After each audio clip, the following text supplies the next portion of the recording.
last live. Basically, when I was here before, I was talking about being a late ballroom queen. I was talking about changing the menus to monthly. I was talking about how um, white supremacy is unfortunately being installed in all white people as like a iOS program, and so white people have to literally uninstall it themselves. In terms of like acknowledging it, like no, like what I'm trying to offer is I, as a lighter skinned person, don't want to make it seem like I had no idea colorism was occurring. I more so want to offer that, like, as a lighter skinned person, the ways that colorism was, like, uplifted to me was as a positive thing. People have always talked about, like, lighter skinned people as a positive thing around me. And so I think that when I talk about, like, my experiences as a colorist, I want to just be candid that, like, the world we live in is colorist. And so the people that benefit from it, us light skinned people, we are colorist. We can be unlearning once we listen, perhaps, but I think that even getting to listening, Zach, uh, I'm glad that you're here, but I'm going to just, I'm gonna just hide you. But I want to just take this moment to say that, like, Zach thinking that I'm a black person is fascinating because he's from England, and I think English people know what a biracial looks like and a mixed person looks like at this point. So with that being said, Zach asking me to not come to England or naming that I'm racist, that's fine. I'm okay with that. I have no desire to go to there. But with that being said, like when I heard about colorism, it wasn't that anyone was ever telling me like, "Oh, you're a colorist." It was more, babes, how many motherfucking accounts do you have? My God, my God. Um, but yeah, colorism was always a positive thing being talked about around me. People noting that I was a lighter skinned person.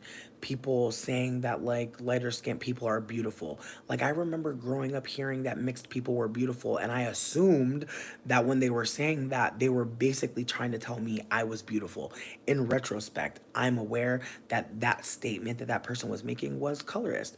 Not only was it colorist, but that person was so colorist that they decided that they knew that all mixed people were automatically looking one way, which again, it's dehumanizing to assume that all people who have mixed ancestry are one way or think this way or operate this way or look a certain way.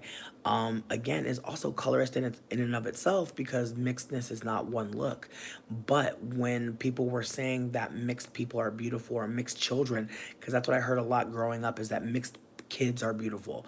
I never heard people, I don't want to say I never heard anyone say mixed adults are beautiful, but I feel like there was this fetishization of being a younger mixed person. And again, when people found out I was mixed or when people projected onto me that they knew I was a mixed person, there were just ways that people were letting me know like it's a good thing that I know that you're mixed. It's a good thing. Like no one ever was saying I was mixed and was like upset about it. No one was ever seeing me as a light-skinned person and was like bullying me or being weird to me. I think that like it's really important to acknowledge that because again, some of us light-skinned people think that we've been bullied for being light-skinned. And unfortunately, like we are not being bullied for being light skinned. We are perhaps getting the consequences of a colorist world. And so I like to just frame it that way so that we don't put the onus on anyone who's experiencing colorism to not perpetuate harm that they're already getting. Because I do think that that's another layer to this is that like when you are living in a colorist society, you will really be surprised to find that anti-blackness is embedded in this particular way. Because I remember reading comments from deep dark skinned people about just some of the things that they have endured. And I'm not going to share them here because their stories are theirs to share. But what I will offer is that the ways that deep dark skinned people have been acknowledged as like just been acknowledged, just as people talking about deep dark skin people, people talking about deep dark skin period, just the ways that anti-blackness very much shows up as people making comments, and like letting people fill in their own conclusion. And again, as I'm watching or as I'm existing in the world as a lighter skin mixed person, I'm hearing people celebrate my lighter skin. I'm hearing people celebrate my mixedness. I'm seeing people celebrate me in such a way that like there's a there's almost, I don't want to say a pride, but there's almost this feeling of, well, I'm automatically beautiful. I'm automatically attractive. I'm not saying that I thought that in opposition to deep dark skinned people, but I will hold that like people telling me constantly and just hearing from around that people okay, again, uh people being in a space where people are telling them like, oh, mixed people are like this or that, that does make them think, especially as a mixed person, like, oh, like there's information about me out there. And again, I think that not having access to your black ancestor, not having access to black parent, not having access to black culture in a particular way does, I think, lead some mixed people to think like, well, I'm mixed and this is a cultural thing, and it's not. And unfortunately, there are some mixed people who do have a culture around their mixedness, such as Creole people, and Dougla people in the Caribbean. Like there are mixed people out there who have culture, and their mixedness is documented. However, most recently there are a lot of MGM people who are multi-generationally mixed, because mixed people from before are mixing with mixed people from today, or mixing with people from today and creating new mixes. And with that being said, because we live in such a tribal system where we live in a world that like whiteness has created blackness, in that the language around like deep dark skinned people is what I'm trying to offer. Letty, I hope you continue to keep listening, because you just took a little sound bite and you're not listening to the whole point because I haven't made it yet. So with that being said, whiteness has created blackness. Whiteness literally said, you are the opposite of me. When whiteness did that, whiteness literally said, I'm ugly. Like, I want y'all to hold that. When people tell you you're below me, you're less than me, when people need that dynamic, they are feeling like shit. They are feeling like pure dookie, pure trash. For someone to look you in your eye, or to not even discuss with you how less you are than them, like I just want to be candid. Like when whiteness decided that blackness was beneath, that was the moment whiteness condemned itself to continuously reaping the benefits of a racist, terrible system. Again, if I come to you, if I walk up to you and I say I'm better than you, automatically, forever, no matter what you do, I'm going to always be better than you. What have you learned about me? You've learned that I've never learned anything about you. You've learned that I need you to be less than me. You've learned that I'm weak. You've learned that I need to be a bully to feel strong. You've learned that I need to be violent in order to feel strength. Um Michael White, Michael White, Michael White, Michael White. Listen, I do believe that people are trying to scapegoat the migrants. I do believe that, because I feel like when I left, I was talking about England. I truly believe, oh, I'm over 300 pounds. Get into it, baby. Yeah, yeah. Over 300, baby. Don't worry about me, though. Don't worry about me. With that being said, Letty, I could tell that you're the other dude just using a different account, but it's okay. I'm gonna block this one too. Go ahead and make another one for me.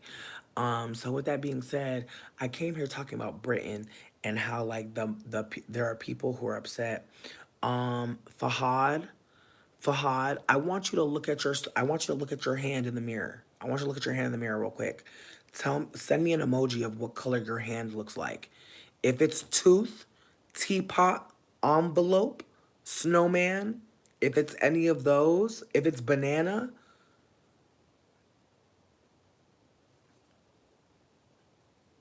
yeah, middle means very close to white, sweetie. If you're not deep dark skin, you should honestly just take a moment and just take a moment. Exactly. In the middle is privileged. I'm in the middle as well, baby. Hi. Hi from the middle. Yes, the middle is privileged. Hey, Balds. They can't show who they are because they're Caucasian. That's why I'm saying all of this.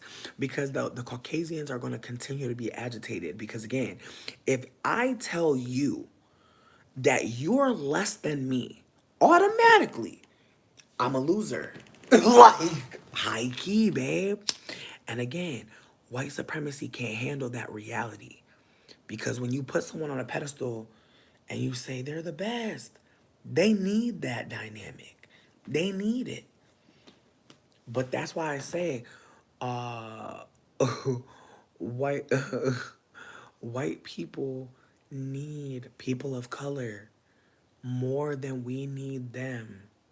And the gag is that they need us because we can see what is happening. And we've always seen, and we've been trying to get through to them. And there have been riots, there have been liberation efforts throughout the entirety of humanity because white supremacy and white people have been harming and causing fucking violations across all different types of species. Like, white people been fucking with the goddamn water spirits, bitch. Like, at this point, and we be wondering why shit flooding, wondering all the damn logging of the forest, now California motherfucking under damn water. Like, we have to hold that, like, white people have done ancestral crime. It's a legacy of crime and harm and hate. And that is why living in this country, that is what we're all experiencing collectively, is the consequences of white supremacy. And so that's why I talk about what's going on in Britain right now, because Britain is trying to use the migrant crisis as a way to harm all people of color. Because let's be fucking for real, whiteness sees very clearly that they're not the best. I'm telling y'all, as black folk, especially self actualize, as black folks actually start to hold themselves as full humans, not saying that black folks ever believed truly that they were less than white people, but whiteness has mandated laws, has beat asses, has killed people, has enslaved, has R worded, has SA worded, all types of things whiteness has done. And again, it's not just white people. As Fahad said, those of us in the middle have caused harm as well. And so the ops around black folks are a lot. It's a lot of ops. It's not just white ops. And so with that being said, it's real easy to spin a circle and make it seem like, oh, black folks just gotta, no. No, it's actually the people in the middle that need to be getting their shit together. Because at this point, we know whiteness is not about to mobilize. We don't. We have to know that. As people in the middle, we have to hold whiteness not gonna do shit. You know what they're gonna start doing? They're gonna start finding white people who have black mothers and fathers, or mixed mothers and fathers. They're gonna find the white passings, and they're gonna put them up there. Notice it's strategic, bitch. It's a way to let us, people of color, know, especially black people, hey, we don't really need y'all. We'll just get a white one. I'm telling y'all, it's going that way now, and it's going that way bad. No, the education system is terrible, but it's not just that. It's the medical system, it's the food system, it's the ways that we get water, it's the ways that we are not able to live comfortably. 83 NPAP. For there to be haves, there must be have nots. See, and that's where I think my radical energy pops out, because we are in a system that was created. Just let's hold that. The world is free, and we live in this little patch that people have told us must be governed by money and our physical bodies and our energy and our life. Our lives are money. Money is the paper manifestation of our physical finite energy. The energy that we cannot use forever has been turned into a piece of paper that people believe is the most important thing. We have externalized our fucking humanity into money, and not even because we wanted to, because we had no choices. So I want to be candid that, like, the ways that we see ourselves is unfortunately as products. That's why some of us are like, oh, we got to get our energy up. like we're a fucking Pokemon. Gotta get our heart points up. Like we're a fucking a video game character. Gotta get our energy up. What the fuck does that mean? We need to go to bed. Like we don't say that. We don't say we need to get some sleep. Like we're like, oh, I gotta, I'm gonna put myself down and then I'm gonna get, you know what I mean? Like like the way that we talk about like the things that our bodies naturally need. It's just so fucking like, again, it's dehumanized. And again, whiteness dehumanized itself. So therefore, everybody else is dehumanized with it, alongside it.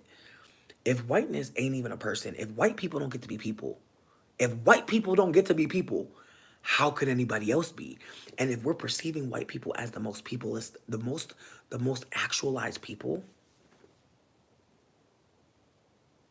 again, again, white people white people did not invent those things. White people stood on the shoulders of black and brown people. The indigenous were literally slaughtered in order for white people to create anything on this land, meaning it was stolen. Like I feel like that's what people don't want to think about. It's like anything happening here is stolen, bitch. It's stolen. And we live in a world where Heidi has the nerve to say, stop using cars. Bitch, we need to stop using cars immediately. Fucking fool. White people be wanting to say stuff so bad right now. It's time to be quiet. It's time to be quiet. Honestly, for white people, it's time to be quiet. It really is, and I feel like that's the other part of this. That's the other disgusting song playing in the background is they don't know how to be fucking quiet. They have literally been socialized to keep on fucking talking. They literally have been socialized to keep on talking. Exactly, exactly. And I recently read that like Negro was connected to Native American people, and I'm not trying to take away from like Native people and black folks significantly different struggles in America, but I am trying to hold that there were Native people who were enslaved and not just killed. There were Native people who were killed, absolutely, but some were enslaved as well, and others were sold. Like people be wondering how they got a native grandma. Bitch, she was sold, sweetie. And she wasn't so deep dark skin and her hair was so fine that they were like, fuck it, we'll fuck her. Like again, there's lots of layers to the dehumanization of not just black women but native women as well, and how a lot of folks are descendants of chattel slavery, and yet the ways in which people describe themselves, their ancestors, is just, it's weird. Again, I feel like that take probably doesn't even add up in all of this, but what I'm trying to offer is that the ways that like some of us are connected to chattel slavery, but the ways that like we have been taught our family history is just not, it's not ever talking about that. And again, I say that as someone who's multi-generationally mixed. I was raised by a white passing person who thinks that their black father, who is a mixed man who shows up in the world phenotypically more brown, um, is why she's black. And then it was almost as if she realized at some point in her adulthood that that wasn't enough, that those pictures of her father weren't enough, that she had to get new blacks to, again, I'm bringing this up because Kamala just made greens, just did some performative neo black mammy shit where she's like making collard greens.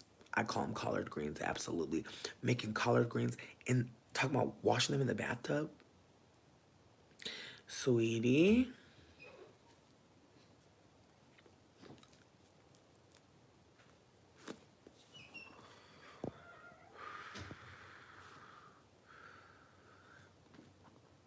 Okay. Michael White. And again, the ways that white people, and here's the thing, native people enslaving people, I'm not here to talk about that. I'm not trying to take away from that reality. What I'm trying to offer, um, I'm crying. And I love that Heidi just said that because Heidi is illustrating what I'm trying to talk about right now. There are white people that believe that that some black brown ancestor is connected to why they are oppressed today, a person of color today. And again, you can see it with Kamala. Kamala's features are giving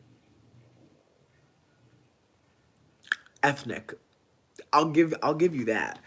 Person of color, all I know is her shade on the makeup wall is over here, bitch. It's over here. It's not over there. So with that being said, her showing up in the world looking how she looks is literally why she has the opportunities she has. It's kind of like Meghan Markle, and I'm bringing her up because I think it's important to care to pay attention, especially when families who are bloodthirsty, who are colonial imperialist scum, are bringing in new blood. Cause like think about it, when fucking William married Kate, ain't nobody give a fuck. Ain't nobody care about that white lady for real. But look at how people go up for Meghan Markle. It is bizarre. You would really think that people, like, you would really think that people really knew the girl. But I feel like she's actually invoking Princess Diana energy, which I find fascinating. Listen, Heidi is a white person who is being confronted with a person of color who is very aware of the gaslighting that they are under. I want you to just hold this in the moment that like Heidi is a victim of white supremacy who is unfortunately doubling down on the power they do not have and is absolutely trying to assert that she knows something. And I feel like in this moment, it's important to acknowledge that, like, white people really believe that they have something to offer all the time. And so do us mixed people. So do us light skinned people. We really do believe that we have something to offer. That is why I have a channel. Hello. I thought I had something to offer this whole time. Turns out I really didn't. Not for the whole thing. For some of it. I have some gems. I'm gonna give myself some gems. But the whole point of this channel was me expressing because I believed I deserved to. I believe I deserve to share. And so with that being said, I want to just pay attention. This white person thinks that they deserve to share right now when I'm letting them know you've been dehumanized. They're a victim. They're traumatized. And yet they're still trying to elevate. They're still trying to punch down. Even though we're telling them, we see you on the floor bleeding, girl. She's like, no, I'm not. I'll kill you. She dying. Again, it's a level of delusion that is hard for them to process because they've never had to. They do not have to process their privilege. They've never been in any environment to do any of that. And I just want to be candid. Fahad, you saying there are a lot of black people who have channels. I would love you to go online and look up the statistics for black people with channels. I would love for you to do that based on how many black people exist. Black people were everywhere, Sincere. Black people were everywhere. That is why white people did what they did. That's why whiteness does what it does. Whiteness is absolutely telling a lie all the time. There's a reason why you think of some places and you don't see black people. That is why Afrofuturism is so important because there are so many black people that are alive today that will be alive in the future. They absolutely will. And if we don't believe that, it's because of what? The Western programming. We live in a world that shows us white people automatically. They do not think about how that's, well, I'd be a fool to think if they don't think about what that does to the psyche. But the ways that we don't see natural hair, the ways that we don't see natural hair, like the ways that we just do not see black people, we just don't. Again, I just want folks to remember blackness is global. Black people have been everywhere. Black people are everywhere. There are so many different black people everywhere. So many.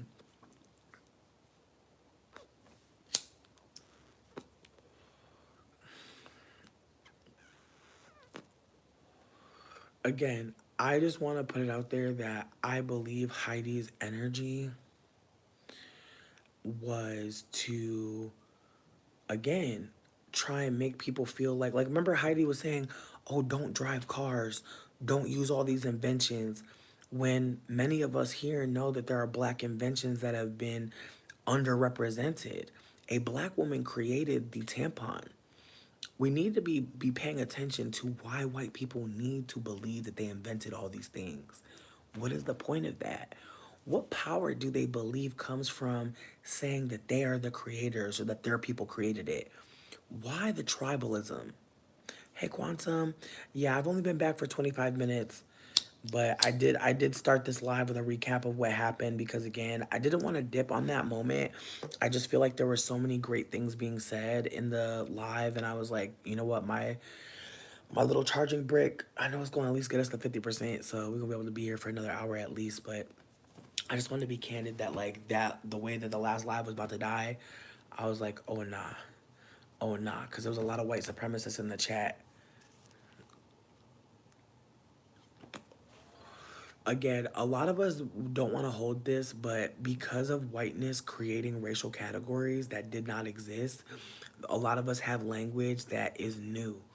And so white people deciding that a certain look of person is white, that there's a threshold to whiteness. And again, we could talk about this shit all day, honestly, because whiteness is such a vast thing.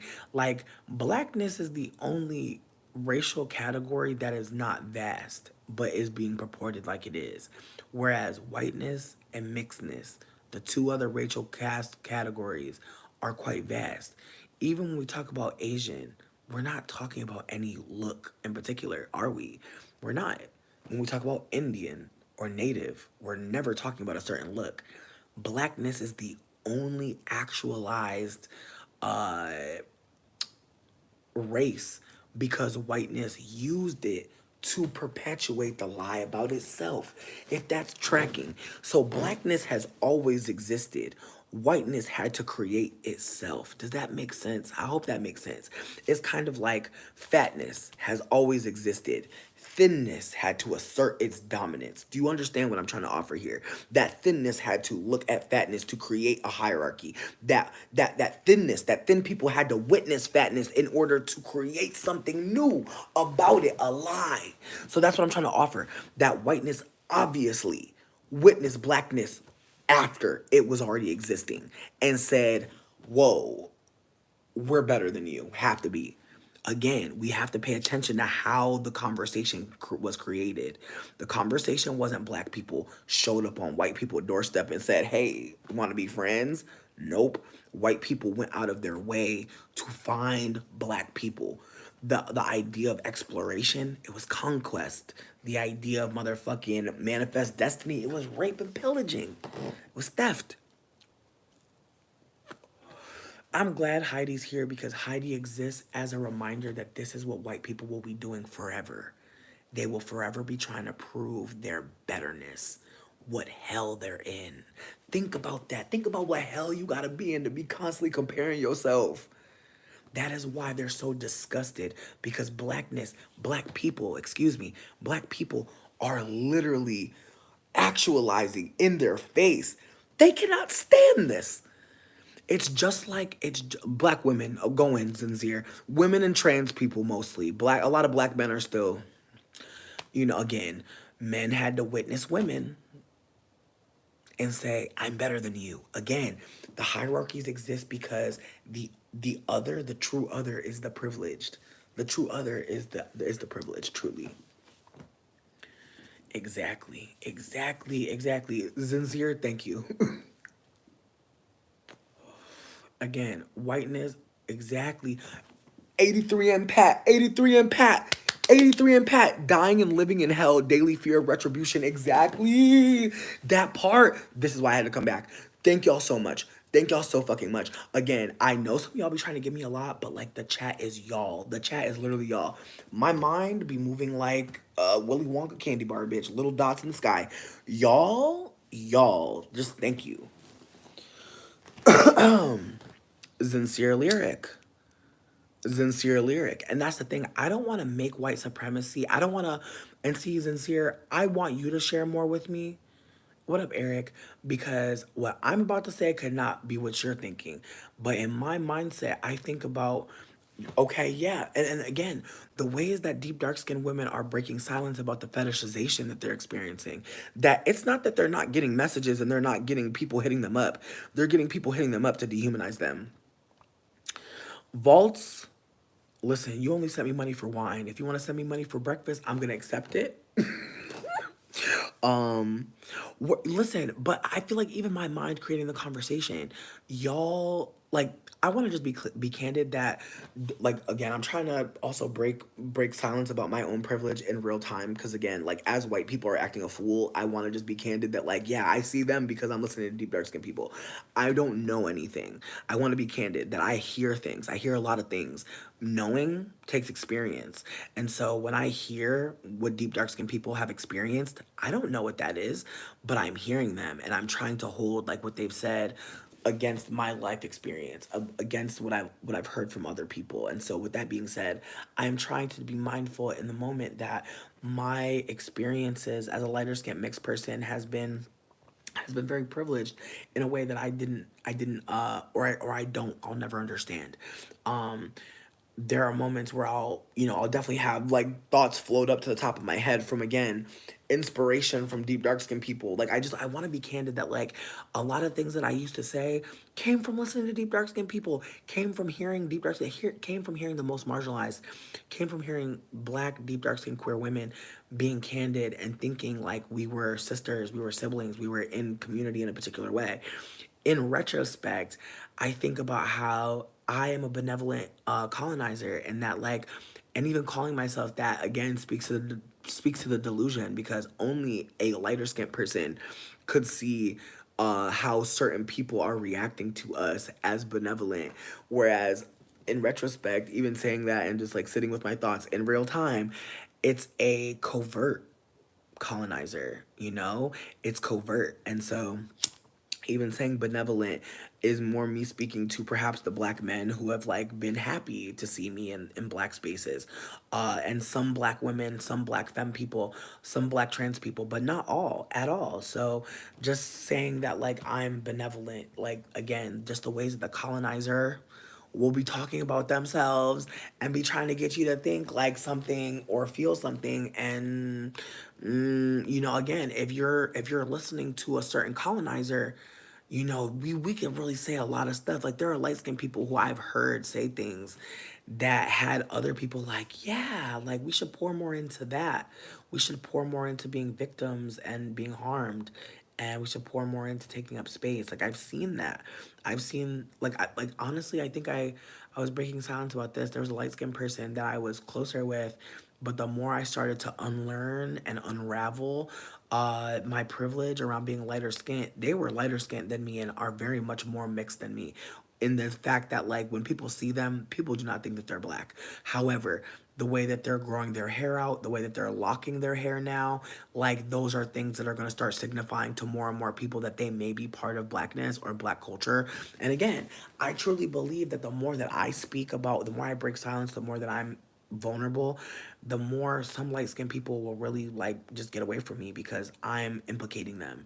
And I was hurt at first when this girl got away from me because we had just kind of reconnected and I was kind of like, whoa, like, where did you go? Like, I haven't seen you. And like, it was almost like this weird, like, oh shit, you found me. Like, when we were talking, and I didn't understand it. And I kept being like, I missed you. Like, I'm glad to see that you're creating art. Like, I found her through poetry. And I was just like really so excited to have seen her again. And the way she blocked me, like, after that conversation on some like low key shit. And it was like, bro, it was fucking me up.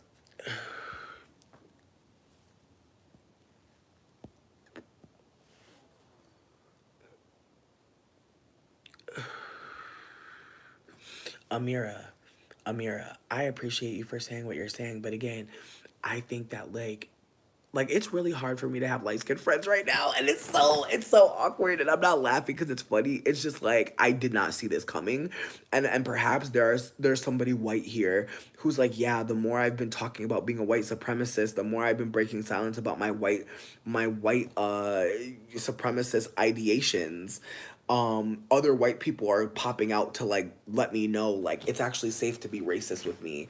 And I think that like that's not happening. Like I'm not having there's no light skinned people being like, hey, let's be colorist, let's be fucked up together. But I think that I've been just like having moments where like people will say something and I'll be like, oh, that's where you at, okay. And there are moments where I want to like intervene, and then there's moments where I'm just like, because again, I remember when, I don't want to say I was fighting about my privilege, but I do think that again, there were moments where I was like, am I privileged? Like trying not to do too much, because I remember people like being offended when I said I was privileged. I remember people being quite offended by me acknowledging that, and quite hurt. And I really wonder, like in retrospect, what they looked like and if they too were light skinned people.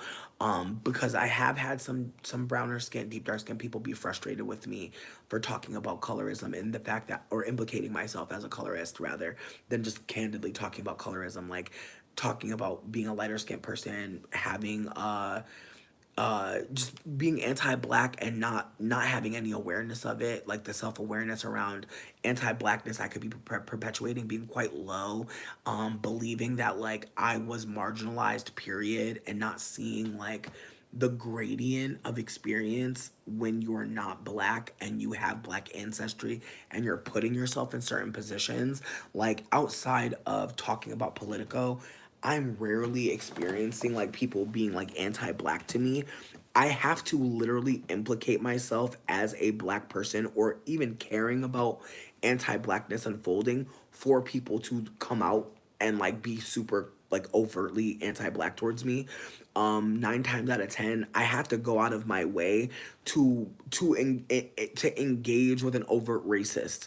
And even then, even the white people who seemingly receive me easily, I have to hold that I am oftentimes a token. And so I have to oftentimes deny myself certain spaces because I will be seen as the acceptable brown person. And so, with that being said, like I went to an event yesterday, and I didn't participate because as soon as I pulled up, I didn't see any person of color, not one. And it was supposed to be a relationship anarchy, polyamorous meetup. Like it was supposed to be a meetup for people who are queer and have different types of relationship styles. And it was just white people. There were a couple fat people, but it was mostly white people. And it was frustrating because not one white person said hello to me. Like not one white person that came up to me, asked me a question, nothing. And granted, I sat maybe like 3 to 4 feet away from the group by myself with some art supplies at a table, and I didn't get one person that even said hello to me. And there was this expectation for you to go to them. And I did eventually see 2 black people, but one of them was super in the mix, and like even when we were alone and like standing next to each other, they never acknowledged me. And I'm like, I don't know if other people think like this, but whenever I see a black person, I'm always like ready to say hello. Like I'm just always ready, because I'm just kind of like, yeah, especially if there's always white people, especially where I live, I just feel like it's necessary for me to speak. This is not necessarily something that like I knew growing up, but I feel like as like I've been in black spaces, like I've heard elders be like, you need to speak. Like when people come into the house, when people are near you. And again, I didn't grow up being taught this. Like my mother would like of course make us talk to people, but there was never this like, this is just how we are as people. We are going to talk to each other when we see each other. And so I did like have myself like ready to speak, but like this person didn't acknowledge me at all. So I was like, hey, that's fine, live life. What up, Dominique? Do I always describe people by color? I do think it's important to acknowledge color, because again, as someone who's a colorist, us light skinned people are all colorist. We can be unlearning and recovering from being colorist, but like we're going to be colorist. And so I do think it's necessary to uplift like that I'm a lighter skinned person. I have privileges because of it. Because there are people out there who are privileged and they don't think so because they are lighter skinned. Like there are a lot of us lighter skinned people who truly believe that we are being harmed in the exact same way as deep dark skinned people, and that like our color being focused on is a problem. And so I do think that by me uplifting it is not only counteracting that belief system that I know many light skinned people have, but it also is, in my humblest opinion, allowing there to be a free conversation around colorism where people who are experiencing it can also punch in and say things that I won't know or even think of. And so I think that that's an important thing to consider. Is like when you start to be more vulnerable about what you have been contributing to in terms of harm, people who have been harmed may feel safe to be like, and this, and this, and this. And when you're not listening to the most marginalized, you won't have those moments where like they feel safe to say. And I've been privileged enough to be in black spaces long enough to hear black folks say thank you for listening, or thank you for allowing me to share with you, because unfortunately when you're privileged, you are holding that gate of communication and information. And I didn't really think of it that way. I didn't see myself as having power. And so, because I didn't see the power I had, I was operating as if I was powerless. And I was causing a lot more harm that way. Because when people are privileged and they have power and they operate like, oh, I'm harmed like you, they're missing opportunities to be operating in lockstep with people who they're oppressing as well. So I just want to be candid that I'm not doing this to like get points. I'm not doing this for followers. Like I genuinely don't want this channel to grow in a particular way. Like I'm not trying to like be on here and like be, you know, I come here for the social aspect, but also there's times where people bring things up in the chat that are necessary to talk about. I am working on trying to create different spaces to do different stuff, but here I like to just be a person that just talks. And I've said this before, I am trying to be mindful of what kind of elder I am. And I'm 34 years old. People think that's old. So I'm feeling like I'm trying to prepare to be the old light skinned elder that people don't have to recover from. That people don't have to worry about, you know, their themselves talking candidly about around. I'm just trying to be like that lighter skinned elder that like people don't have to be like, oh, I can't be honest with them because they're gonna go into their light skin privilege, or they're gonna shrink, or they're going to be a op. Like I'm trying to just model behavior that I wanna be proud of when I look back. I know 34 is not old. I was being funny, but what I'm trying to say is like when you're in your 30s, like people just like I've had a couple people be like, you're almost 40, and I'm like, I'm almost 35. Like that's actually what's happening. I'm almost 35. But okay, you know what I mean. People trying to rush you to 40. All right, Tom Baker, we've endured you for a long time. Hey, shout out to 42. How's the air up there? Celestial Clockwork, thank you for saying what you said. I appreciate. And even the idea of being prejudiced is wild, because the idea that whiteness is the best or should be elevated a particular way is prejudice. The idea that like we should just look at people and know what they're like or know how to treat them is prejudice. And so again, like I know that this one person's been Tom Baker been popping up a lot, but my goodness, I just think no, I just think I'm seeing white people behave in a way that should let you know like what time it is. I mean, I feel like 30s is, from what I'm experiencing or my perspective, I feel like 30s is the first adult, the 30s is the adult years. I think 20s is like you're test driving being an adult. I think the 20s is the test drive of adulthood, and I think that's why so much crazy shit happens, because you're trying to figure out what kind of adult you want to be. And then in your 30s, you kind of know like what's hitting for you. Like by 30s, at least for me, 34, because I don't want to say like 30 was like a year that I knew shit. I just want to say 34 is a year that I'm like, oh, I need a foot soak. Like 30s is my year that I'm like, yeah, I need to wake up and like drink some hot water and lemon, like, and some honey. Like 30s is like 34 is the year that I'm realizing that I need to make a menu every month, because a weekly menu is not realistic for me, and like beating up on myself and being mean to myself ain't working. I clearly don't give a shit about how mean I can be to myself inside my head. I've clearly transgressed from past that, so I'm gonna try to be kind to myself and be like, hey, bitch, how about less work? I think I'll respond positively to that. Wait until you're in your 50s. You start all over again. Exactly, exactly. So I just feel like 34 is fun. I feel the most beautiful I've ever felt in my life, but I think that's because I'm no longer believing like that I'm like cursed. Like I think, like I hate to say that, but like being traumatized so badly like as a child, and then like also being traumatized as an adult.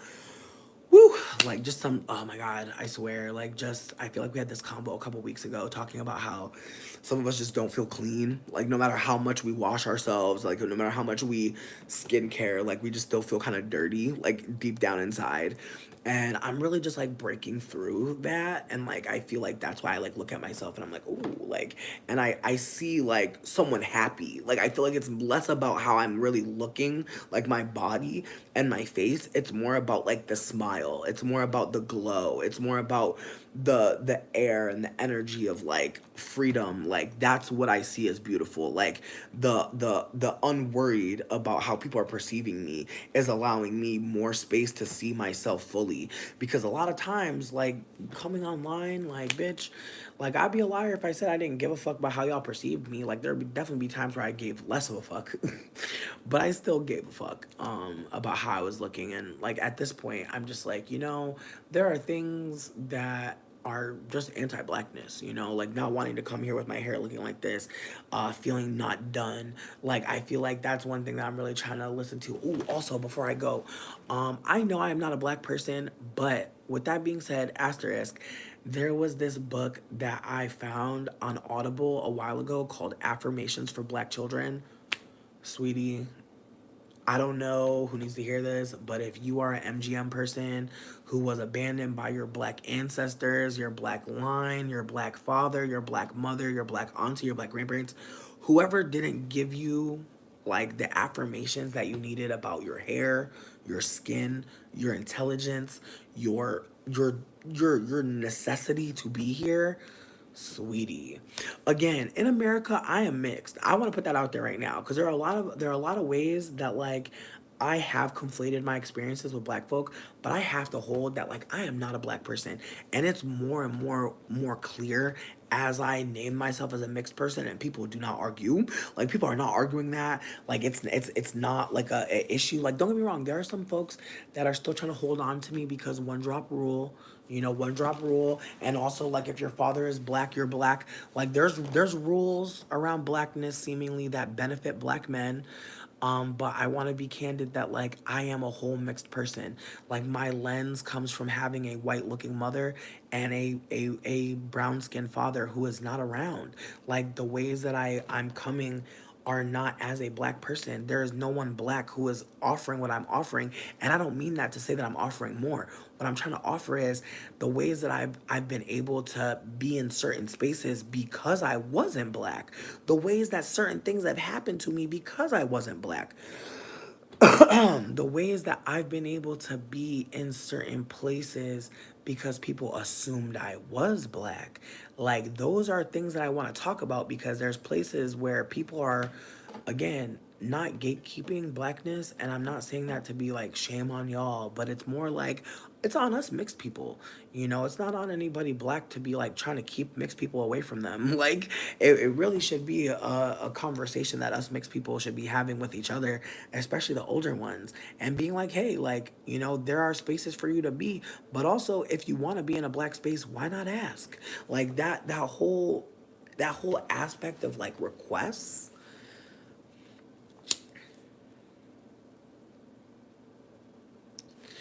Uh, here's my thing, Quantum.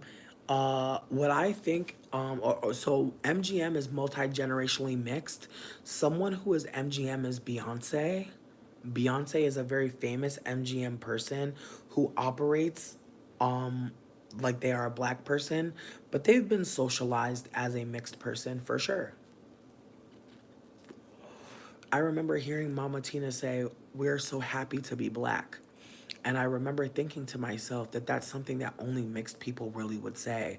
And I'm not saying that there's no one black who's not happy to be black, but a mixed person invoking that she was very happy to be a black person, in my humblest opinion, does speak to a mixed person who is absolutely trying to manipulate and gaslight. Mama Tina's old enough to know that she's mixed. Mama Tina knows that she's a mixed person. Mama Tina knows that she has mixed ancestry. And honestly, I think Mama Tina probably knows that like her relationship with her ex-husband happened because she's a mixed person. And the ways that like brown skinned men, especially in Louisiana and Creole culture, will be encouraged to be with women who are lighter skinned to create the phenomenon of light skinned daughters. Like I want to talk about this so bad because there is this like really creepy effect I'm noticing online where I literally only see like brown skinned men with their light skinned daughters. I am rarely seeing brown skinned men with brown skinned daughters online, like in this way that I'm seeing so clearly. And again, there are white Creoles, there are mixed Creoles, there are black Creoles. It is very clear Mama Tina is a mixed Creole who has been socialized as black. And when I say socialized as black, I mean many things. I mean that perhaps black culture, and even saying socialized as black, it's just like, what am I even saying? What am I even saying? Sincere, thank you for sharing. Again, I don't purport to know much about Creole people, but I know when I was in the South, especially when I had a lace front, people always thought I was Creole. People always would ask me what I'm mixed with, where my people are from. And again, in other places I've lived, when I wear a wig, I'm asked the same questions. When my hair's natural like this, nobody asks me where my people are from. Nobody asks me where I'm from, nothing.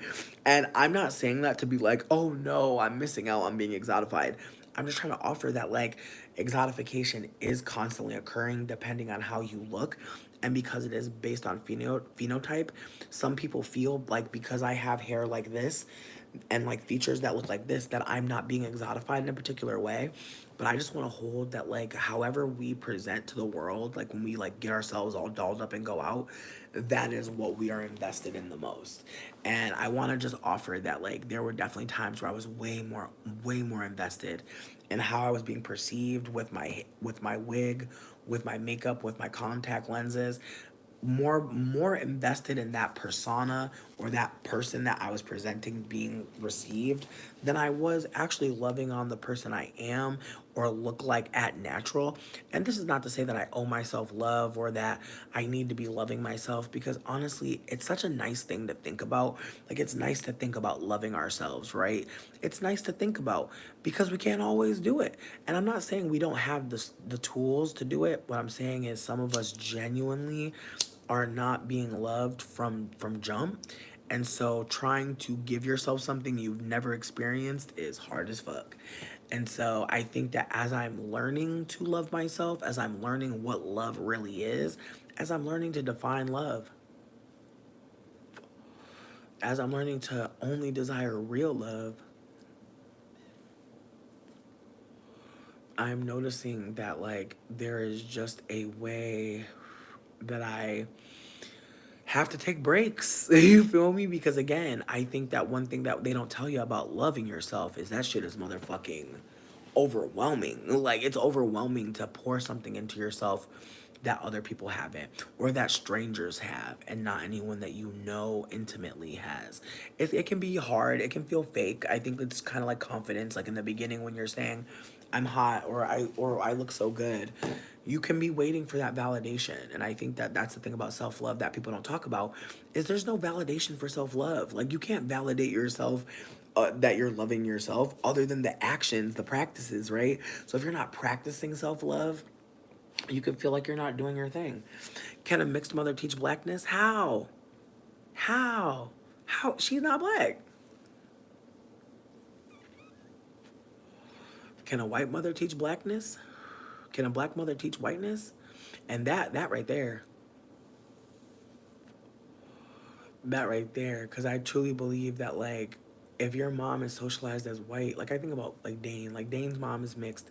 His mom is lighter than me a bit, not much, but a little lighter than me. Um, and definitely features, like feature wise, I feel like she shows up in the world as a non-white person for sure, a person of color mixed to me, but to someone who is just, you know, they're not as invested, they would probably say she's black. Again, someone that has no nuance would say she's a black person. With that being said, the ways that Dane's mom was socialized to be white seems like, you know, she tried to gift that to Dane, who shows up in the world looking more uh Berber. Like, I feel like when people see Dane, they be speaking Arabic to them, or Farsi to them more than they would ever speak Spanish to them. Whereas me, people speak Spanish to me all the time, wig or not. So with that being said, I want to be candid that there is a way that like people will see you and believe that you can speak this or that or believe that you're a part of this or that culture based on how you're looking. And so I believe that Dane's mom tried to gift him whiteness in terms of like his socialized behavior. But unfortunately, I think like what happened, or not unfortunately, but I think unfortunately for her, I think he was more curious about why, anti-blackness was happening, more curious about the root causes of oppression, more curious about colorism, more curious than she was. And keep in mind, his mom is a lighter skinned person who is, as I said, a little lighter skinned than me, but still has access to whiteness in a particular way that I feel like had I remained around white people and operated a different type of way, I probably would be around white people more. At this point, I feel like I am so comfortable telling white people I'm scared of them that I don't know that relationships are possible with certain white people, because again, when white people hear that you're afraid of them, they may actually go out of their way to show you why you should be. And so I am practicing vulnerability with white people, perhaps to my detriment, but I truly believe by letting white people know you are terrifying, maybe that will break something in them. Maybe that will make them investigate why someone thinks they are scary. Again, people asking about like a mixed parent teaching blackness to their child. I think unfortunately what I've learned is that I've been able to be in black spaces and take on some perhaps black vernacular, some black aesthetic, some black knowing intelligence, but that isn't mine. And like having access to it doesn't necessarily mean that I can share that. If I were to have a child, let's say with Dane, we probably would have a white passing child. Probably. Can't call it obviously, but I would say if not a child that looks Latin. With that being said, and even me saying Latin, a mixed looking child, a child that wasn't white nor black, a child that looked probably ambiguous as fuck. With that being said, the ambiguousness of someone, it does change how they're being received. Like, I want to be so for fucking for real that like when I was younger, I was not thinking about blackness as a oh like I didn't see like no one ever told me like as a child that white supremacy was a thing. And I'm not saying all black children get taught it, but I truly believe that there are moments that you see through your parents' experiences. There's moments you see through your grandparents. There's stories that are told in the family. There are white people that may come up to your family at a public space, and you see the ways that they're treated. I was being cared for primarily by a white passing woman who was operating like she was marginalized in some ways. And she kept black cis men around her. And she had some black women, brown skinned black women who are not mixed, that were her friends that would seemingly come over and hang out with her. Again, I'm not trying to offer that my mom wasn't seemingly in the mix. And again, I had friends of mine confirming, your mom is black. Like, I remember one of my closest childhood friends, her mother was a brown skinned woman who hung out with my mom a lot. This woman used to braid my hair. She used to come over to my mom's house and she would like drink wine with my mom, do my hair, and me and her daughter would hang out. Like, there were a lot of like moments like that where my mom had some brown person that she hung out with at the kitchen table, and they'd be hanging out having grown folk time, and me and the kids of that brown person would be hanging out. That happened a lot. But what also what wasn't happening was the anti-blackness that comes with being in proximity of a black adult. And so when I was with my mom and her boyfriend, maybe there would be moments that things would be off, but I wouldn't realize that. I wasn't being told that.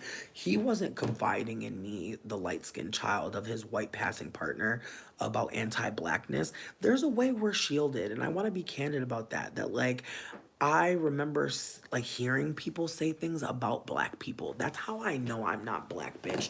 Because again, I remember people saying things to me about black people, about like a black person doing this or that, or just being candid about I remember one time a white girl that lived on my street told me that she's scared of black people. And I just looked at her like,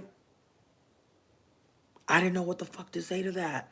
I kind of just was like, and I remember thinking to myself, I wonder if she's afraid of me. That is a very mixed ass thought. Cause why the fuck wouldn't she be scared of me? You feel me? But again, having white ancestors, and again, my friends, one of my friends in particular, like always jokes on me. She'll be like, "Bitch, that sounds like your white ancestor coming out," and I'm like, for sure. Cause again, I think that that's a reality. I think that when you're brought up around white people, you have white people in your ancestry, you have white people in your recent family. I do believe that they do impact you and they do protect you with their privilege. And I believe truly that privilege is not something that's tangible. And so the protection that I received, I wouldn't be able to see it until right now in this real moment. Like, this is a genuine moment where I'm like, whoa, like, yeah, no, like people were talking to me about black people. That's how I know I wasn't a black person. Because wouldn't they just not say that thing? Wouldn't they just keep it from me? They wanted me to know because I in retrospect, I believe that they may have wanted me to confirm or deny or live up to or shrink down to, like there's moments where I'm like, I'm wondering if this person's telling me this because they want me to behave a certain way. And again, I don't know because I didn't ask, but I'm trying to be more curious as white people interject on my ass.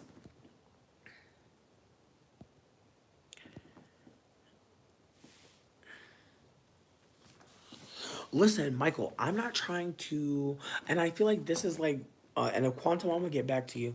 I think what I'm trying to offer in this moment is that even though the way I look to y'all, like maybe some of y'all are like, you are giving a black person.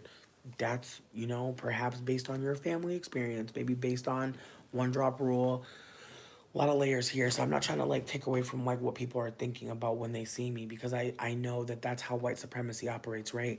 Like, whiteness isn't really about like you being a white person, it's about how you look. And so that's why there are some white people who don't get the benefit. Like, I know, like my ex, one of my first ex, the one that came in here, his father is lighter than me, but like a darker white. Like, he's part of the Latina dad, definitely has a brown ancestor, maybe one line back, right? And so if I were to see my ex's dad, I would think that he was like a definitely not from America, white, like a ethnic white, like they have a spicy white, a white with, like, I'm not trying to be funny, but like low key, bitch. Like sometimes, like whites, sometimes I'd be like, oh, they're a white con habichuela. You know what I mean? Like a white con queso, like a white with a little sear mark. You know what I mean? Again, there's whites with a banana. There's white with a lemon. You know what I mean? I feel like the whites with a lemon, that's the Mediterraneans. Anyways, I'm done. I'm just saying, like, so you're saying olive skin. I feel like white with an olive. You know what I mean? Like white with a hint of green. Term. Have a good day. Um, yes, yes, yes, yes, yes. Word, word, word, word, word. Word. Again, I'm not trying to make up new categories. What I'm trying to offer is that I have a white ex partner who has blonde hair and blue eyes. His mom is a brunette with blue eyes, and his father is an ethnic white. But depending on the summer, bitch, you would probably be like, that's a Latino man. The way that the kids came out were white, pale as fuck, blonde hair, blue eyes, and are operating as white people. Now, my ex had a baby with a brown woman, and the baby came out white passing. And so I just want to put it out there that, like, there are people like that baby is MGM at this point, because they have a white father, but their white father has a mixed dad, who may not claim his mixedness. But with that being said, this child is multi-generationally mixed in more than one generation. However, because he has a black mother, he may be socialized like Dane, in that like his mother may prefer to date white men, may prefer white spaces, but her child may grow up socialized, around black people. Again, because the baby, or because Dane, or because white passings don't have melanin, I do believe that there are times where like they may fight to be seen as that black person, may fight to be seen as a brown person, may fight more. And I think like that's perhaps where my mom is at. Like, my mom has said to me, at one moment when I had been dating this white person, my mom was like, "How can you date them?" And I was like, "What do you mean?" Because at that point I wasn't radicalized at all, and my mom had never had a conversation like this with me before. And keep in mind, I'm an adult. I'm like 21 years old, and my mom is like, "I couldn't do it. I couldn't date white people." My white passing mother is finally deciding this is the moment to tell me about how evil white people are when I'm in a long-term relationship with an abusive white person.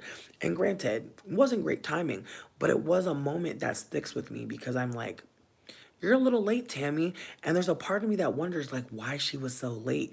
But there's a part of me that thinks, was she worried about implicating herself?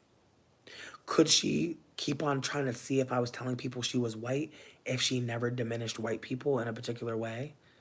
Like, if my mom never disparages white people and says she's black while looking white, what's the function of that? She wants to be within black spaces. She wants to be held as she thinks black people are held in community. She's perpetuating onto her brown children that we are black. Like my mom, I hate to say this, but I think that she wanted love from a black man so bad that she settled for fucking a black man or a brown skinned man from the Caribbean and just created her own black best friends. Like that's what I truly believe. I truly believe that at some point my mom is like, me saying I'm black ain't really hitting like it used to in the 70s and the 80s. You know? That's all I'm trying to offer. Okay. You said there are black olives and green olives. I'm crying. Okay, I'm going back into the chat because I missed a couple things. So people were saying, um, okay, when you said Berber, Michael White, I just want to be candid. I didn't know that. Thank you for saying that. I want to be candid that like when I look at Dane, like I can see that their hair is like fucking 4A. It's just short as fuck. Their beard is hella fucking textured. Like their skin is like the color of like a plantain. Like they're definitely like not giving like Caucasus Mountain. And I know Caucasus Mountain is not where white people are really from, but it's not giving like imperial Caucasian grandmaster wizard. You know what I mean?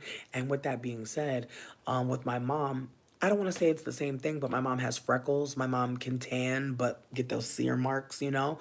And so because my mom can become more, have like a golden on her whiteness, like can go from like being the color of like fucking almond meat to fucking dried pineapple slightly in ways like a outline of a dried pineapple maybe. There's like this, oh well, I can tan. Like my mom definitely goes out in the sun and tries to get browner for sure.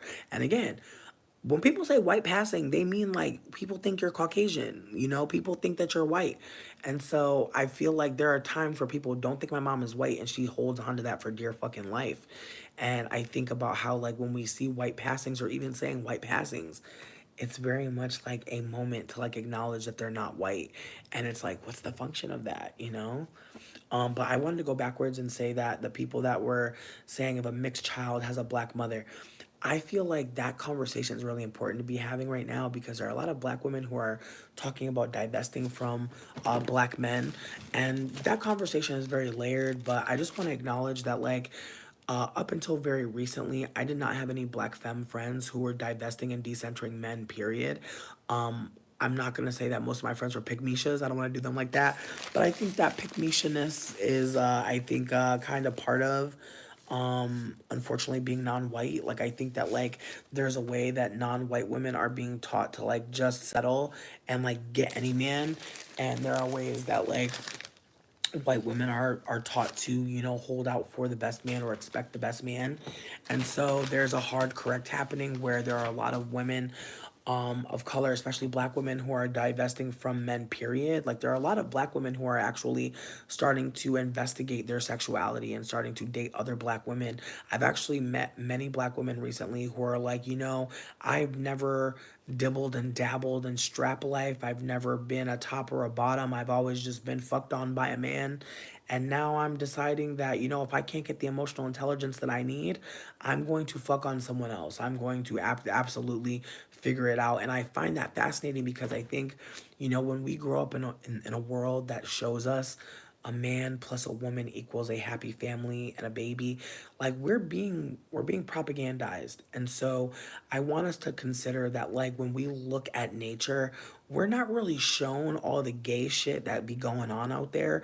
But I need you to know, for real, all motherfucking species are fucking on each other. All different types. Threesome, foursomes, gangbangs, all that. They're all wilding out there. We're just not watching it because honestly, we live in a world that's heteronormative. So of course we're seeing the male gazelle and the female gazelle. We're literally focusing on animals that are like reproducing in a particular way because it benefits our system of fucking control, not because it benefits us as people. So I want you to just consider that like people aren't turning gay. People are actually asking, am I straight? Because again, I want y'all to just walk with me here.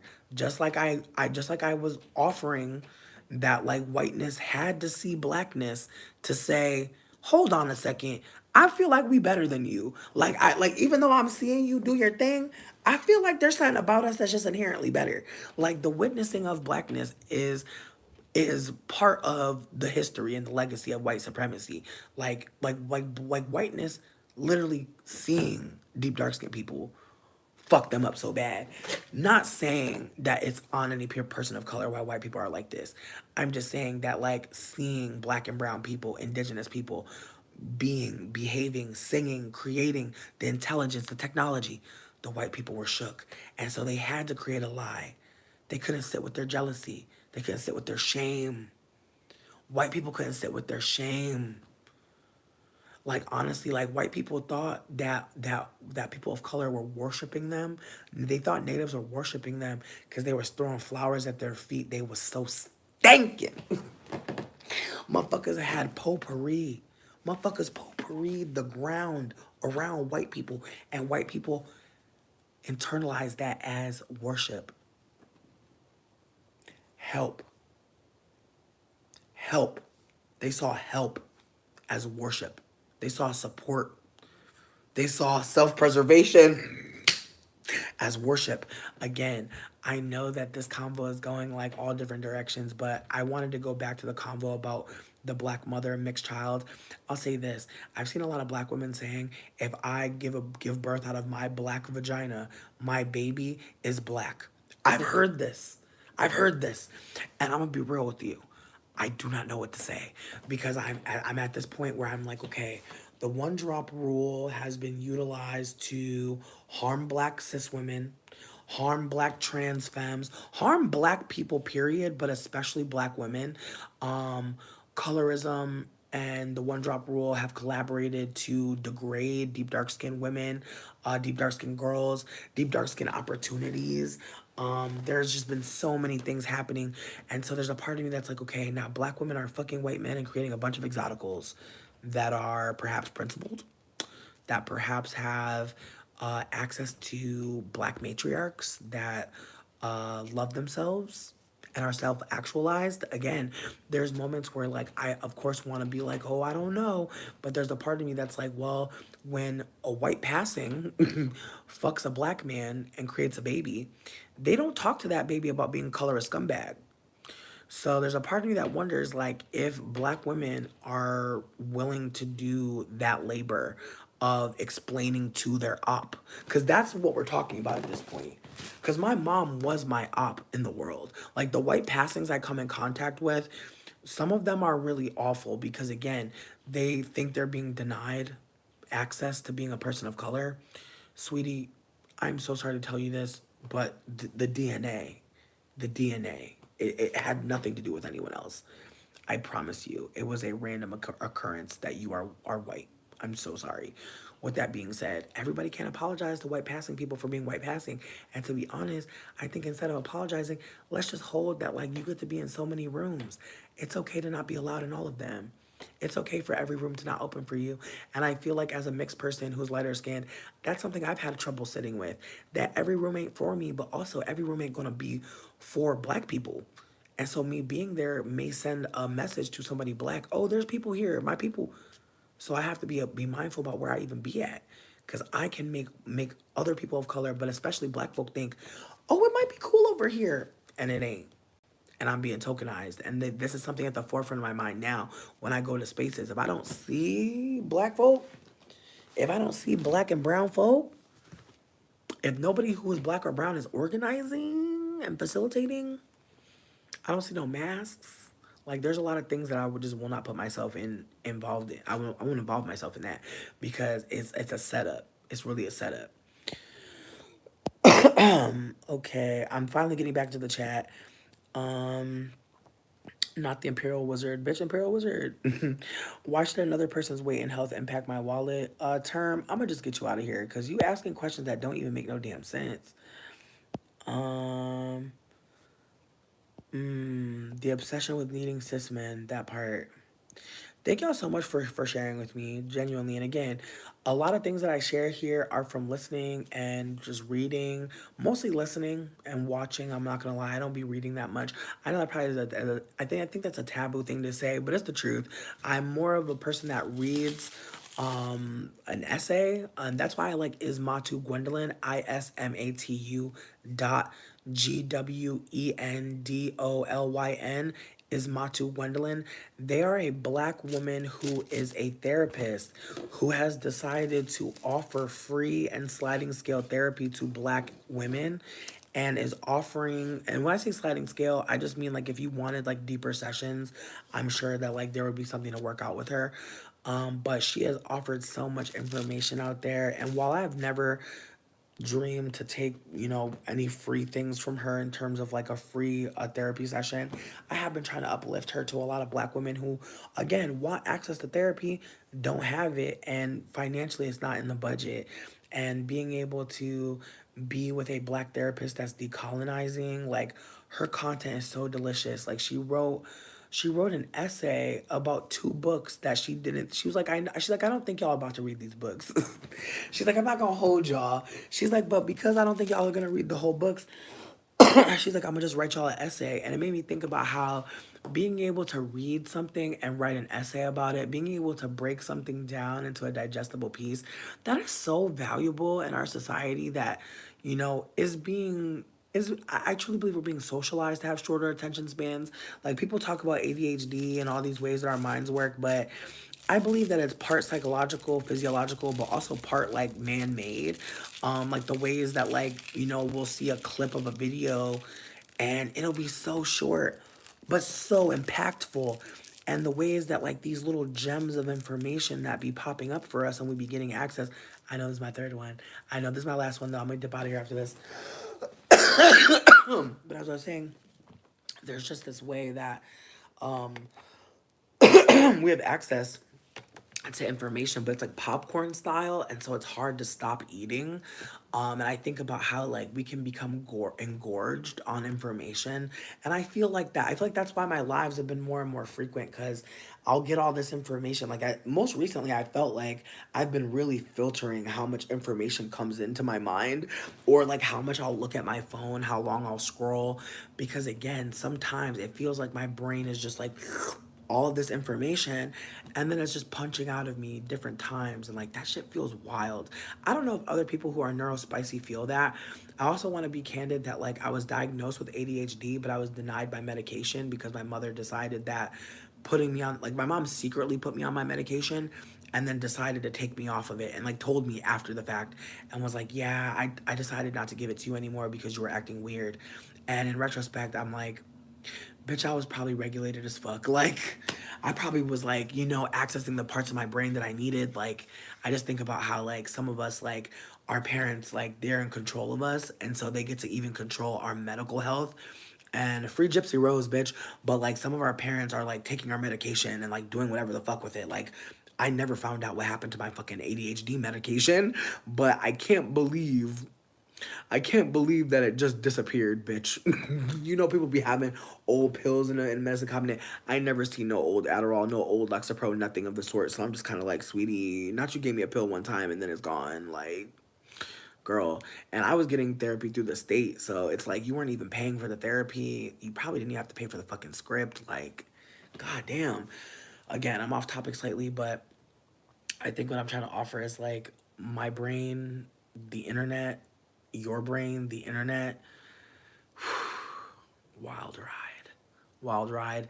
If you have an iPhone, try to use your focus tab more or your do not disturb more, because again, some people don't really have boundaries around communication and will like double text the fuck out of you, and it's just kind of like, dog, please, please. Like, if people don't get back to you, it's probably like that they either didn't see the text at that time, or they are absolutely not able to communicate. And I just want us to remember that, like, people aren't usually ignoring us. They're usually busy as fuck, or they do not know what to say. So just thank y'all for listening. Michael White, I have to just say thank you for participating the way that you have.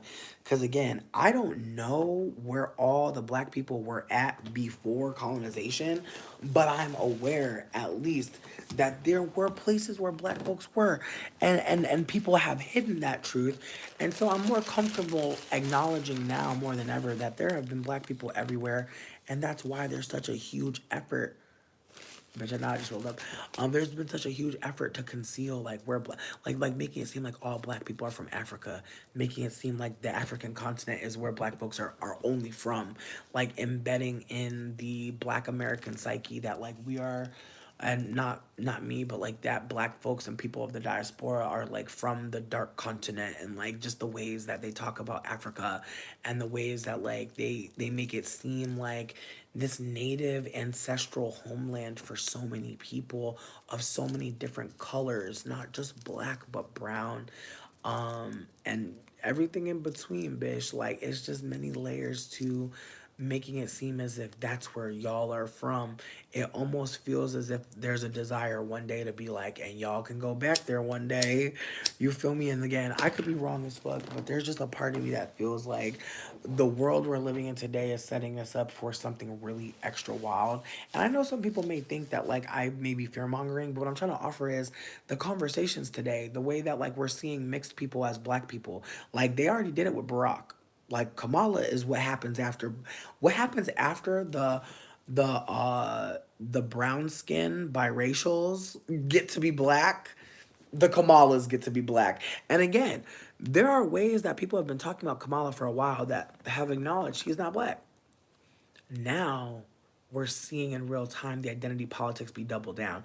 And so I just want to hold that, like, what you're seeing around Kamala, what you're seeing around the conversation, what you're seeing around the dog whistles, even the way that people are talking about Kamala like she is like again, just the ways that like anti-blackness, how do I hold this? Just the ways anti-blackness doesn't know how to use mixed light skinned people as the other. And so the ways that like the Republicans only have anti-black dog whistles, they don't have mixed people dog whistles. You feel me? They don't have that. That don't exist.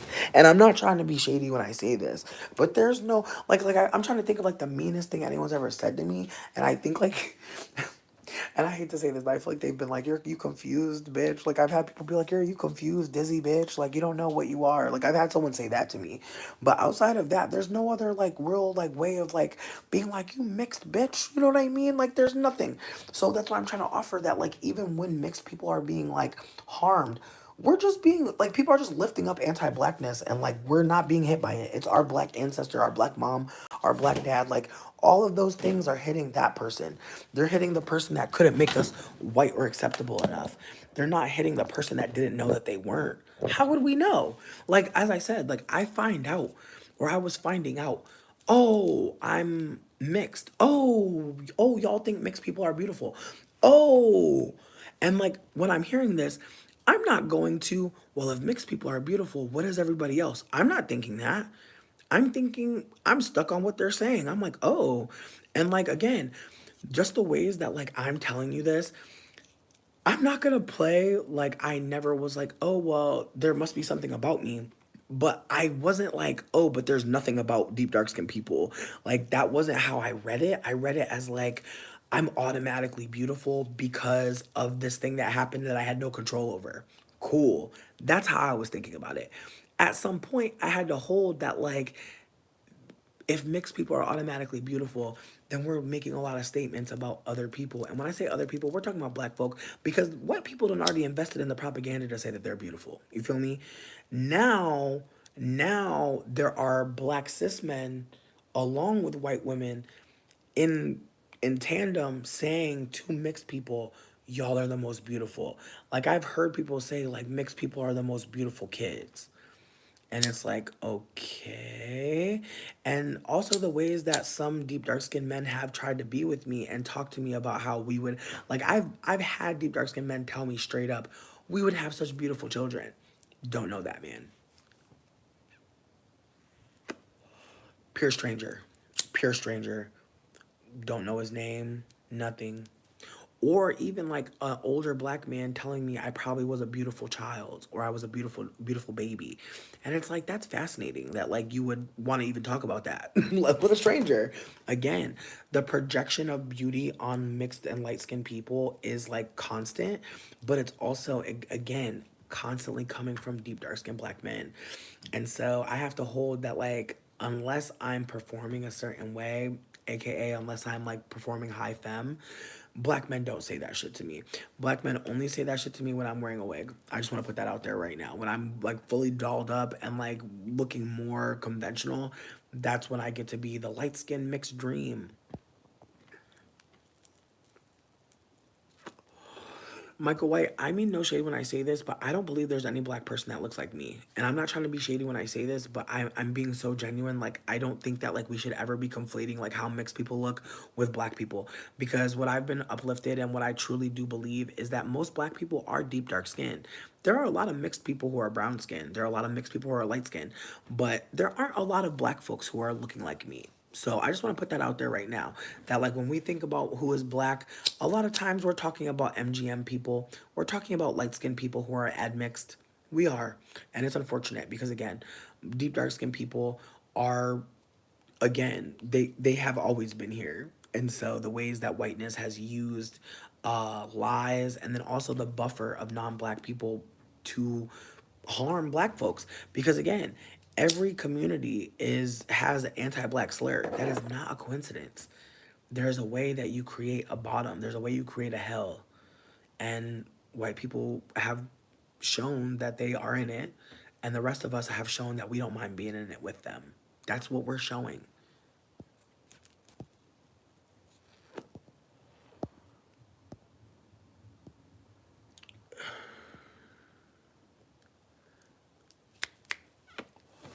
Maxie, thank you so much.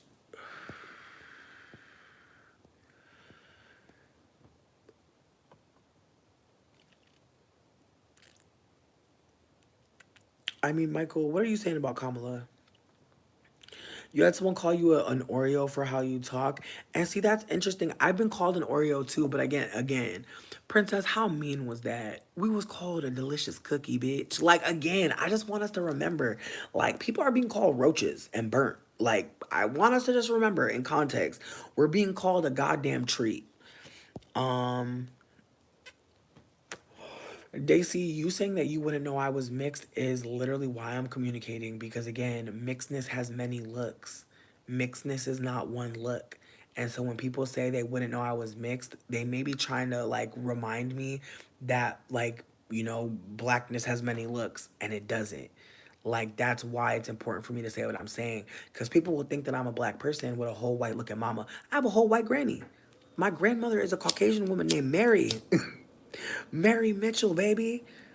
And she used to be Mary Rube. Okay? Like, I've looked into my genealogy, or my genealogy, bitch. I have a lot of wild shit going on. First of all, Henrietta Lacks is my, like, third or fourth cousin on my mama's side. So my mom has black ancestors that have been stolen from. They're not her though. And my father is Jamaican and like from the things that I've noticed, I'm able to get the most information about the American folk, obviously. But from the digging I did on my grandmother comes from a motherfucking plantation owner with the last name Stroud. And baby, the way that this motherfucker got many mansions. And so, lowest of keys, bitch, if I go deep enough, baby, I could probably find some aristocrats. I could probably find some motherfucking royalty, bitch, depending on how far I go. Because I got nobles in my shit. This is how I'm aware that, like, when we talk about mixedness, we're not talking about it in a way that is like actually acknowledging like how mixedness came to be and also how we can be utilized because me as a whole mixed person should not be talking about anti-blackness in a particular way. I should be implicating myself every step of the way. With that being said, that is how I'm trying to communicate now. in the past, I was operating like I was the most marginalized. I will never be. No one who looks like me is the most marginalized. Even in black spaces, you'll never see us being the most marginalized. And so I just want to put that out there that like there has been a shift because, I think pre Obama, there's been conversation about the one drop rule being like not effective anymore or never was effective and was absolutely the tool of white and black men colluding. Like white men appreciated the one drop rule because it kept their whites white, and black men appreciated the one drop rule because it kept light skinned people in their spaces. It kept the proximity to privilege. And just the same way that white passings use brown skin and deep dark skin people as, see, I'm not white. There are ways that I truly believe brown skinned black men and deep dark skinned black men use light skinned women who look like me, who are mixed as fuck, to say, I'm not anti black. Look. Again, there's ways that people communicate to let us know. Aces Genesis, you saying that, thank you. Aces Genesis said, I'm deep dark skinned and multiple people have told me I would have beautiful children with white men. That's a wild thing for people to be saying to you. And again, there is a huge divestment movement happening alongside the 4B movement, alongside decenter men movement. So all of those movements are definitely telling women to focus on themselves, not focus on men, but specifically for black women, not focus on black men. Does mixing escape black suffering or create confusion? Both. XT3 and Pat, you know what? I'm going to hold that I'm sure there's some mixed people out there who was raised and was given some good information. I'm sure, but I don't know where they are. I don't know where they are. You know what? I don't like Kamala or Trump either.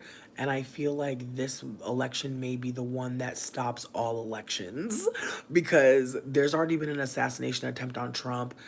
I can't imagine there won't be one on Kamala. I'm not trying to be sensationalist, but I just feel like for someone to be so mad that they wanted to kill Trump, and between me and you, bitch, I personally feel like the shit was staged. But apparently someone got killed behind him, so lowest of keys, bitch. Maybe it wasn't, but I'm still not sure all the way, bitch. I hate that for me. I hate that I don't trust the news, girl. I really don't trust the news. But there's just a part of me that's like, sweetie, all the security there, all the Secret Service, like the way that you get Secret Service even after presidency. So it's like there was Secret Service there for Kamala and him. I refuse to believe they didn't sweep everything. I'm supposed to believe everything wasn't swept. Come on now. Like the threat on his life was always high. It's been high since he was president. Again, it's just like the ways that we're supposed to wet. Like I just feel like that was a signal to his base, like shit getting critical, you know? And again, like even the idea that shit's getting critical and they done swapped out the Dems done did a swap out. To be honest, the Republicans should be feeling good as fuck. Like as much as people saying Kamala, I, sweetie, it don't feel like Kamala to me. Maxie, I appreciate yours as well. Not the white Jamaicans. But see, that's what I'm saying. People think I'm Samoan a lot. Like people have asked me if I'm Tongan, and again, because I'm a tall, fat person who's lighter skinned, people project Blasian onto me. People project Indigenous Asian on me.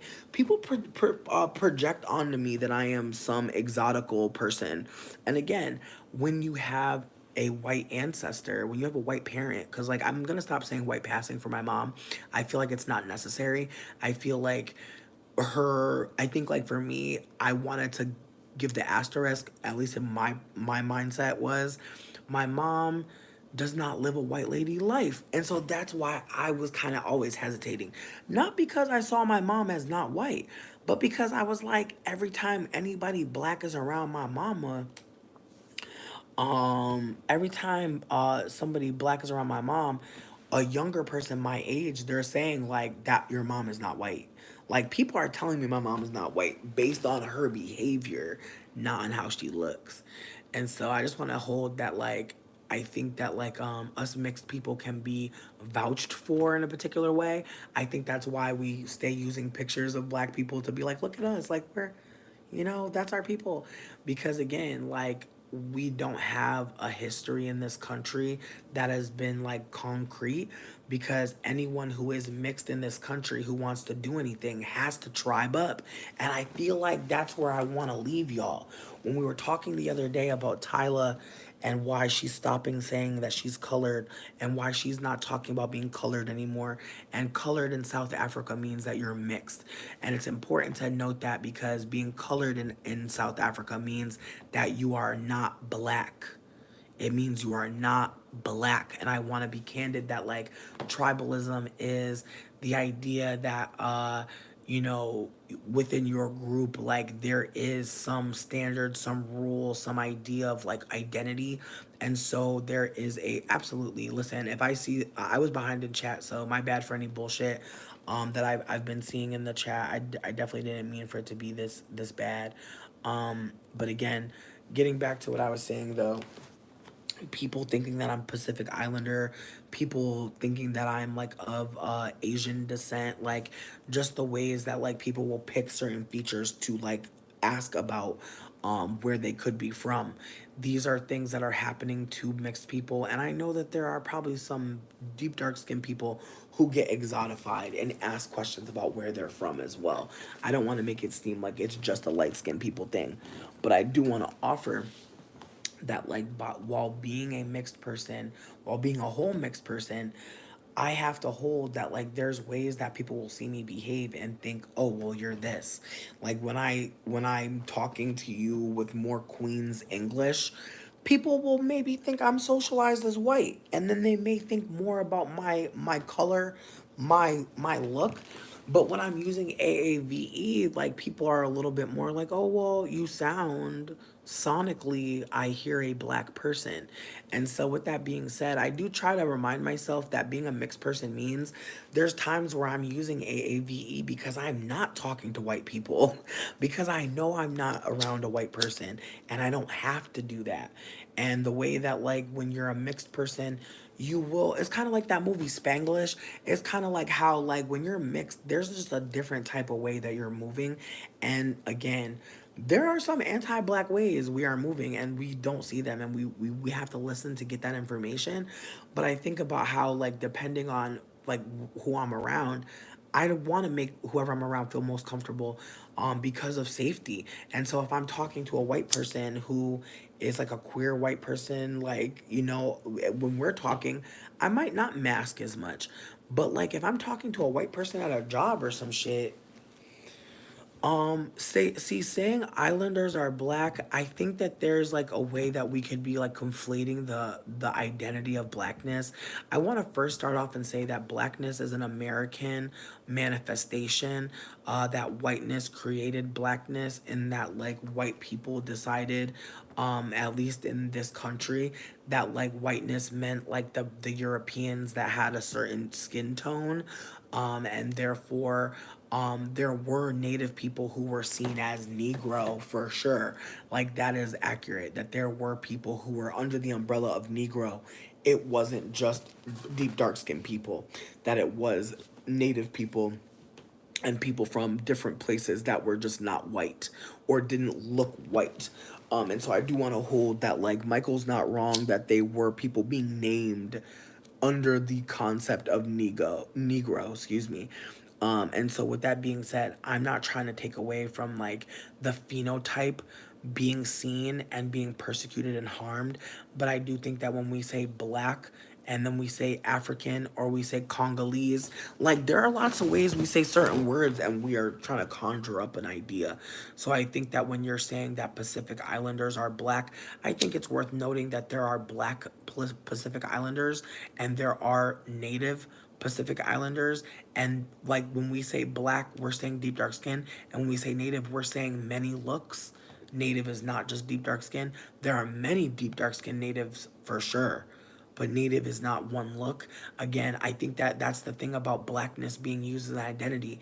If we know most black people are deep dark skin, and that's literally what the term was created to name the deepest, darkest skin folk who have wider features, who have lips, who are non-white. That whole affect, that whole reality that like there is a parameter for what blackness was.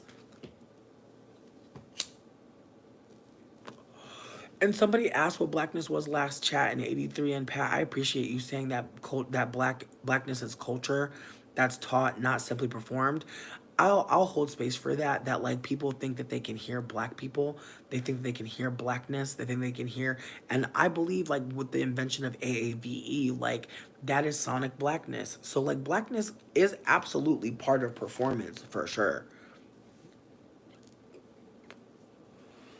But again, people of color, I think, is the umbrella term for everyone who's not black, and I think it's important to name that because there is a privilege outside of whiteness that is not accounted for enough.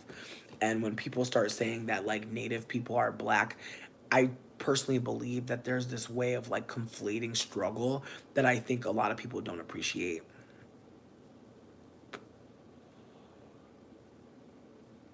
Daisy, I appreciate you for saying what you're saying for sure, and I believe you're the person that says that I don't look mixed, I believe. And like, I appreciate you for saying that. That, like, when people say I don't look mixed, I think what they're really saying is the one drop rule is working. The erasure of black people is working. I just want to put that out there that, like, that's what some people will hear. Because I truly am looking at myself and I am noting that I am not a deep, dark skinned person. So right then and there, I am probably not black. Like no tea, no shade.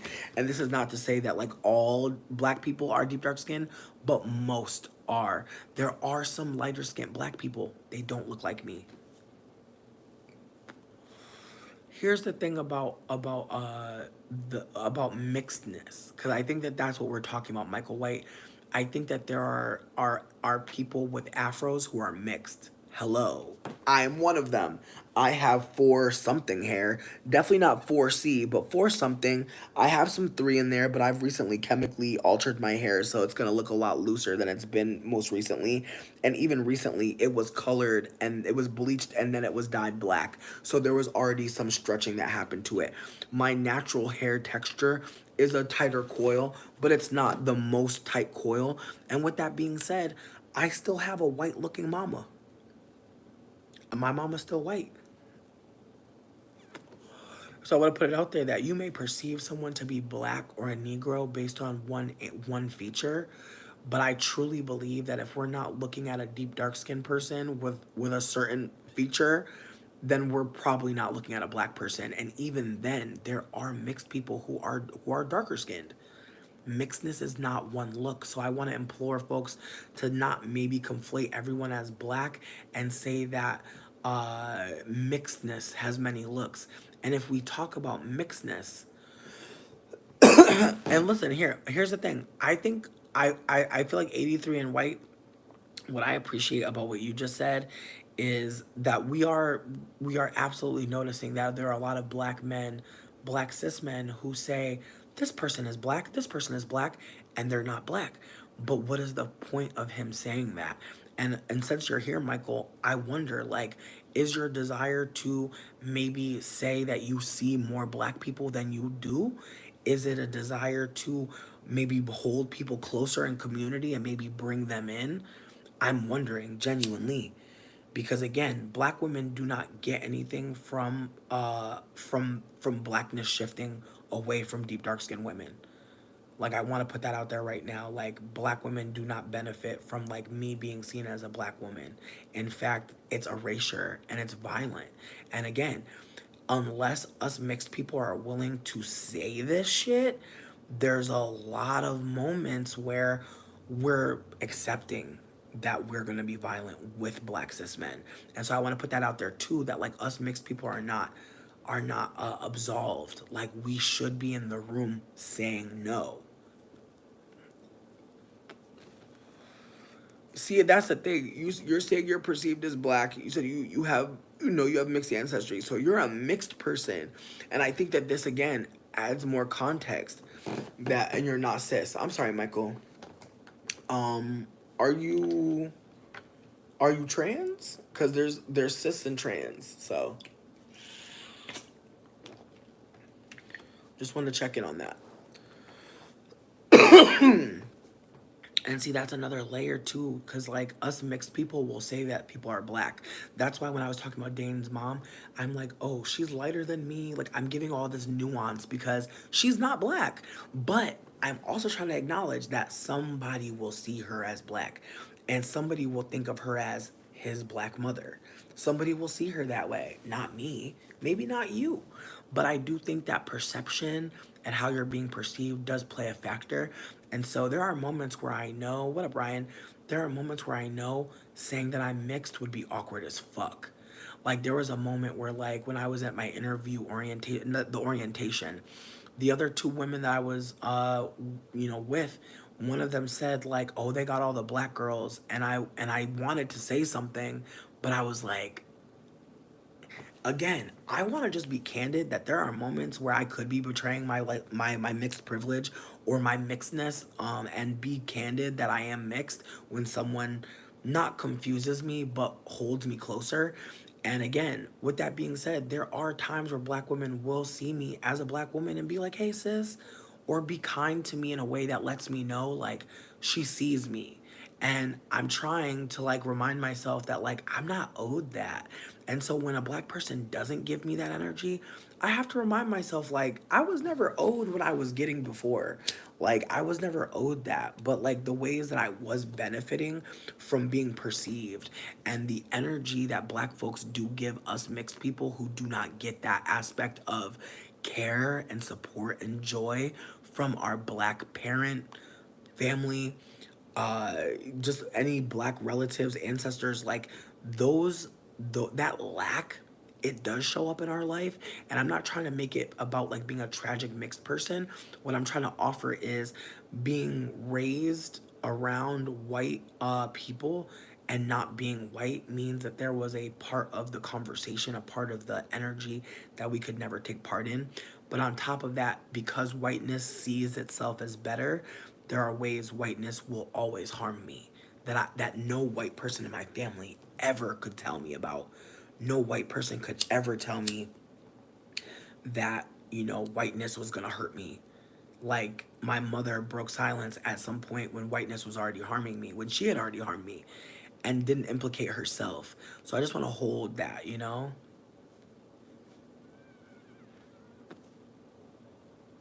Blood and bone. Oh my goodness.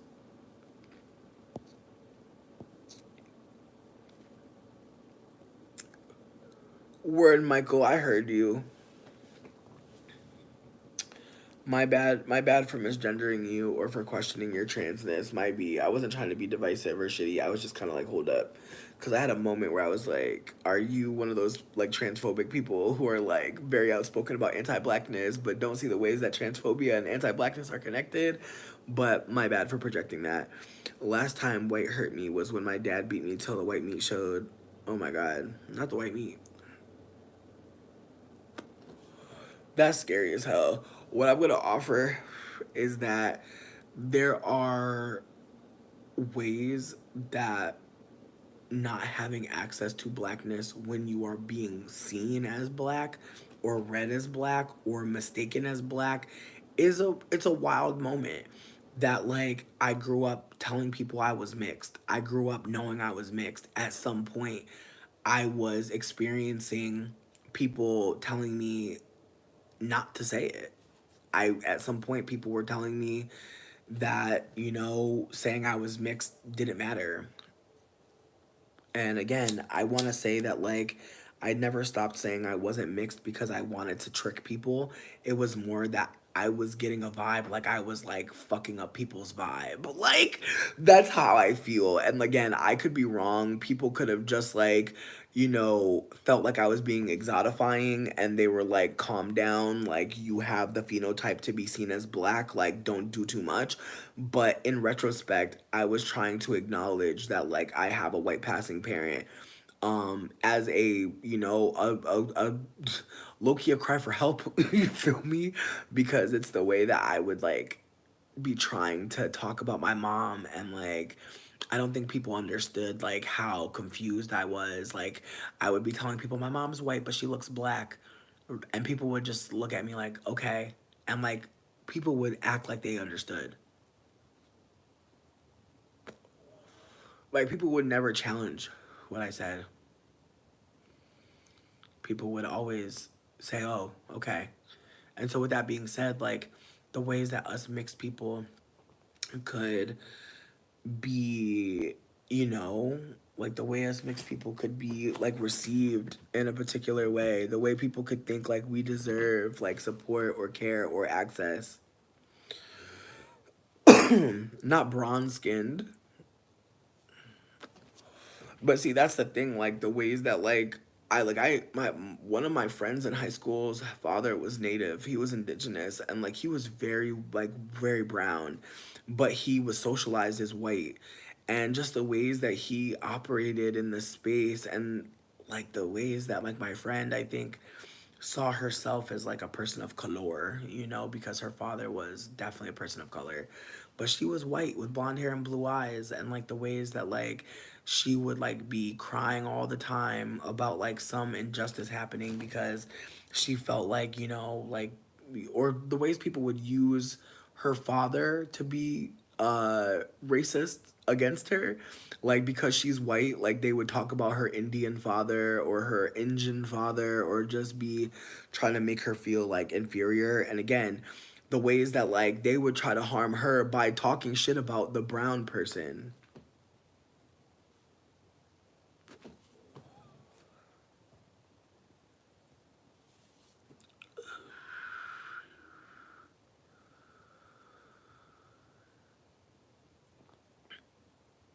Damn, Daisy. Now here's my thing.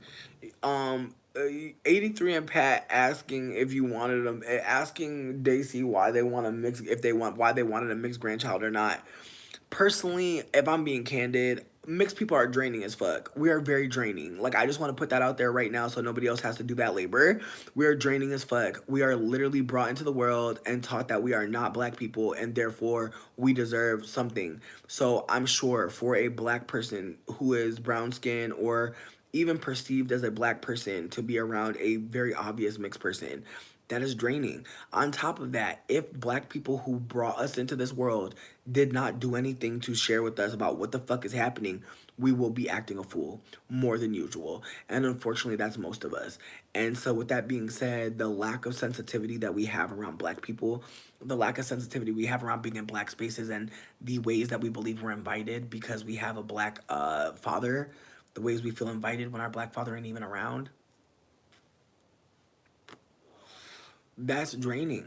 And then we have to consider like who organizes in the community the most. Who does the most organizing work in the black community? So whose labor is being undermined? Like whose spaces are being undermined? Again, we just have to be candid about what's happening and what's unfolding because some people will act obtuse, but there's a function for that as well.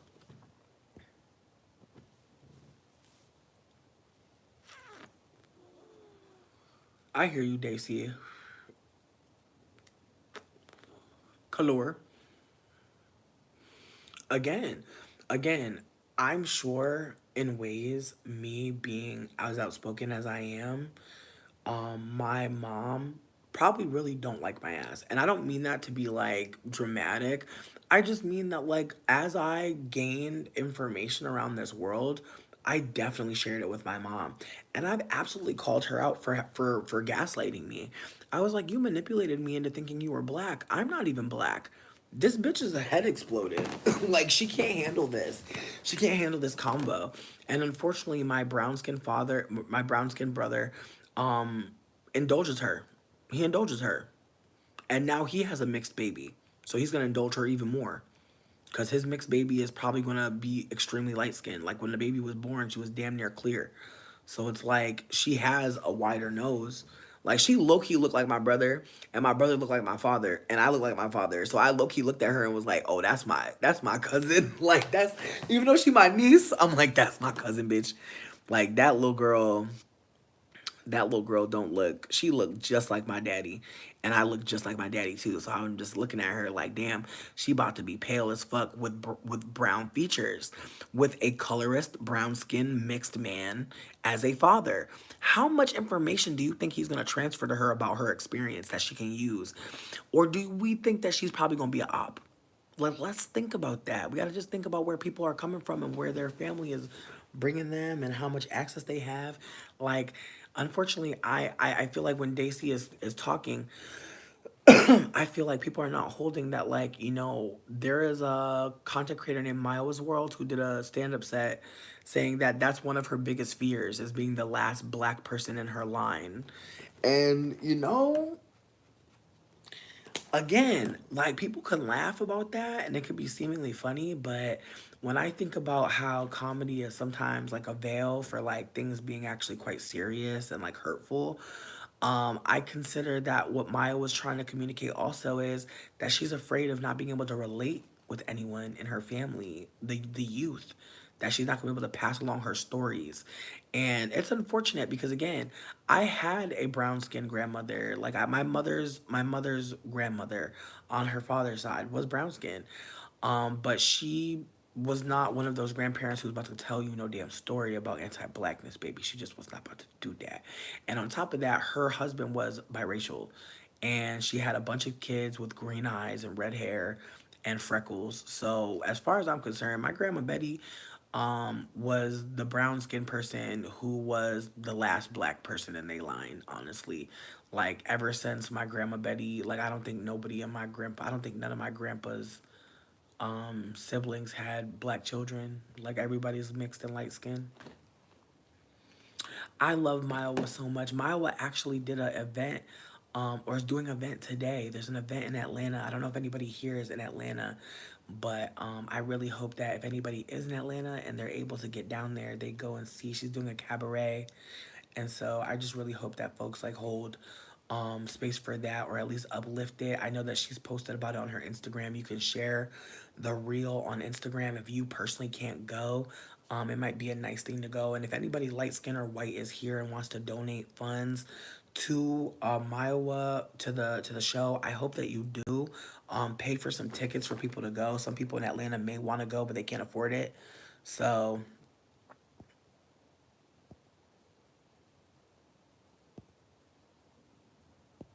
okay.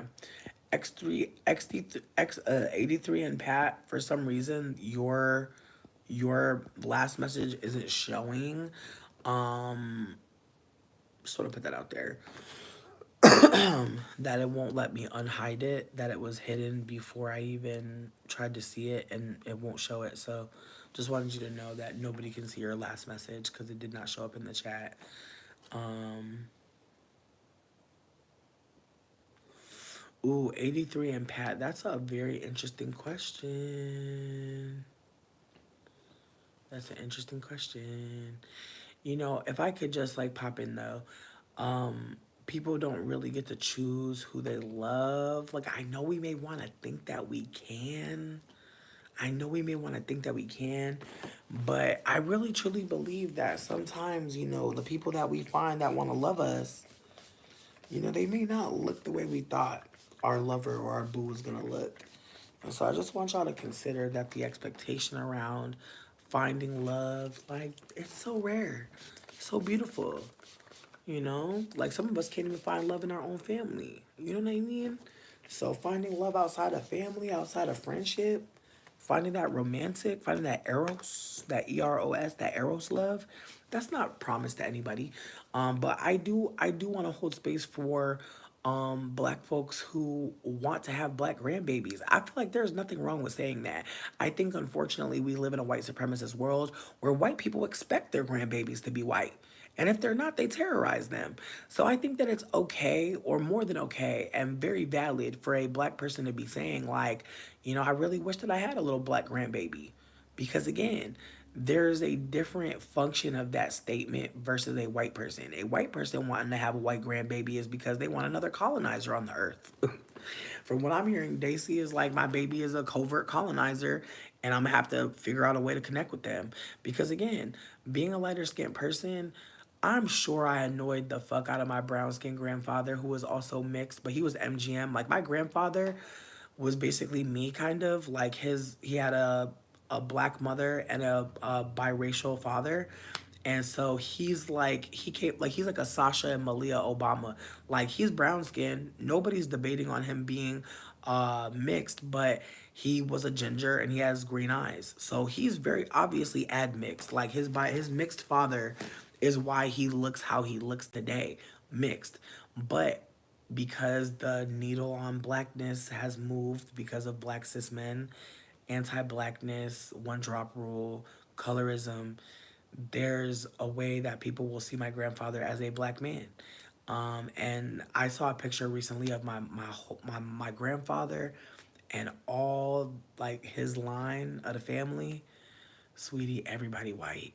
Ain't no young. Well, now let me not. There's one little brown skinned child, and when I say brown skin, I mean lighter brown. And there was just one. Everybody else was white.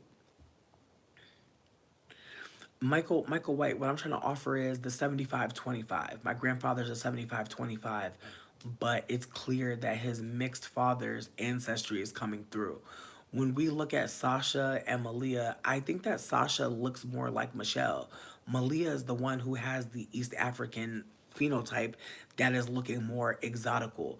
And I feel personally like when I look at the Obama girls, I can tell which one got the white. You feel me? And again, when I look at me and my brother, you can tell which one got the white. My brother is absolutely not 60-40. I have never seen my brother's ancestry test because he's never done one, but he's definitely not 60-40. And I'm not trying to be shady when I say that, but I grew up thinking I was at least 70% black, at least. Seeing 60-40 kind of had me like, dang. And then also looking at my little brother who's lighter than me, I'm like, damn. But I have to also hold that his father is part of the Woodrow Wilson line that was created through Sally Hemings. So everyone in my family, like my mama's side, my little brother daddy's side, my daddy's side, everybody got some white people in their family. And so MGM again has no look. But my father's mixed and so is my mother. And as I said before, my father and my mother are mixed in the opposite way. My mom is mostly white with some black ancestry. My father is mostly black with some white ancestry. And me and my brother both came out looking completely different. You would know that we are siblings if we were sitting next to each other, but if we weren't sitting next to each other, yes, my youngest brother is, I don't want to say white passing. When he was a little baby, yes. But as he got older, I feel like his features started to look more, more ambiguous, less white. I really don't have more information. Like his father unfortunately passed due to asthma. But his father was Woodrow Wilson the third. So I want to be candid that my youngest brother is connected to a presidential line. I don't know what the fuck that means. But my brother's father is a dark skinned man, whose name is Woodrow Wilson the third. And my mother dated him for a time. I ain't like his ass personally. Um, Mainly because, like, from my perspective, I just feel like, and this is just my perspective, I feel like he really treated my little brother, who was white passing, like he was like a little king. And he treated me and my brother like we were like not shit. And granted, he was not our father, but he was still dating our mom. So it was kind of just like, bitch. And I just feel like the way that he treated me was so annoying. And again, keep in mind, I am the closest thing to a black woman in that house, and he's treating me like pure shit. My mom treating her great. My little white looking brother treating him great. My brown skinned brother not treating him good either. And so I just remember me and my brother, like Jovan, we were the brown people in our house. This is actually rosemary water. I'm just repurposing the spray top from another bottle of something, and this bottle because I was gonna throw it away, but it had a little bit more product in it, so I figured the product and the rosemary water would work. But rosemary water is good if you are someone that, like me, I like to moisturize my hair a lot. I like to keep my hair pretty moisturized, and so sometimes you get a rash. Sometimes you could like have too much water on your hair, and it can start to mildew or some shit. And I've definitely had a rash on my head not that long ago. And so to kind of cleanse it, to kind of keep my scalp cleansed, I'm using this masculine plant called rosemary. It's an herb. Some people are not familiar with herbs and shit. But if you use rosemary in food, you can use it anywhere else. I personally would get the fresh rosemary, put it in the freezer, and that way you'll have it whenever you want to use it. Any herb you can do this. You don't need to keep the herb fresh. You can put it in freezer. But green onion, you could just put it in a cup of water and it'll keep growing. And you just keep cutting it. And that way green onion keeps growing in your house. But other herbs and shit, put them in the freezer because they're just going to degrade and go bad. And you're not going to use them in time. Listen, if you can't get rosemary sage, you can make your own bundle. Just buy a bunch of rosemary, tie it together real tight with some hemp string, and then hang it somewhere in your house. And it'll smell good as fuck. But once it dries all the way out, then you can start burning it. But you need to burn the rosemary in order to sage. You can find some dried rosemary for sure and get like one of those like hookah charcoals and put it on top of it and burn it for sure. But that was an indigenous method for purifying the air. Feel free to do your research, but a lot of indigenous people knew what to do, knew what was needed, knew what was necessary. So I just want folks to consider that. That's that's what I'm trying to offer sometimes is that I've been taking my time to learn some herbs. I'm not well knowledge on herbs. I do not know all the herbs.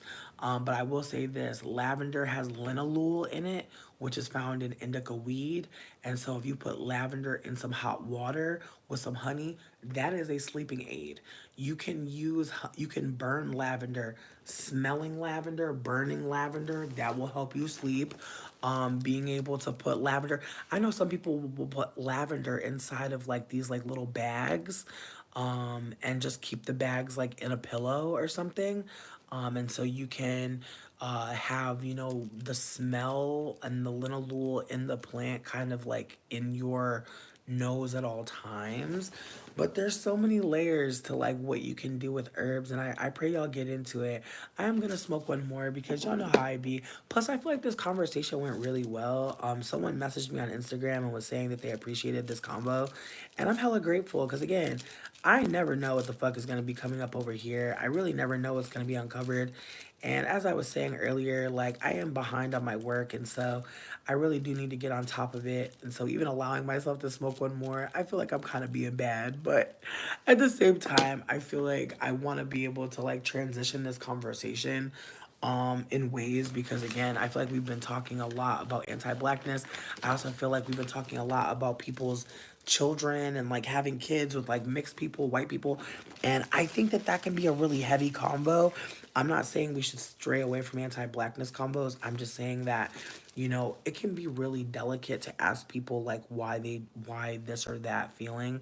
It can be hard to bring up all the trauma of why people say what they say, but I want to be candid that I've been trying to listen so that I can interject when it makes sense. And so if folks are feeling like I'm doing too much sometimes, I do welcome and I do invite people to like reach out to me. I definitely don't want anyone to feel like what I say goes. Like I genuinely don't think that anything that I'm saying here is like law. I genuinely am just trying to share.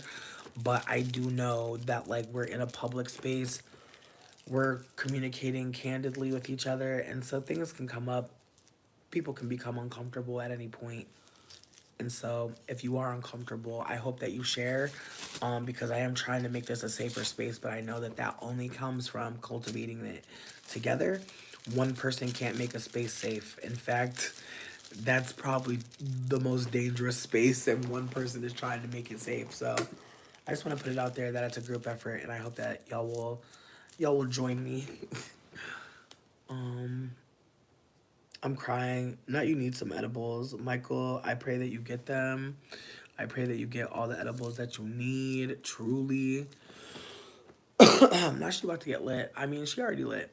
She already lit, but I'm trying to think like, I've been drinking all this water and I'm trying to think like, do I want a tea? Would a tea make me happy? Yo, I had a really delicious drink the other day. It was like a fucking sparkling lavender lemonade.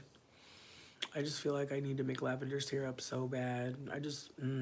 Like I've been wanting to make some, but I need to look and see how to make it shelf stable because I really want to just keep it in like a dark bottle or something so I can just spike any drink.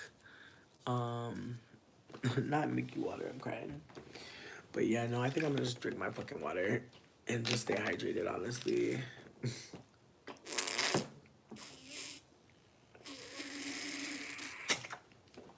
Not just waiting on me. I'm crying. I do like the THC tinctures, yeah. I'm not a big tincture person. I feel like I don't know if anybody saw, but I just put some RSO on this. I feel like you can't really see because I double wrapped it, but there's like some darker marks on it, and that's where there's RSO. This is just gonna help me be able to take a little nappy nap because I really do think that like coming here this early and just talking as much as I did, I feel like after I twist my hair, I'm gonna probably want to just take a little nap and then go and look at the menus because that's really what's caused a further delay is like if I don't get the menus out before Saturday, I literally have to just make a whole new menu. And so me delaying as long as I did means that I have to just start over, which I'm not gonna lie sucks, but I'm grateful. Um the black stuff in my water. Is there black stuff in my water?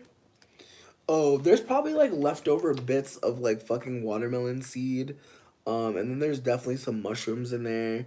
I think I was telling y'all, there's also like some ginger pieces in there too.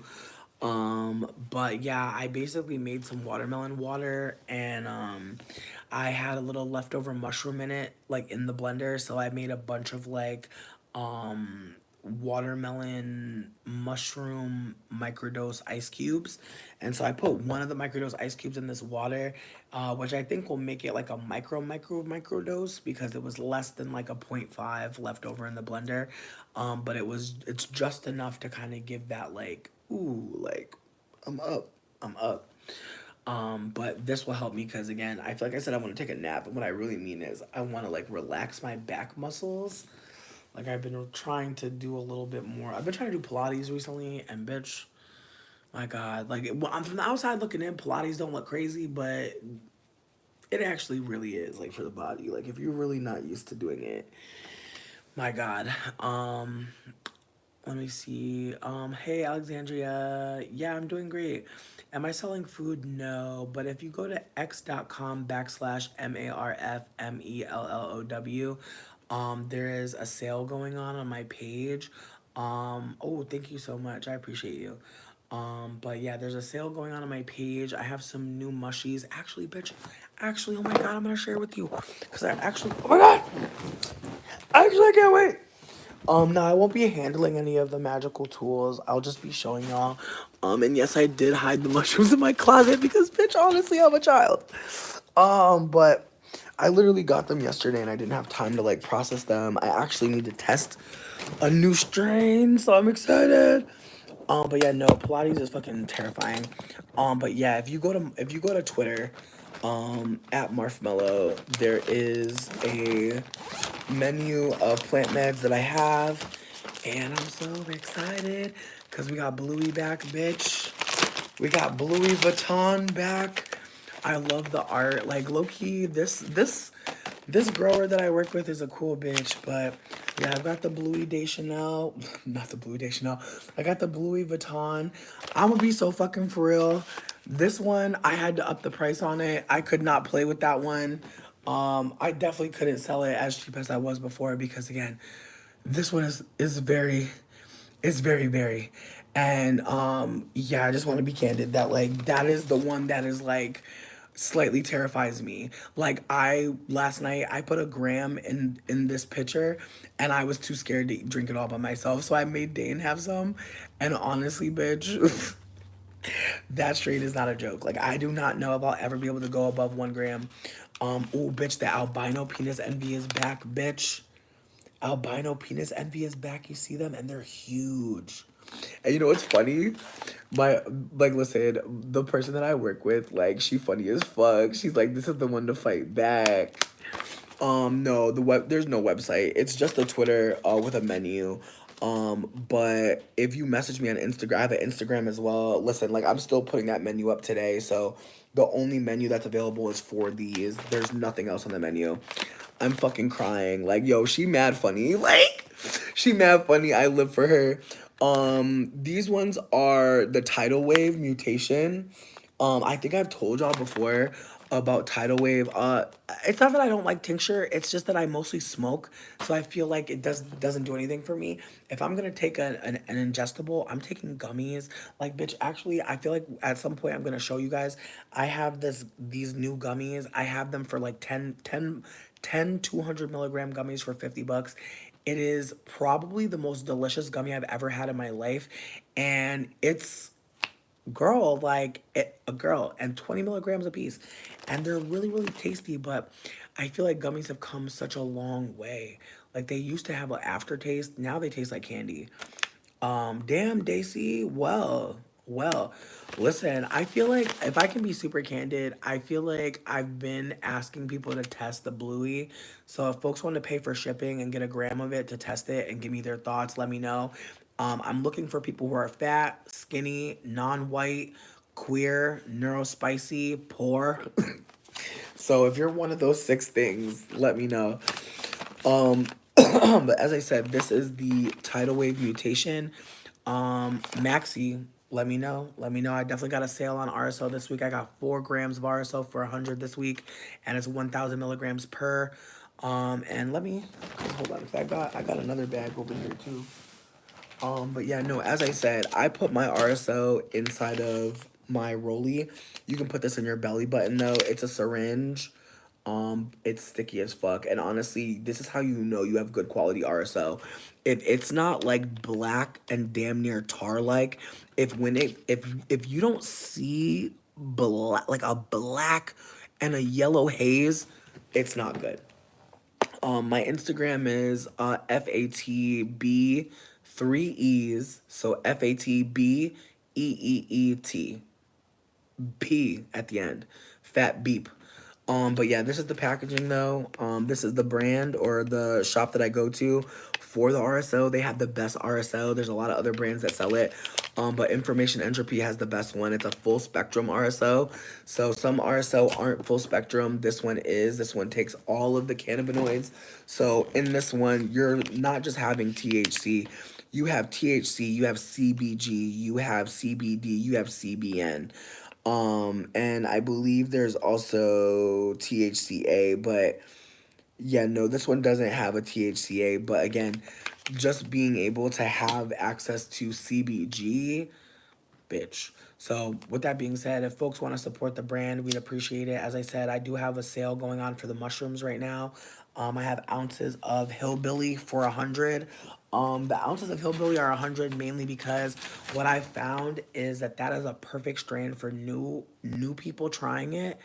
And for people who want to try microdosing, it's one of those strains that provides a lot of energy on the lower dose, but the more you take, the more opiate like it is.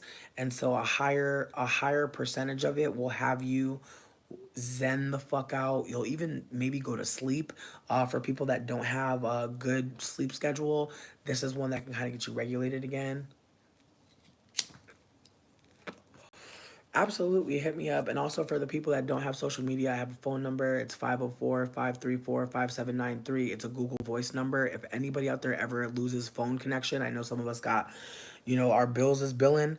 If you have a phone right now that's about to get shut off, Google Voice Dialer. Download it in the App Store. It's on any phone service. You can even download it on your iPad. It's called Google Voice Dialer. You can use your phone that you have on right now to create another phone number, and it will ring through your phone number that you're paying for right now. But when that phone gets shut off, as long as you have Wi-Fi, you can get calls to that phone. So maybe you paid your internet bill this month, but you can't pay the phone bill. That's fine. You can get a new number and port it through your old one. And this is a cool thing to do because if you want to have a little burner, a little number for all types of bullshit, or even just a number that's not connected to your main shit for whatever reason, this is a way to have two phones on one phone. Again, Google Voice Dialer. I found out about it a few years ago. I've had this number for like probably 13 years or so. And the cool thing about it is this is like I've had many numbers because I frequently can't pay my phone bill. So I've been able to have a phone for over a decade, which means that like some people are able to reach me all the time, forever. And that's a good thing because some people you don't want to reach you all the time forever. So Google Voice Dialer, Dialer, and that's a way for you to get a secondary phone source so that you can again use two phones. And there's no shame if you can't pay your phone bill. They be high sometimes. But I did like Mint Mobile when I was using them. I feel like when I get a phone again, I'm gonna go back to them because you're able to pay, I want to say $45 for the first 3 months, and then after that, I want to say it's $45, which I don't believe is the worst thing for an unlimited phone plan. That comes with a hotspot. I feel you. RSO is really amazing. And you know what, Maxie, thank you for saying what you said because having access to RSO has been good for Dane as well. Like he's been putting it in his belly button because he gets panic attacks sometimes. Rick Simpson oil. I'm gonna be real with you. Like, I know that this is indigenous medicine, but unfortunately, a white man had the access to do what he did, and so because this white man literally cooked down a pot of weed, and had the money to get the patent and do all he did. Also, if I can mention, he was able to reduce tumors in his face, in his body. That is another reason why people use RSO. So I want to put that out there that if anybody has a tumor or any cancer like symptoms, this stuff is high grade medicine. It is not like recreational, really. As Maxie said, they're disabled and have CPTSD. This is high grade medicine. So, me smoking it does dull the medicine. When you smoke it, you convert all the THC to CBN. So, that's one thing to consider is like when you smoke your weed, even a sativa, it can at times have an indica like effect just because of the weed changing the property of the or changing the cannabinoid expression. So RSO, if you put it in your belly button, it can make you feel really good. It can really zap some of the pain in your nervous system that you're experiencing. But if you were to roll it up in a blunt, you're getting high as fuck. And so, yes, there's a high from your belly button. Yes, there's a high from eating it. But those two highs are completely different from smoking it or dabbing it on a rig. If you heat it to a certain degree, which your stomach is not going to heat it to the degree of fire. Absolutely. And so your stomach is gonna keep take it as it is. And in fact, our bodies have receptors for cannabinoids. Like just like we have just like we have lungs for air, our body has natural cannabis like CB, it's called like CB1 receptors or whatever the fuck, where it's like because we're nature, the shit that grows out of the earth is for us. So whenever we're taking on synthetic shit, that's sometimes why we are sick because our bodies literally are created to work in tandem with all of this shit. So on some avatar shit, like you know how like on some avatar, like the blue people, how when they jump on the dragons, they like connect their tail and shit. Like our bodies literally connect with nature just like that. Like we can connect with nature in a very deep way. And I don't mean that to be on some nature, but for real though, we are literally nature, and all of the ways we've been socialized has put us in a position that we think we're above it. And so that's just white supremacy. That's just the colonizer's imagination. Like when the colonizer saw black people, he was mad, but when the colonizer saw the earth working in harmony, oh, he was real sick, and he was like, oh nah bitch, there should be roads here. Literally shouldn't be no fucking earth. Like, what the fuck? Like, you know what? What if the water was transported from here to here? Like, literally, like, the colonizer literally was like, I don't like how this is looking. And just started moving shit to the point where people today believe, like, how it looks is supposed to be how it looks. It's not. And I think, like, during COVID, we started to notice, like, the rewilding of certain places because people weren't there. Like I remember like hearing that the forest got cleaner, that the earth got cleaner during COVID. Remember that? And like again, I feel like what is the point of telling us that nature is doing better without us? I really feel like they're trying to get us ready to go to Mars, bitch. Loki, this is unrelated to everything, but since I'm smoking this last one with y'all, and this is my last one, hold me accountable, friends. Well, I'm gonna hold myself accountable. You ain't gotta be in this, but there's a movie called Slingshot, and it's about child and fucking Lawrence Fishburne is in it. That's the black representation of black people going to space, a light skinned man. But they literally have some people taking and I feel like this movie has been made before. I can't remember what it's called, but it was a movie where like basically a bunch of young people were born in this aircraft or in this spaceship because their ancestors had fucked in the spaceship and given their children to the new world because they were on a space travel. And so how it worked was the first people that got on the space craft, they all fucked and created the next generation until the last generation that was going to be the ones that were going to be on the new planet. So the whole point of the people that we're seeing in the movie was they were the ones that were supposed to like basically grow up and fuck and keep on creating humanity in this spaceship, even though it was hell in the spaceship, even though the spaceship really did not offer them much. They were supposed to be like, well, there's more life in the galaxy. We're going to it. We got to keep going. And so I believe that there's probably some Afrofuturism involved, but the concept is that like there is another world, another Earth like planet. And I believe it was Saturn's moon or Mercury's moon. I can't remember. But one of the planets moons has a mirror to Earth. But they were saying that like there's lakes on it, but that the lakes that are on it, like they can't see like very much about it. Like they've only been able to get one good pick, and the one good pick is like kind of dusty. Like they can't really see past the haziness. But there's seasons apparently on it. Different climates apparently on it. It's the closest thing to Earth, which terrifies me because it's like, look at what we've already done. If we already need to leave, like if we already need to dip.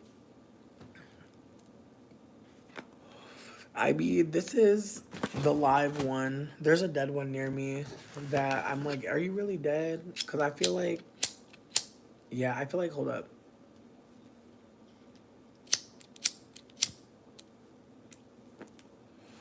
So it's got something in it. It's got a little something. Actually, hold up. I should go like this. Oh, see, yeah, see? It's got a little, it's not all the way. I'm going to keep her just in case. Quantum, absolutely. Absolutely. Quantum, and that's the thing. That's the thing that scares me. Is like the Earth will survive. The Earth will survive. Indeed, you're not wrong. But I don't think that like white people that are causing all this confusion are really thinking about like what that means. Cause like I feel like between me and you, it's just feeling like humanity is like a real shitty box perm, and the earth is just sweating us out like all the time. Like we are just getting sweated out. Like it feels like we are like really disgusting the earth, and the earth is like, you know what, bitch, I got something for that ass. Like it's just like I don't know, just all the viruses coming out. It's just like it's giving like the motherfucking the earth spirits just like I know what's gonna get them. I got some chicken pox that's big as fuck. I'm sorry. I'm just thinking about like the all the spiritual deities like trying to mix something up in a pot up there. Like, yeah, you know what? They wasn't listening when we shut that shit down last time. So we gotta do COVID, monkeypox. We gotta give them SARS #2. You know what I mean? Like they were like, we gotta give them everything. We gotta give them COVIDia, all of it. Yeah, I'm telling you, bitch. It's giving. We are a flea infested lace front on the head of the earth, and it just wants to rip us off, bitch. And it don't care if its scalp comes off too. It's like that's just the top layer, bitch. I got more. I got more. Like I really feel like the earth is operating out of fucking abundance. Like that's local. I feel like the earth figured it out. It's like, look, I'm so abundant. I can't change. I can't be scarce with these hoes. I'm gonna have to give them all I got. And I really think it's just tapping into what it could do. And again, it's not like we're not helping. It's like we over here making the earth hot as fuck. The parts that's supposed to be cold is fucking thawing out. The animals don't know what's going on. Like, bitch, I don't know about you, but do you feel like everything is biting you out here? Like, I feel like I can't even sit outside no more, bitch. I feel like all the bug sets are up. All the bug sets, bitch. I feel like the mosquitoes this year were out during the day, bitch. I thought these hoes came out when the sun went down. These hoes was up in the morning. I seen a morning mosquito. I was like, bitch, aren't you supposed to be asleep? Yo, the cicadas are sick. Oh my god, I just feel like the bugs are attacking. Like I got bit yesterday sitting outside in the sunshine, just bit in broad day. I'm like, what was it? I ain't see nothing around me that could bite neither, so I was kind of fucking confused. But yeah, that's what's going on out here. I just feel like the birds are birding. I just feel like the bird situation is getting more wild. I'm sorry, I thought I saw an ant, bitch. I literally hate ants so much. Ooh, low key, bitch. Some men moved across, bitch. Yeah, I know. Absolutely do. I'm an addict. Absolutely do. Absolutely do. A big explosion to end humanity. Honestly, bitch, if that happened, I just feel like we did it, like the humans did it, not the earth. Oh, glad. I'm glad. I'm just saying, bitch, I'm an addict and I'm traumatized. So I'm not even about to give myself too much. However, I am aware that I smoke a lot of weed. I smoke more weed than I would want to smoke. But I feel like I'm still at that point where it's like, I'm smoking a lot of weed. I don't really like that. I'm still at that point. I'm still trying to figure out how to gently get myself to do different shit. So we're not there yet. But I also think what I'm noticing is like when I'm here and smoking with y'all, I feel like this is what I do with my best friends. Like when me and my friends talk on live or we talk on video chat, like we literally just smoke hella weed and just chat. So I feel like this is where my addiction shows the most for sure. But hey, absolutely, absolutely. But I also think like I don't know. I feel like I watched this video of this autistic person talking about how they spent so much time trying to eat the right amount of food, the right calories, the right vitamins, and they're like, fuck it. They're like, I'm eating Soylent and hot Cheetos every day because that's what the fuck I want. And I was like, yes, like that's how I feel. Like there were so many times where I would be like, this is gonna sound how it sounds, but as a kid, we weren't allowed to drink soda, and so now like I really have to do a lot of work mentally. Like not as much now, but I used to really have to like allow myself like to drink the soda. Allow myself like to know that it's okay that I'm drinking the soda. But like the ways that we're restricted when we're young, the ways that we're restricted, like or the ways we're projected on. Like my mom was always making me afraid that I was gonna get diabetes. Like I could catch it. And she would restrict my soda, certain food, or she would just be like, oh, that's a lot of bread. I just feel like when you're fat, like people be noticing how much bread you're eating and so I'm just trying to note that like there are times where like I do shame myself for smoking so much, but then I have to also hold like how does my behavior make sense in the context of everything? Like that's my favorite question to ask myself is like how does this make sense though? Because sometimes we'll really tell ourselves like it don't make sense, like why are we doing this, and it's like but hold up though, like allow yourself one moment where you hold your hand and you actually like review the tapes together and look back at like other people that were doing this behavior, people that were denying you pleasure, ways you denied yourself pleasure because that's what you were taught, like just all the ways that we confuse at times pleasure and freedom. Smoking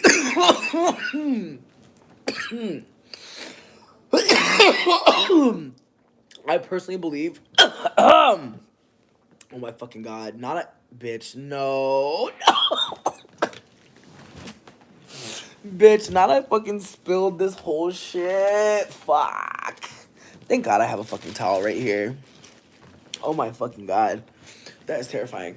Thank God it's just rosemary water though, and there's like nothing really fucked up in it that could get fucked up on the carpet. But my god, we have to stomp this one out. Oh no, it's just listen, the weed just bonked me, friends. I'm quite fine. Twas just the weed. The breed in America, the bread, yikes. The bread in America, is it real bread? Oh yeah, no, it's like mostly sugar, right? True. Will you be okay? I'm fucking crying. No, I'm definitely gonna be fine. But yeah, again, there's just a lot of ways that we deny ourselves pleasure, and the sacredness of a smoke. I do hold space for that. I think like when I'm here, I do be chain smoking. I'm gonna be so fucking for real, but I do think that, just the ritual of being able to light up and hit that shit, woo, it does hit for me. And I think about that with like honeydew bubble tea, like that first sip of that bubble tea, man, that first bite into that cookie that you love. Like there's just these like little simple pleasures that, again, in the midst of chaos, you'll overindulge, of course. And so there was a moment where I was getting bubble tea like almost every other day. There was a moment where I was like just, allowing myself all the pleasure my little fucking heart could withstand.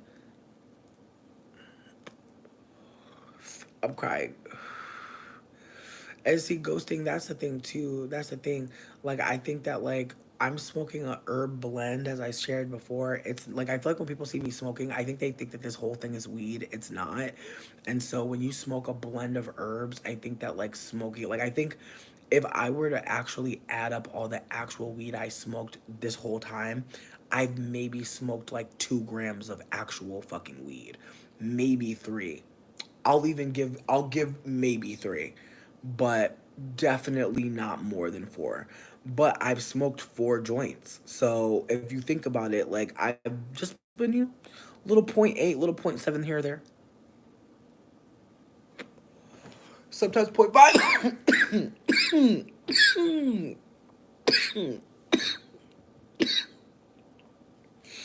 And sometimes, depending on how I roll it, like sometimes I'll roll it to where like there's a bunch of weed in the front and then more herbs towards the back.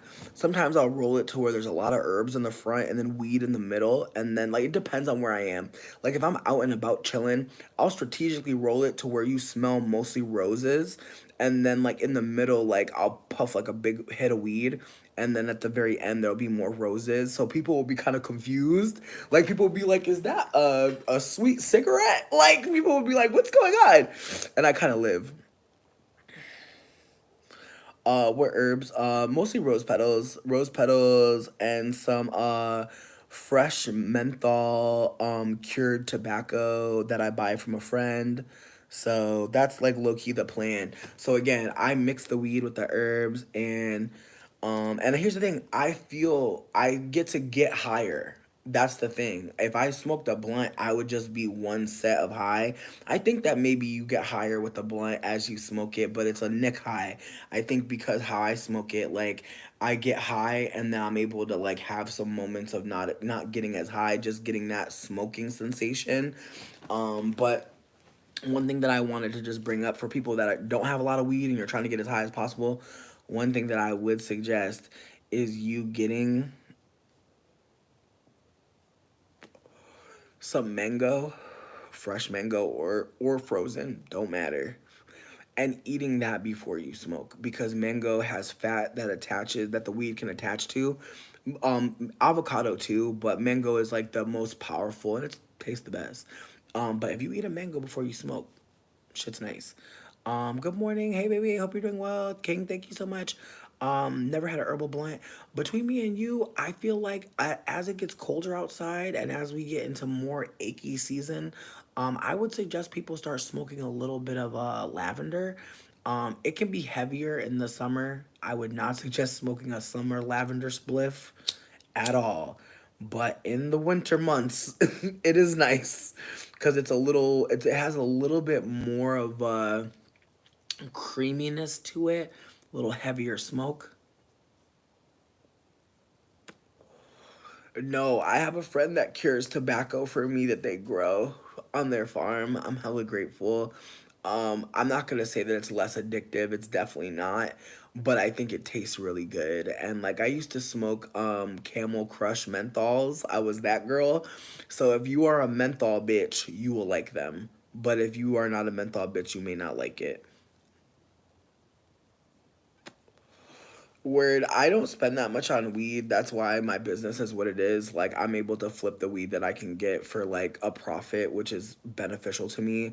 But as I said recently, I started like I just changed my prices recently because I figure if I lower my prices, I may be able to get more customers, and then that way I don't have to raise my prices and have less customers, if that makes sense. Like, I want to have more customers, but I also want to like not be gatekeeping like plant medicine in a particular way. Like, I'm able to smoke as much because weed literally cost me $1. Like, it cost me barely any money to smoke. Like, I could get like a pocket full of change and get a 3.5 very easily, or a half ounce very easily. Like, the weed quality here is so, like, it's so, there's so much weed here that the prices are insane. Whereas where some of y'all live, there's so little weed, such a high threat of jail, prices are insane. So that's what I'm trying to offer. Again, go to my Twitter. I got a menu coming this afternoon slash evening. No bullshit. I know I've been bullshitting with the menu. I think I said schedule. That's kind of crazy, but I'm trying my best to just again like keep the business going. But I needed to change my business practices, and I'm hoping that by being candid, folks can feel a little bit more comfortable. You know what I mean? Engaging me about suggestions that they have with the business, because I don't believe that I'm running it the best. I'll never believe that. I'll always believe that I have a lot to learn, and that's what I think will set me apart from other small businesses. Is that I'm open to suggestion. I'm open to changing policies, and I'm open to suggestions that again don't necessarily make me money, but they do gain trust in the community, because that's what I'm trying to do after the last few months of like just my orders being late, not being able to communicate because I was full of shame because I was like fucking up at the one job that I feel like I'm really great at. That was a mind fuck. That was an ego blow. I'm not gonna lie. Like, I definitely felt shitty in a way that I haven't felt in a long time, because I think like when I started the business, it was doing so well that I was taking care of me and a whole nother adult. And so I never had any moments where like I was like, this ain't working out, or like things are going bad. Like, I've never had that moment running this business since I've been homeless since like 2021. And so we're coming up on, this is our third year officially. I thought it was four, but the business actually started in 2021, um, like this summer. And actually, I may be fucking lying. I feel like it was the summer of 2020 that it started, but I could be wrong again, because I feel like the summer of 2020 is when we moved in with his parents, and I feel like we lived there for a few months.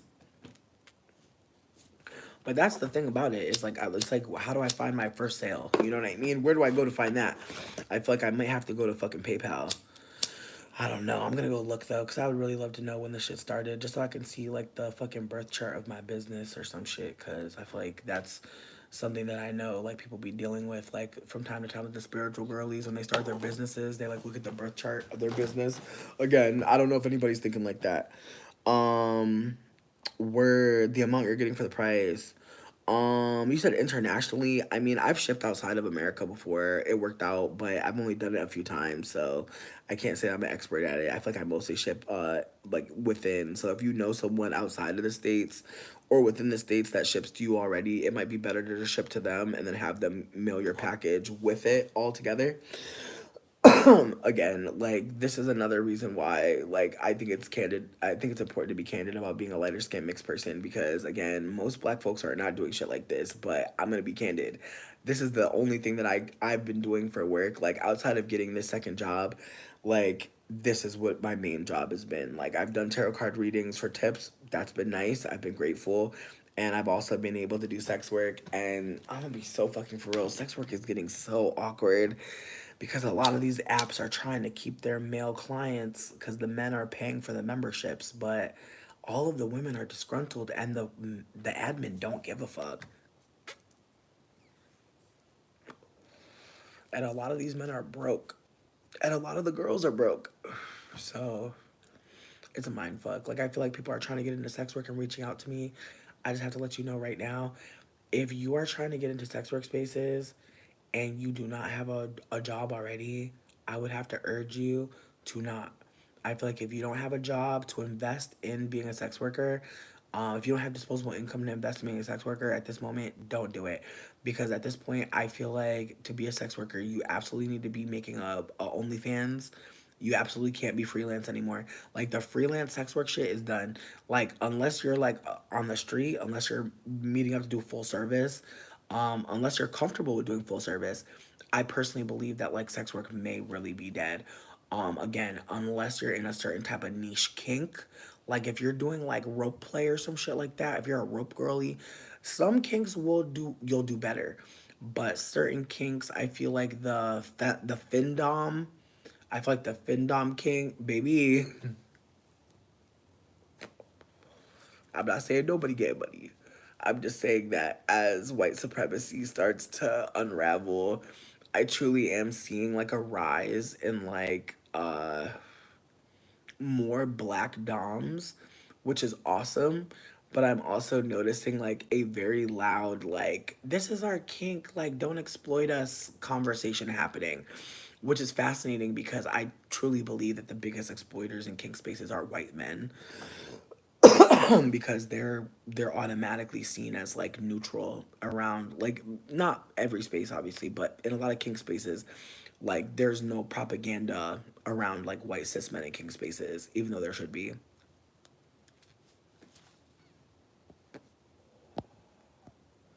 But with that being said, like I don't believe for 1 minute that like we're not like in a time where, people are doing a lot of creative shit to get money. But I do know that like me being as candid as I am about the business I'm doing is seen as risky. With that being said, I don't want to say that like I'm not afraid. I think that I'm more interested in surviving than focusing on my fear. I think that that's the best way to put it. Is like I feel like I'm as strategic as I can be. I feel like, knock on wood, every pack has gotten to where it needed to go.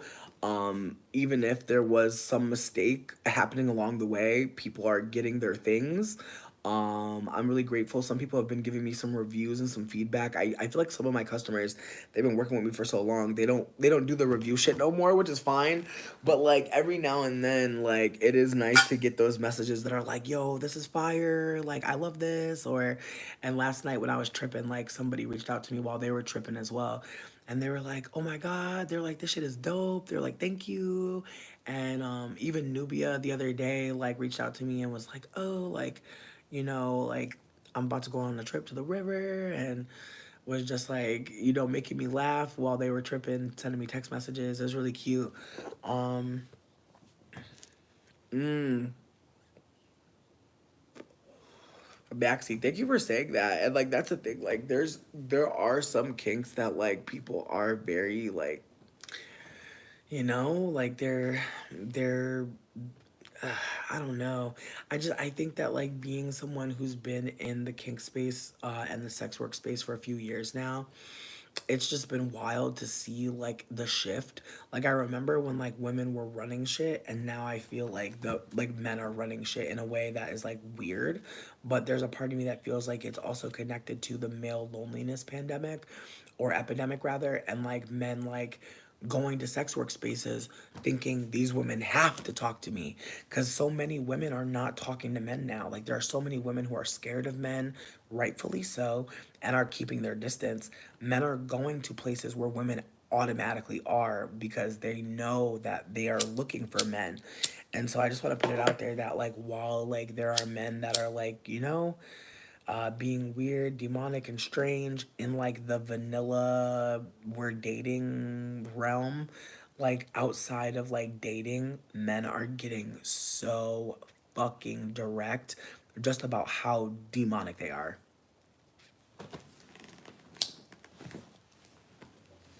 Like I've been seeing men teaching other men how to love bomb. I've been seeing other men teaching men how to homosexual and use their dick to get free rent. I've seen so many men instructing other men on how to be awful. And again, they're wondering why they're lonely while doing this shit. And you know what? Quantum, I appreciate you for saying that, because there are so many lonely women, and I feel like instead of us focusing on them, we're calling them pick Mishas. I'm glad, Jay. I'm so glad to hear that. Like I hate to say that because I feel like calling women pick Mishas has been helpful to some of us because we're able to understand like why certain women are operating how they are. But unfortunately, the root of pick Mishaism is loneliness, and we don't talk about that shit enough. We don't talk about how like these women aren't just like agreeing with men to their detriment because they want to. A lot of them are lonely and they want a man because our society tells us a man and a woman are like the one true pair. And so, as I said, there are going to be a lot more women divesting from men, but also divesting from heteronormativity. And again, men looked at women and said, "You're lesser than me." With what authority? Again, when the privileged assert their betterness, their dominance, they're just saying they are weak. They're weak. They have nothing. They only have violence as a means of power. And so, how do you undermine violence?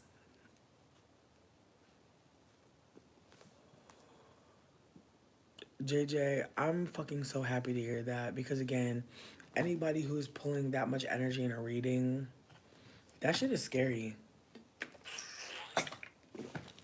Like, that's the thing about tarot that fucks me up is when, like, when cards are just flying and you're just seeing wild shit.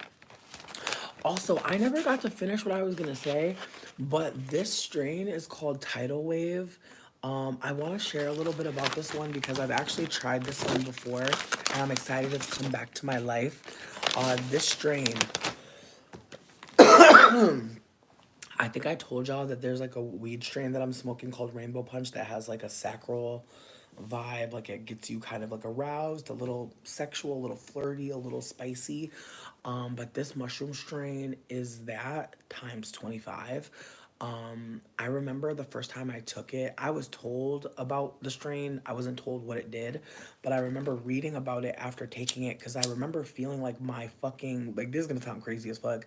I remember feeling like my cervix was like cracking. Like I remember feeling like my endocrine system was fucking shedding. Like not on some like period shit, like not on some like period pain shit, but like on some like I just felt like a shift happening. Like I was being broken free sexually in this way.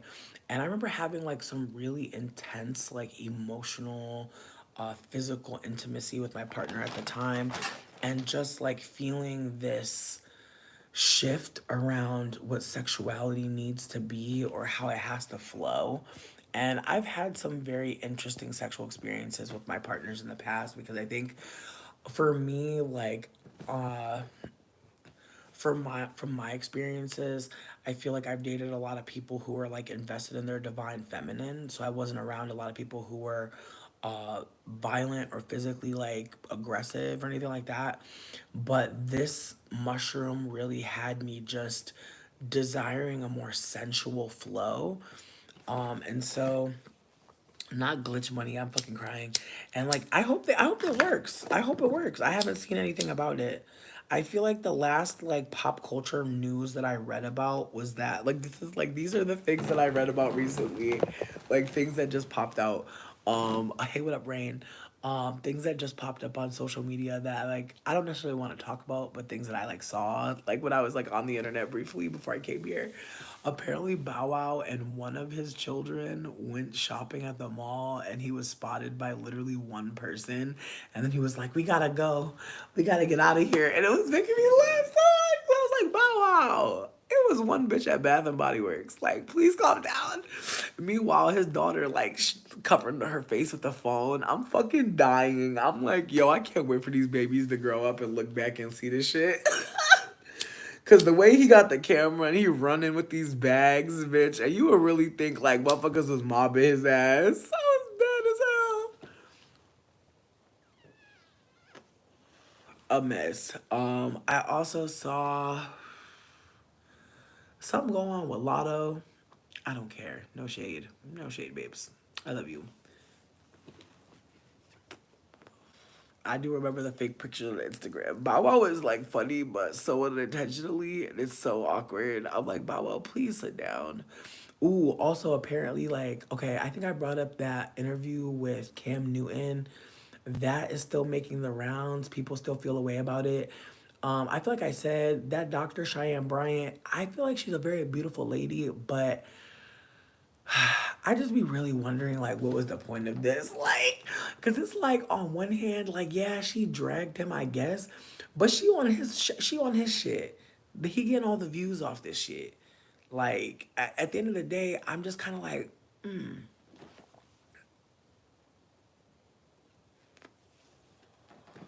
no, JJ, I was crying about that shit. But Bow Wow been famous from so young. I just don't think, and he also an exotical. Like, I know that he's seen as a black man, but he's exotical and he knows it.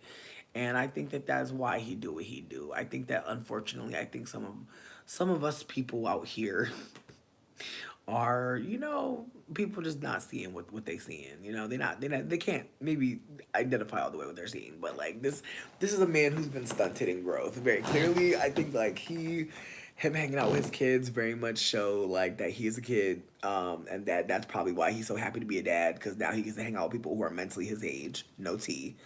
And some men, you could just see it very obviously. Like, those kids are his besties. Like, that's his besties. And I think some women don't realize, like, when they have a baby with a man, that man didn't want a legacy bitch. He wanted some fucking peers. Like, he wanted some people to hang out with, that wasn't you. He didn't want the pressure of being a grown man. He wanted to be a young boy. And now he got some little friends. And unfortunately, like, the little kids that get raised by men like that, they do not get to be adults ever either. Like, they get locked in, and some of them try to get out. Some of them try to get out. Listen, Cam and these hats getting cut out in the middle got me crying. Not his bestie, bitch. I know JD. Where's JD at? Exactly. Exactly. I'm just noticed a lot of handlers are gone. A lot of handlers are hiding. Ain't seen Jay Z since 444 dropped, and I also side eye that drop because it's like, girl, who told you about 444? Like, that's why I don't like Beyonce slightly, because I'm just like, girl, I know you be sharing shit with him, be giving him tea, because I know he don't know shit about crystals or 444 AA. I know he don't know shit about that. Michael, catch. Like, JD never looked right. Neither did fucking Birdman. They all looked weird, and in retrospect, like, the public offender, his YouTube channel really brings me a lot of joy.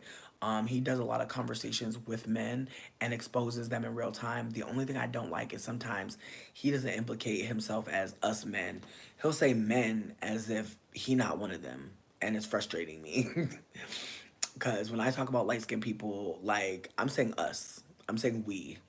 Like, I'm not saying like those people, like, to differentiate myself. I think that's very bad faith move, because again, like, you have to implicate yourself once you're trying to talk about your privilege. And like, I think that he has a lot of followers who like his content, and I think it would push his content a little bit more, and maybe it's a good thing that he don't see it. Not generational wealth. I mean, there's a part of me that feels like if you look at Jay-Z, there's a lot of layers there. Like, I feel like, and I hate to say this because this is such a moment, perhaps, but I feel like Jay-Z choosing Beyonce is a moment. I feel like Jay-Z grooming Beyonce from young is a moment.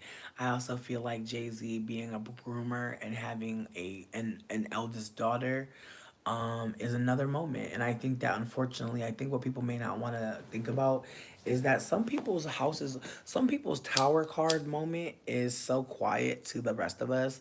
But I truly believe that little blue Capricorn, little blue Ivy, little Capricorn baby, oh, you think she not talking? You think she not connecting dots? Like, at some point, I had a moment where I thought about my little sister, and I was like, one day she gonna realize it's weird that she knows she has a sister, but that we don't know each other like that. Like, one day it's gonna click to her, and that's why I'm trying to like not be on some like vengeful or like deep-seated regret, anger shit. Because, like, I have to remember, like, some of these young kids, they do not know what they're seeing. They don't know what's being said. They can't understand it. They're going along with it. A lot of the elders that are talking to them were born in the age of Pisces. We have to consider that. There are a lot of elders who are born in the age of Pisces who are still trying to put their beliefs on people. That's the conflict right now that we're having. A lot of elders believe we should be some kind of way. The rest of us know we shouldn't. And so what do you do when motherfuckers telling you what they believe versus what you fucking know? What do you do? Like, that's how I'm gonna leave y'all. What do you do when you know and motherfuckers believe? That's all I'm gonna say. That's our real conflict. Like, we went from Pisces to Aquarius. Motherfuckers be believing shit and we be knowing shit and now we fighting. How can you fight with someone based on belief? How can you fight based on belief? Okay, but see, we think they go cross over, but bitch, they bring in some young people with them. It's some young people that really think like laziness is a thing. That really think motherfuckers want to be sitting there dysregulated and maladaptive daydreaming and not getting their work done. Like, it's a lot of people that do not think deeper than what they believe because they don't know. And so again, I'm just trying to remember that like some of us really were raised by people who want you to believe something so bad that you'll doubt what you know. And I think that that's the best place to leave y'all. How do you fight people who believe stuff and you know stuff? How do you fight opinion with facts? How do you fight truthiness, you know? Stuff that sounds true, but ain't.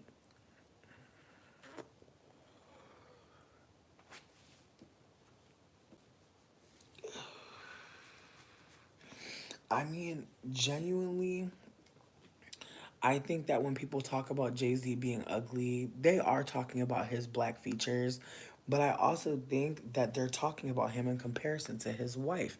And I really want y'all to catch when we're calling people ugly, there's usually a beautiful person nearby that we're comparing them to. So keep that in mind. Whenever we critique people's looks, compared to who? Consider, consider. We're talking about Beyonce's beauty so much. When we talk about her husband, we have a sentence. And again, I'm not gonna hold y'all. I believe he groomed her. So I personally feel like she don't even really I don't even think she's attracted to him. I think that she believes she should be. I don't think she knows she don't have to be. You hear me? I know some people might not catch that, but some of us are believing shit despite knowing other shit. And some of us just don't know yet. So we still believe. And so I believe that she believes they had a love story written in the sky. Right now, probably. But one day, she may fuck around and go on TikTok and realize that her and this other bitch got the same story. Not she was sold like in the color purple. I don't even think it was that. I truly believe he had money and her parents are money hungry capitalists. I believe that they sold her. I believe there's a contract for her. Absolutely. But whether or not she's willing to betray that and hold the shame. Because at some point, she had to know. Think about firing Matthew, baby. Like, if her father was stealing from her, who else? Come on. And the boyfriend before him was who? A light skinned man who was also Creole. So there's a part of me that feels like she was always being pushed to love someone. That's what I'm noticing. And so again, like yes, I think two things can be true. She can be a survivor and also be perpetuating harm. I think that she can be a survivor and also be holding an important story. No, and that's the thing too. People take her silence as a bad thing, but I want y'all to remember Virgo is ruled by Mercury. Mercury rules Gemini and Virgo. I want you to think about Geminis right now. They talk so fucking much because bitch, Gemini, Mercury is so happy in Mercury. So happy to be there. Mercury is like, hey, they'll say anything. They Cause you know they will. Geminis will say any motherfucking thing. Think about Virgo. Think about all the Virgos you know. Very calculated when they communicate because their Mercury is expressed through their physicality. That's why their hands move so much. Mercury is expressed through the hands in Virgo. Virgo has a hard time communicating. I'm gonna look more into why that is. I think it's because Mercury is an airy planet, but Virgo is a Earth sign. So I believe that Virgo isn't just Mercury; it's Mercury plus something else. Just like Aquarius is Saturn plus Uranus. I might pull some cards tonight. If I get all my work done, I'm gonna come back and do a little tarot party for y'all tonight for sure. Just thank y'all for giving me good energy and just again helping me have a good Sunday morning. Cause, woo, I wanted to talk to y'all last night, but I was on mushrooms and I didn't know what the fuck I was gonna come through with. But I'm glad that after the sleep I had, after the good, after making this barbecue bacon, bitch, I'm feeling kind of like, I think that that's why I like mushrooms so much. They put a little sparkle on the day. They definitely help you get out of bed a little easier. They definitely just put you in a little bit of a space to be open to whatever's coming next. Your girlfriend's a Virgo and she's one tight lip lady. You got to ask her a million questions to get all the info, and I know I'm not even getting all of it. Of course not, because again, Virgo realizes Virgo's motto is "I analyze," meaning they're thinking way more than they're ever going to communicate, way more than they're ever going to communicate. And so the way that they're analyzing things, the way that they're so mental, it can come across as rude and standoffish. Whereas they aren't going out of their way to not appear rude. I think that's what kills Virgo. Is Virgo is like, bitch, I'm not saying shit because if I did say something, I might hurt your fucking feelings. And that's what be killing me too. Is like the way that, Virgos are really sparing us. Because if Virgos really spoke, and again, people think Virgos are dumb. They're not. They're holding on to a lot of information. And I think analyzing it is probably exhausting. And that's why busying themselves physically is easier than verbally busying themselves. Like if they just focus on the action of things, if they focus on the physical of things, the movement of things, the energy of things, then they'll be able to get more done in their minds. And that's what they're focused on. They're focused on being perfect. And that's the other thing too. When you analyze things, when you think, you can get a lot done. When you think, you can actually see a lot further. And I hate to say this, but people have been asking Beyonce for hair or for a wig line for a long time. And she heard y'all. But she's like, bitch, I don't want to be known for wigs. She did not want to be known for wigs. In fact, she probably don't want none of y'all to look like her. Like, real talk, Virgos are very much like, girl, get off my shit.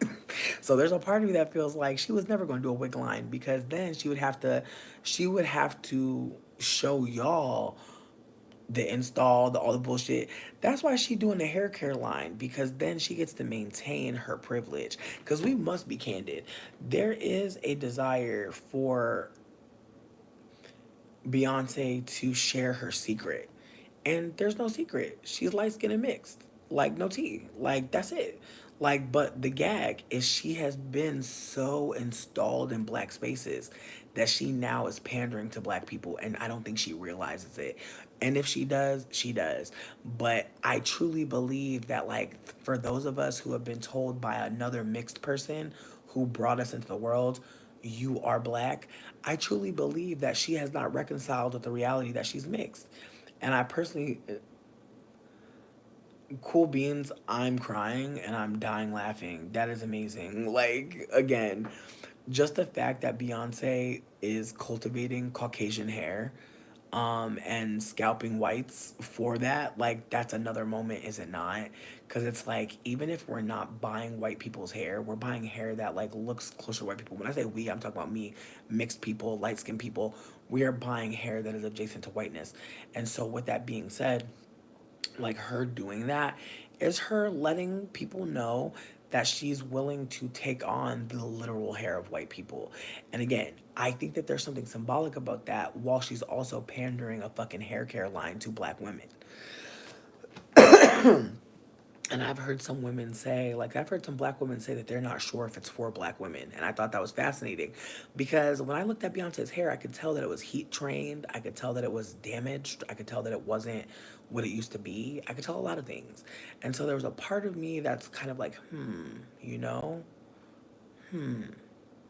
like what, like it feels like a double dip personally. It feels like she was able to perform like she wasn't wearing a wig, like it was her hair. Like people would say that that was her hair all the time. And then the ways that she unveiled her wig and it looks like the same hair when it could really be tracks, you know what I mean? I feel like I know that she didn't do the whole, and you know how people be like when they're like, and again, I Miles World did a video on lengthism and was talking about how like whenever like black women are showing their natural hair, it's always wet and long and stretched. It's never like in its natural state, just big. And she was talking about how when people are talking about black hair growing, they say they want to have long hair. They don't say I want to have long hair. And that really hit me because I'm like, damn, that is so true. And now that I've been, getting more used to like working with my natural hair, I do think about like how big I want my afro. I don't think about like my hair growing down. I think about my hair growing out. And I get excited when like I notice like a curl sticking straight up. Like I notice that, some of my hair is like defying gravity and doing its own thing and having its own life. And see, that latest blonde look is very fascinating. I'm fucking crying. Listen, someone saw a picture of Kim Kardashian without their glasses, and they made a tweet that said, "Y'all gonna fight when I tell y'all who I thought this was without my glasses." And I went like this, and I looked at Kim Kardashian with the honey. I don't know if anybody remembers this. Back in the back, because I used to watch Kim Kardashian show. I used to watch Keeping Up with the Kardashians. I used to watch it because it was just so bizarre. Like I didn't watch because I liked it, but I regret. In retrospect, I regret. But when she had the honey blonde, when she went to Miami, bitch, again, I know the lore. I'm so sorry. But I went like this and I was like, damn, it do look like Beyonce. Like I squinted my eyes and was like, ooh, shit. And like she didn't even say Beyonce's name, but I knew that was her. And people was in the comments like, ooh,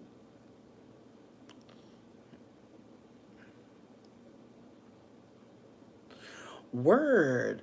Cool beans, I'm hearing you for sure. Like again, at some point when your hair is longer and it starts to grow, because like my was world's hair was growing out, and now that it's longer, it is starting to grow down like this.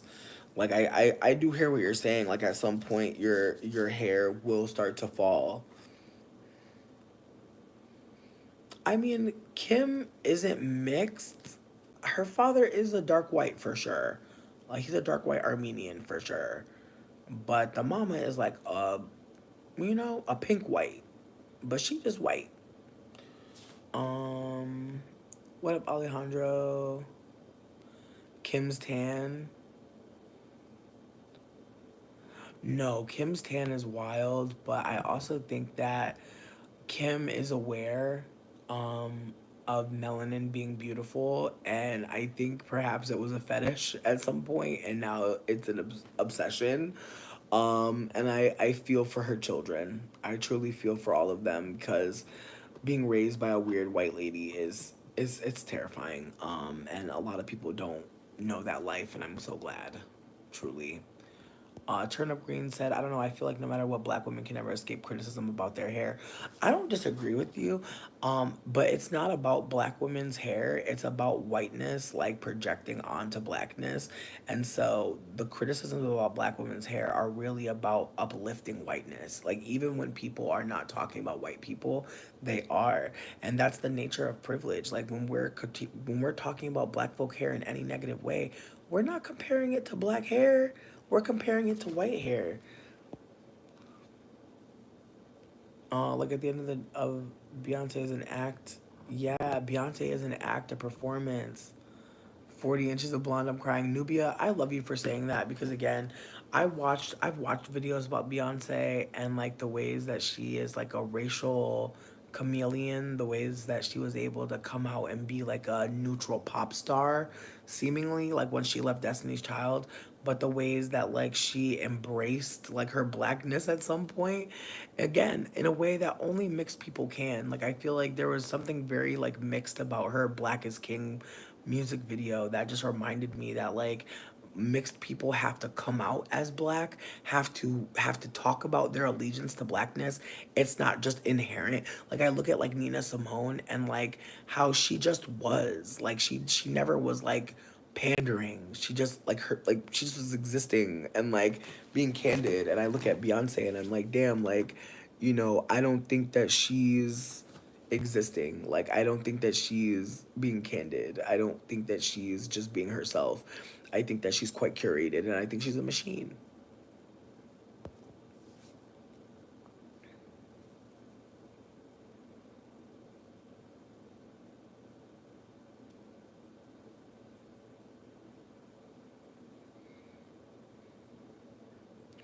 Whose father is jet black? Kim's not mixed. Armenians are white. They're just ethnic minorities, not racial minorities. It's like saying you're half white, half Italian. Word. I mean, again, I feel like saying Armenians are mixed. I think that like there's probably warmer toned Armenians based on how Kim Kardashian's dad looks, but you thought it was so interesting, Beyonce with Homecoming and Lemonade. I was wondering if she was trying to connect or just pander. And see, that's a fascinating thing to consider. That like there's a way that she could connect and there's a way that she could pander, like that either two of those things are a possibility is fascinating, because again, like Beyonce's father is a pretty brown skinned man for sure, but I don't think for 1 minute that like Beyonce's father is the reason why she is a black person. Like, I think that like she has a black father who is Creole, so he has black folks and mixed folks in his family. He is a mixed person who is brown skinned. Her father is dark brown, but he is mixed. So, and I would implore y'all to do some research into the Knowles line, cause there's a reason why Matthew Knowles got with Miss Celestine Baines. Okay, there's a reason why he was with her. So, again, what I'm trying to offer is that is a brown skinned Creole man, which is different from a brown skinned black man. And I think that that's an important thing to note because Beyonce believing that she was black all of her life does not come across. Again, if y'all were focusing on Destiny's Child at any point in career, they did have a song called Creole, and I just want y'all to know that Beyonce knows she's mixed, and I don't want to play this game with y'all. Like I don't want to play this game. I think that unfortunately, I think some of us mixed people just don't know how to talk about us being mixed. And again, as I said, there are moments to this day where somebody black will call me black, and I'll be like, do I say right now? Again, I know that like the answer is yes. The answer is I should always be making it clear that being a mixed person is important. It's important to talk about. But again, when people are not acknowledging my mixedness, or rather when people include me in blackness, that's a privilege. It is. Again, in the tribal system of white supremacy, mixedness is not a tribe yet. Even though it low key is, it operates through hijacking blackness. So, with that being said, when black folks are like, "You're with us," I have to be clear that I'm really not, and I don't mean it to be distancing, but I know that some people will see it that way. Like I know some people will see me as a self hater, which sucks because it's like I really love myself. I really love that I have the lens of, someone who can witness oppression and appraise it in ways accurately. Like I think that's what I'm trying to offer, that like I'm not believing white supremacy. I'm seeing white supremacy as the harm. I'm not trying to be on some both sides. I see everything. Like I definitely feel like as a person who had white ancestry, I used to absolutely stretch myself to try to understand everybody's perspective, and I think that that's another reason why the tribalism in America and mixed people coming into our identity the way we are is so important to talk about and uplift, because some of us really do believe there's two sides to anti-blackness. Like some of us really believe that there's two sides to fat phobia. Some of us really believe there's two sides to colorism. Some of us really believe that, and the more mixed we are, the more lenses we're taking on, the more we're unable to actually hold that. Like some people can't shift out of the lens that they have no choice in holding. That like when you are black, fat, deep, dark skinned, like those are lenses you can't just take off. You must see the world as it is. You must live in a certain reality. And so the rest of us trying to live in a reality that doesn't even exist is so dangerous. Like me ever thinking like, oh, there must be something, like white people must, like there must be something that happened, like there must be some kind of conversation, like there must be some sort of political, some kind of, like I'm really using all my brain power, all my bandwidth to try to figure out anti-blackness, to try to figure out like why people are being anti-black, and no relief, bitch. Like,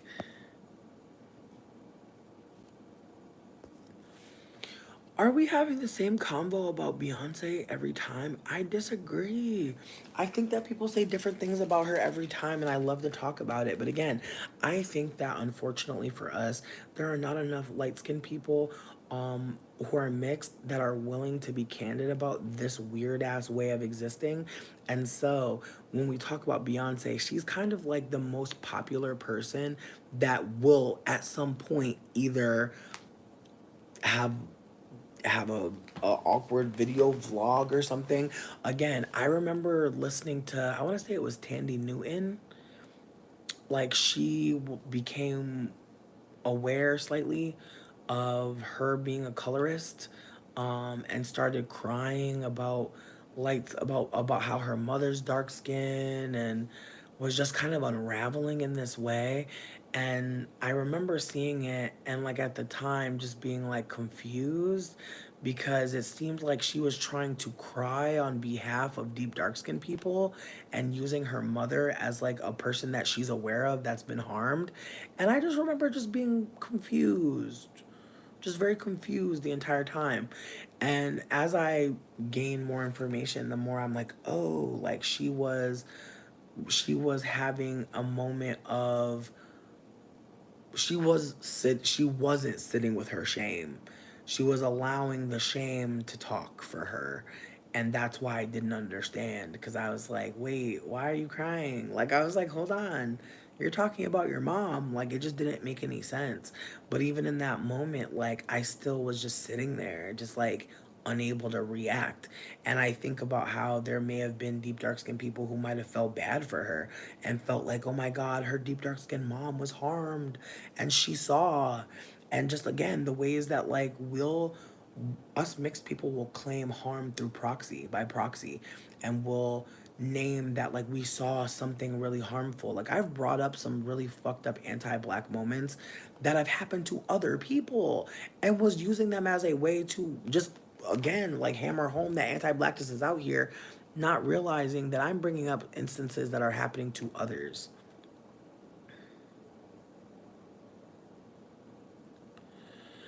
Yeah, I didn't know Tandy went to rehab shortly after, but I feel like her even going to rehab after is like, it's a moment. Because I feel like, again, I think when I first started to become like more candid about being a colorist and like unlearning and trying to be more vulnerable, I know I was sounding like I needed help, like nurse, nurse. And so, with that being said, like, I do think that, like, just like a fat person, or excuse me, a thin person talking about fat phobia, or talking about a thin person acknowledging that being thin is a socialization, that like all the things they've been doing to maintain it. Like, I think that like some people around that thin person might think like they're insane. Like that person's insane. Like, what do you mean like dieting has been fucking up your mental health? What do you mean counting calories has been a escapist tool? You know what I mean? It's like some of the things that us privileged people do to maintain our privilege or maintain the illusion, when we start to unravel, like people will then think we're unwell, not before. Then, when we're coming to sit with our shame, or even expounding on it. And so, I just want to hold that, like, as people who are oppressed sit with how they never deserve this shit. You know, I think the other day when I was having that back and forth with Nubia, like I was totally in my fucking like liberate all motherfucking harm, like liberate all harmed children, like liberate all of us type shit. And I think that like that energy that I had is kind of like scary. Like people are scared when like people have been harmed are like, fuck that shit, I don't deserve it. Like when people who are harmed are not like, I see both sides, love and light. You know what I mean? Like, I think that there is a trigger for some of us, especially people who are marginalized, when they see someone with privilege say, no, I won't take this harm. Because some people may see me as like privileged to a point where when I'm upset, like that's as far as it's gonna go. Like I'm ranting or whatever.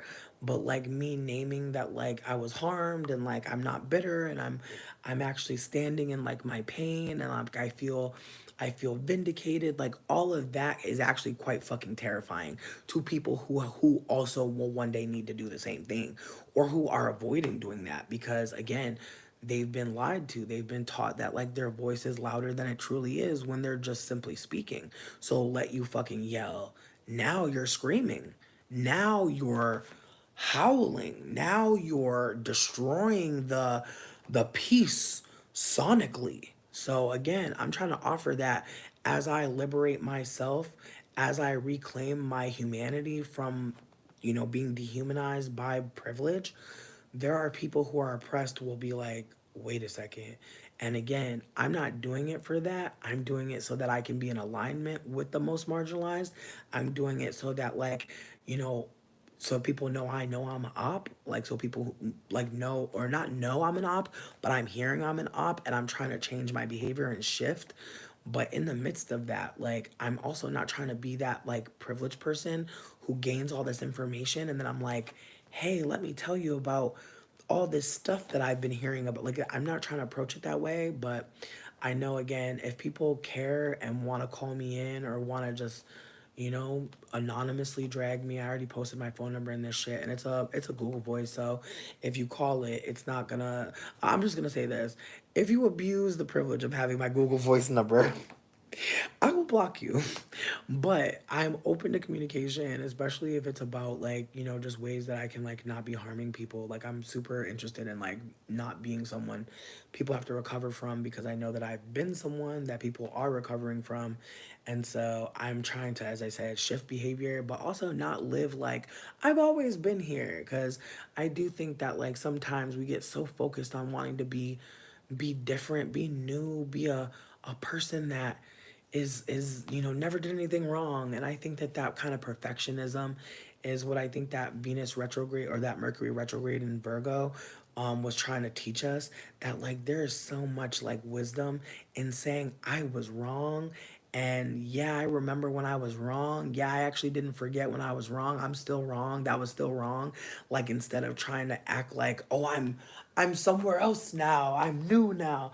It's like there's just actually so much humanity in being like, yeah, I actually wasn't doing my best, and I'm glad that like that's not happening anymore. I'm glad that I saw the worth in shifting. I'm glad that I saw, the part I played in the harm and the violence. I'm glad that I thought it was, unacceptable. I'm glad that I thought, wow, that's not who I want to be. And I'm wanting to be different, but I'm also wanting to be acknowledging that like, how did I get there too? Because I think that there's so much information that we skip when we want to just be different. We forget that that person is still a person, like that person who was in bad faith, that person who was making harmful moves or saying things that they didn't know that were just opinions that they believed. And so that's where I'm choosing to be. I know that there's going to be other content creators who create content and hopefully like they're able to take the ways that I'm shifting like and make it even cooler, make it even more accessible, make it even more like vulnerable. Like who knows how many ways people can create, but I've seen a shift on the internet where like everyone's trying to be nice seemingly or be kind to each other, and we're talking about girls, and I just wonder like, are we trying to perform politeness? Like do we really want to talk to each other? Do we really want to connect with each other? Or do we just want to seem palatable enough to earn the followers that are going to come from that behavior? um I mean, JJ, her being in Norbit was insane, but I also think that like who like I want to say this with so much like and I'm not saying that this is anybody black's job, But who in Tandy's life was telling her that she was a part of a colorist attack on not just deep dark skinned black women, but black women period, that she was a covert colonizer? Who's gonna tell her this? And so I again, the grace I'm a hold for my people is not the grace I expect anybody else to hold. But there's moments where I think about like, damn, who was gonna tell me I was wrong? Who was gonna tell me? And again, we also have to hold that like when we have privilege over people, why the fuck would they feel safe to talk to you or tell you about your behavior? And so I want to hold that it's never anybody's job to be getting me together. I ask because I want to invite people to that opportunity because I know that it's necessary, because I know that I've been in spaces where you couldn't say shit about motherfuckers' behavior, or else you want to get put out, or else you want to get blocked or yelled at. And like, I'm trying not to be so caustic with people because I have been in the past. And again, the only tools I really had with conflict resolution was cussing people out and blocking them. I want to be candid that I was failing at resolving conflict because I only had two tools: being an asshole back and blocking. And so at this point, I'm employing curiosity. And so it's not that I'm changing, it's that I am learning and I am gaining information and I'm applying it in real time. And I'm hoping it's coming across. But at the same time, I'm also more so hoping that other people realize, give yourself a fucking break. Like, there's so much shit that you were not gonna know. But gathering information and applying it and journaling and not making other people hold the shame that you should be feeling and sitting with, and not saying you deserve to feel shame, but you should feel the shame you're holding on to. Like, damn. Like, sometimes, like, we're really hurt by some shit and we're lashing out. We don't see it. So I just want to apologize again for like past behavior. I know some people may have come back that were gone. Some people may be watching to see like if a bitch is still alive. Hey, I am. And with that being said, I want to keep on being alive. And I think emotionally, I've been dead before. And so, yeah, you know, I'm looking for my little hairspray, bitch. But I don't know where the fuck it went.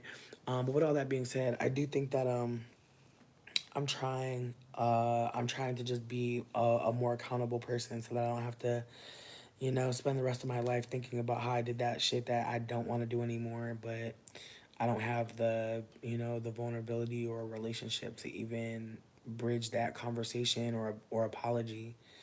How do you feel about the conversations about undocumented immigrants getting funding or housing?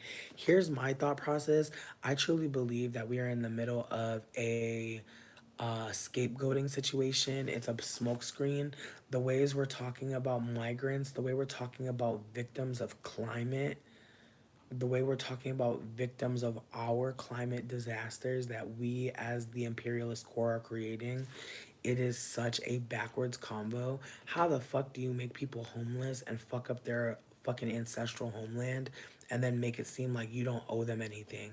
And then on top of it, how do you give those people money and don't start to recalibrate how you're offering things to the people here that you've done the same thing to historically, and other people that you imported here to do the same thing historically?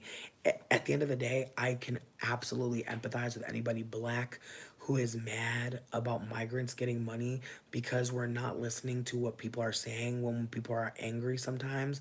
But black folks aren't saying that migrants don't deserve money and support. I think what's really being said is, where the fuck is our care?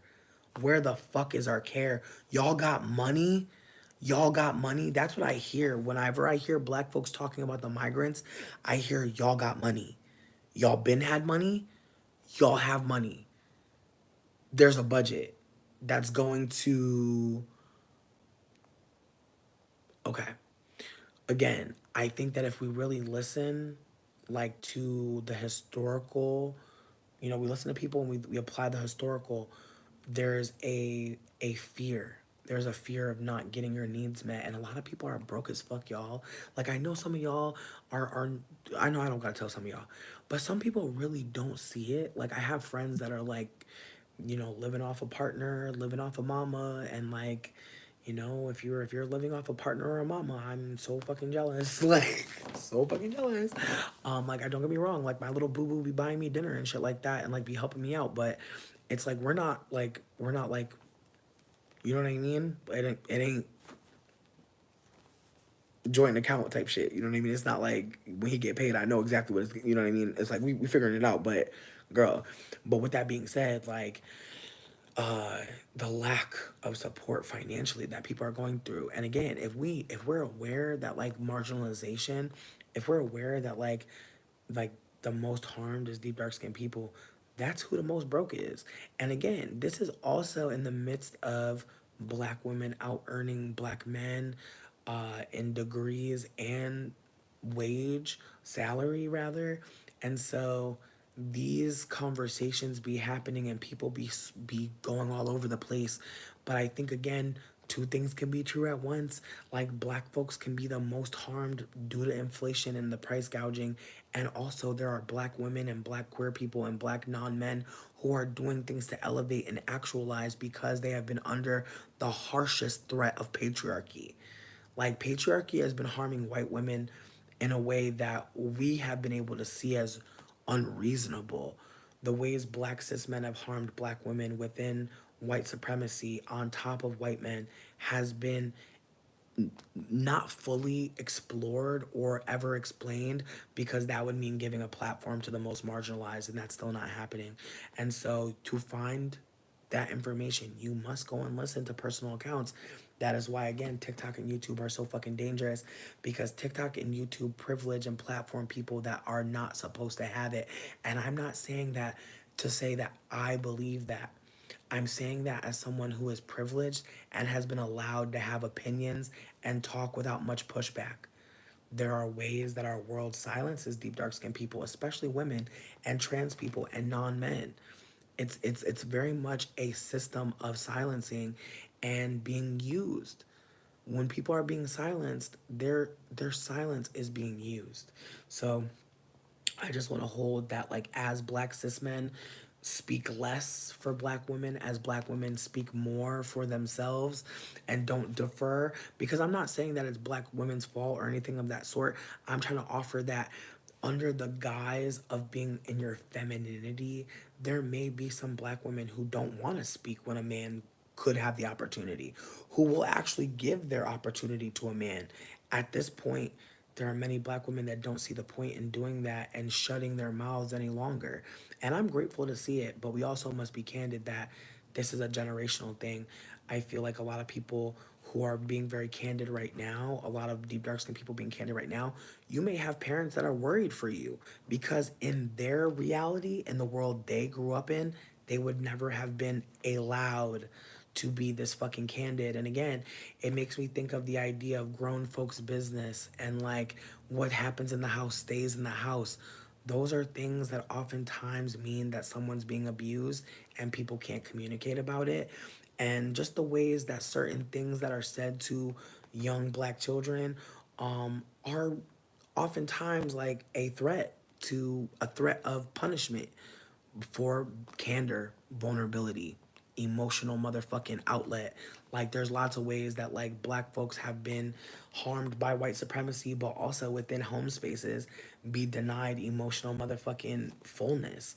And so with that being said, like there are young black girls that are watching TikTok right now and are gaining more information than they'll ever gain from the people around them. That is going to change how we are living in the world. Like there are young people. There are some of y'all that have followed me for 10 fucking years, and other people that have had insights that like you're not hearing in your town, you're not hearing in your family. And so again, there are some of y'all being raised by internet personalities, and some of them are not coming in good faith. Even me in the beginning was just like kind of flailing and just doing whatever the fuck I was doing without any kind of fucking guidance. And again, like, where do you get mentorship when you're being a wayward fucking light skinned person? Like, who wants to come near that and like really try to mentor that and share with that? So again, like, I'm not trying to take away from the ways that some of y'all are watching people that are giving you really great advice, but there's probably a couple people that like, probably shouldn't have a camera because again, like what they're showing you, like a Krishan and Blueface, you know what I mean? Like I'm not trying to go in on a small creator. I'm just trying to say like there are people that like if they didn't have a camera on them, probably be for the fucking best. But who's gonna tell them that? Who's gonna stop that bag? Who's gonna say that that money is worthy to be missed? I mean, but that's the thing. Even the idea that the elders need to go, as if there's not people within our ranks. Like one quote that I keep saying I want to leave y'all, but I obviously don't want to leave y'all. But I was gonna say is, the oppressors would have way less motherfucking power if they didn't have help out of the oppressed. And that is one thing to really just sit with, is that there are some of us, even in this room right now, who are like, it ain't that bad. Motherfuckers is victims. Like, it's motherfuckers. We've seen them. It's people in the chat right now that would rather us doubt our reality so they can continue to live in theirs where they believe everything's fine. So I just want to put that out there. Did you sleep good? Yeah. I'm glad. I made barbecue bacon. Do you want to try it? Sure. Be honest. Tell me if it's really good. I added extra honey.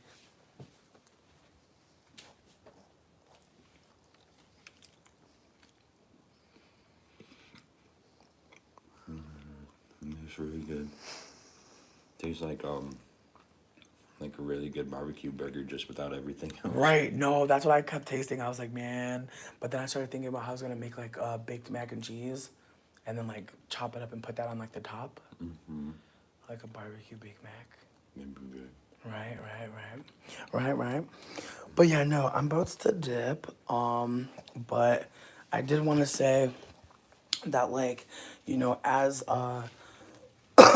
as the oppressed are gaining information, as the oppressed are learning more, less and less of us will be wanting to aid capitalism and be on some bullshit. But again, as the colonizer loses its grip, it has to change its tactics. That's why trad wife is becoming so popular. That's why there are so many black and brown people being paid to influence for Republican Party and Trump. You think these you think all these black people are just talking about Trump for free? Girl, I'm telling you right now, it's some people getting paid to endorse Trump because as far as they're concerned, it don't matter too much. A bag is a bag. You heard them. We're in those kind of times where people are getting like you think Amber Rose wasn't paid? Bitch, she didn't care. She already made her money off of pretending to be black. She's cool. Like now she could be white. I'm telling y'all, like this election really got a lot of people realizing things. And so I'm just hoping that y'all sit with like why certain moves are happening. Like it's all fucking me too, Quantum. And see, Quantum, someone saying that like you're always victimizing yourself. That is again, that's another tool to make you think that like you're crazy. Like it's ableist as fuck. It's ableist as fuck. Like to say that you like also it's a manipulation triangle, bitch. Cause here's my thing. If you're always a victim and you never get to just be heard, you never get to just be traumatized. You're always bitter. Like it totally takes away your power. It totally takes away the power that you have to name that you're being hurt. Because that's the thing. Once the oppressed start talking about I'm hurt, that's when the oppressor either is going to listen and change behavior or double down. And we're seeing it. And so just pay attention, like in your own life, like when you say like, oh, you're hurting me. Oh, I'm being hurt. Like pay attention to who says please tell me more. I'm so sorry. Like, please, like, let's talk about ways that, like, I won't hurt you in the future. Like, if people are not being curious and trying to figure out like ways to like make it work, ways to make you feel comfortable, ways to make you feel happy, well, not happy, but ways to just make you feel connected again. Just pay attention to that because telling people your boundaries, saying like if you do this or when you do this, it makes me feel blah. If you do this again, I'm going to remove myself. If people are not listening to that, like they're not safe. They're not people that love you. They're not people that care about you. They're not people that want you to be feeling good around them. People that want you to feel good around them, they want to tell you what's going on. They want to uplift their pain, their hurt, their sorrow when they can, when they're feeling it. When you're being honest with them about your feelings, they're not shutting down. They're taking space to go and come back if they don't have it right now. They're making requests. Okay? Yes, Maxie, just thank you for being candid about what's going on with your family because a lot of us in here have that. A lot of us have family that don't listen to us and care about us. And so we get partners that do the same shit. And we're like, well, I guess this is just how life goes. Some of us really be thinking that that's just life. People ignoring us and treating us like shit. And it's not. And I know that it sounds like so pie in the sky to be like, that's not right, so don't let it happen. Bitch, it's not on you. I just want you to know that. All you can do is remove yourself from people treating you like that. You can't control nobody. So don't think that you're doing something wrong. You're not. You're not. You really are not. Honestly, I feel like Dana and I definitely need to debrief about our trip last night. I feel like we keep having trips together where we're doing different shit. And so I feel like my adventures last night was slightly with them, slightly not. And their adventures were mostly with themselves. And so I want to say that I also woke up at 3 o'clock in the morning. And I also just started cooking and doing a bunch of cleaning. So there are a lot of things happening. I'm almost 6'2". It's real to be scared to trip with somebody, but I feel like if you want to trip with somebody, start with like a point 0.5 or lower, and definitely do it in a controlled environment and bring food, okay? You want to bring fruit, veggies if you want to come down slower, or carbs or something with something with dairy or meat, or carbs if you want to come down faster. Yes, we can find safety. Yes. I appreciate y'all. Y'all are so sweet to each other in the chat. That's another reason why I like coming here. Like, I love when y'all talk to each other. Yes, we stallions. We stallies. Stallion gang. But yeah, no, I'm gonna go. I feel like in my last live, I told y'all the last one, I told y'all I was gonna dye my hair. Bitch, I fucked it up. Like, only like the roots and the fucking middle died. I'm actually distressed about it. And then I have like some white gray hairs and they're like red as fuck. So that's fun for me. I think my plan I'm not interested in being a model. I'm interested in like low key just like living on the land and like farming and working with plant medicine and talking to my ancestors, reading tarot cards, going to bonfires, learning how to cook on fire. You know what I mean? Like I'm actually really interested in like going back into the indigenous ways of like living in the earth and stewarding the earth and being a part of nature. I feel like even taking pictures now, like it feels so weird. Like yesterday, oh my god, I can't wait. I'm gonna post some pictures. Because I looked really fucking cute yesterday. Honestly, like I'm about to actually like be dramatic because I looked adorable. But I think for the most part, I don't really think about that often. Like I don't think about like being perceived too often. I don't know. I feel like I'm trying to like decenter from beauty because I feel like I think beauty is not real. I think beauty is perception, right? Like it's like people perceiving you, and so in every room, like you won't be beautiful automatically because it's all about perception.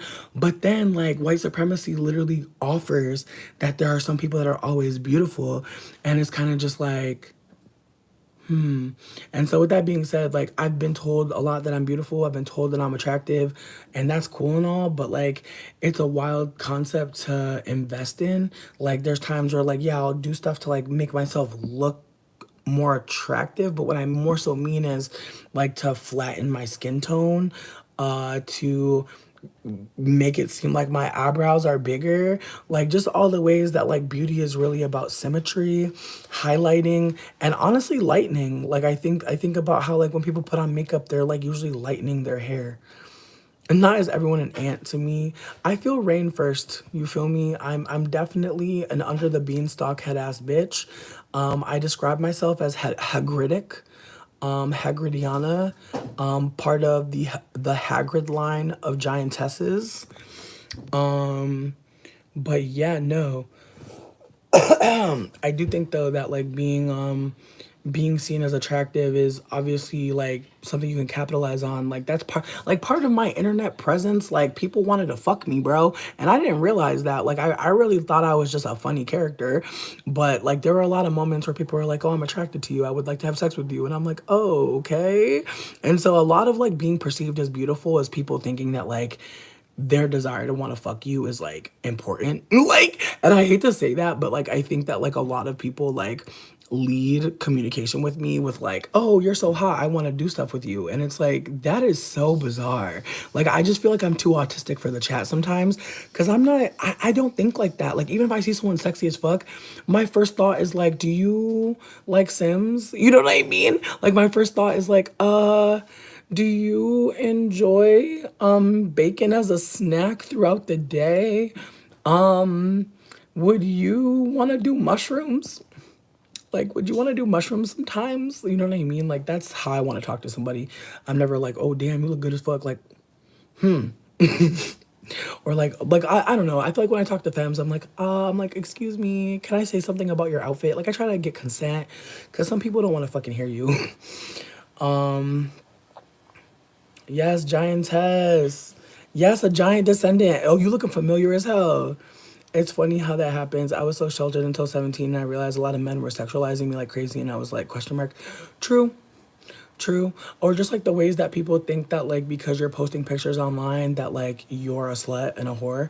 And I think that like I only became a whore recently. Like I was very afraid of being a whore for a long time. Like I had like whore phobia bad. Like I was just like, I don't want people to think that I'm a slut.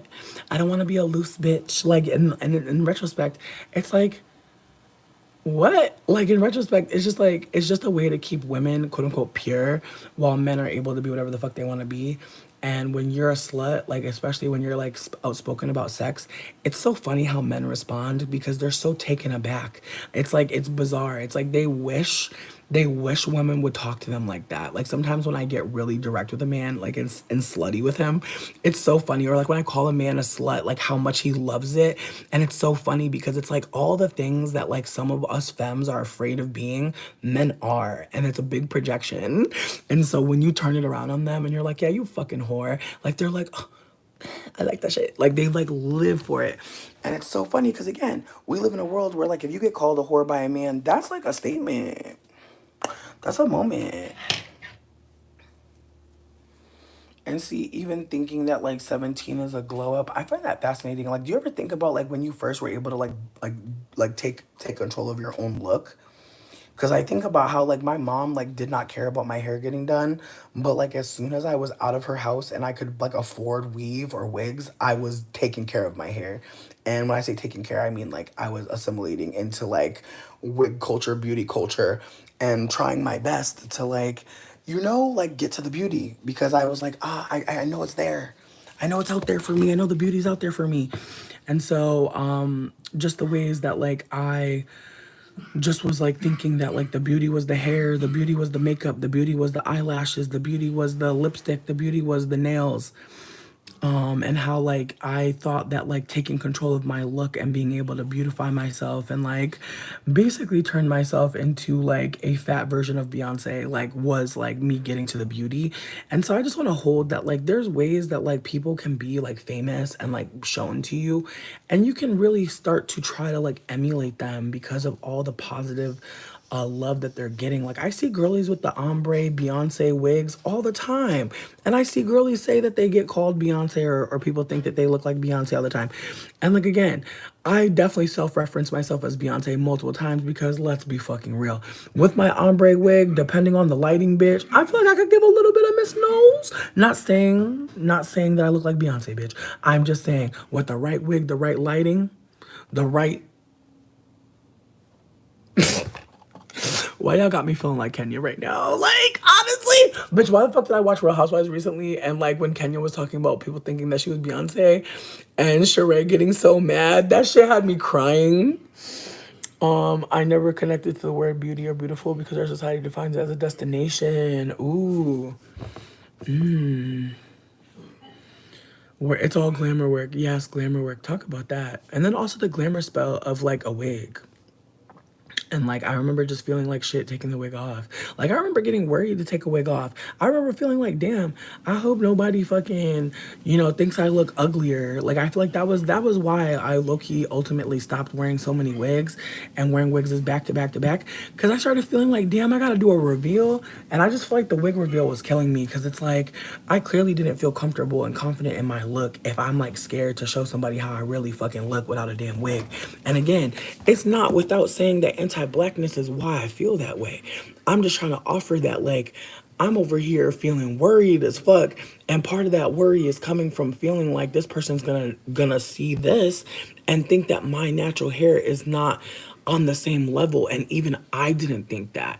And so I'm just now at a point where if people see my natural hair and don't think it's cute, like they're ugly to me. So, but again, there was a moment, several moments, several years, decades, where I was just like, man, I can't wait to get a press. Like I remember I was one of those girlies. Like I couldn't wait to get a silk press. I couldn't wait to get a perm or some shit.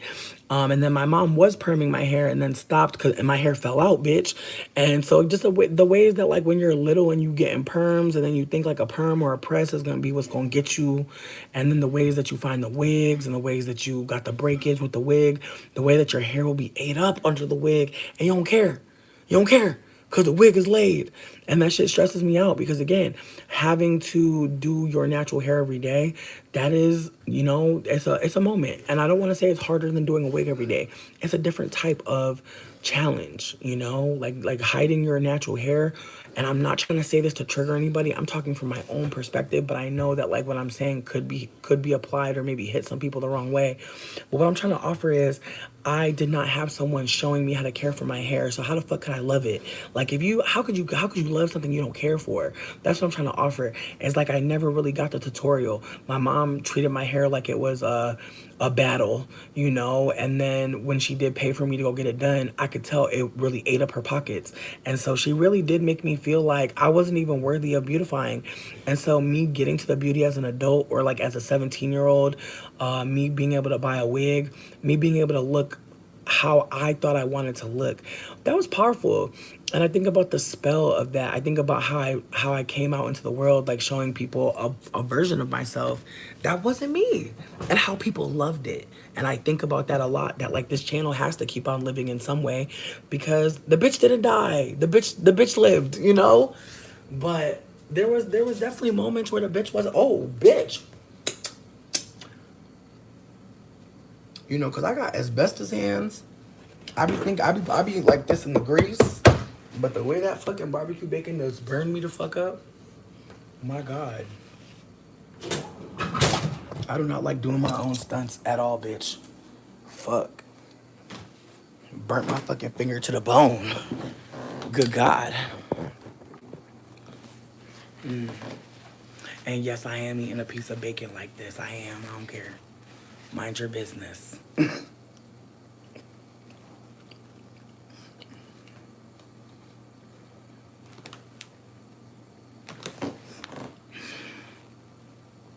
Ooh, JJ, I wonder where we are. Cause I was reading somewhere that like most foster kids don't live past like 30. I believe I read that. That we don't make it very long.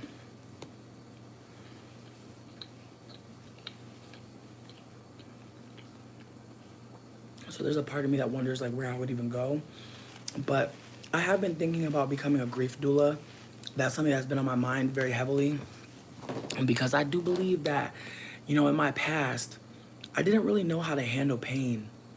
I think I just thought like it just disappears inside you.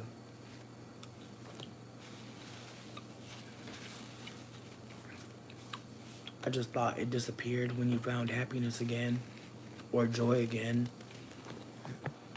But at this point, I now realize that pain must be exercised out of the body. And when I say exercise, I don't mean like exercise. I mean like it must be shifted out, and like it can't be shifted out harshly. That's the thing about violence and harm and pain and grief. Like it must be like held and transported out. it must be like extracted and kind of like unraveled out. But it really can't be just pushed and slapped and ripped. Like it can't be. Nor can it be forgotten. So I definitely think that I mean, there's a lot going on in the world, Nubia. I know you see the shits. I know you see this shit. I know you see this motherfucking shit. And with that being said, I'm gonna smoke one more, but I'm gonna leave y'all in the middle of it so y'all could think I ain't finished yet. Let me stop. You know I finished it, bitch. But with that being said, I am about to like actually get my day started. Like I know, I've been just chilling here bullshitting. I know there's people sitting there like, bitch, where's the menu? Trust me, I'm gonna get it. Trust me, I'm gonna get it. Trust me, I'm gonna get it. I know I didn't get it before. I know. But today is a different day, bitch. Today's a different day. That's what I'm telling myself. I'm talking to me. I'm talking to me. Um, but yeah, no, there's no way to force like stopping grief. There's no way to stop like feeling pain. Again, like when we feel pain, like we should honor that shit. I never knew that we could honor our pain. And I think that that's what I'm trying to offer when I get into the grief doula space is that we should sit with our pain, but we should also be asking it some questions. Like, what if we treated our pain like it was alive? What if we treated our pain like it was living? Because sometimes pain feels like it grows, doesn't it? Like I feel for people that have multiple deaths back to back. You can actually feel that weight. And so I just want people to know like you're not wrong or crazy or weird or anything of the sort. Nubia, bitch, yes, listen. I can't wait to mix you up. Actually, we need to have a conversation after I test these new meds. Cause I got some new shit that I've never heard of before that my girlie put in the bag, and I'm like, and since I just took mushies last night and I microdosed today, I probably can't try it till what's today? Sunday. I probably can't try it till Wednesday, like to get an accurate read on it. But I'm excited. I'm gonna give y'all the name of it. Hold up.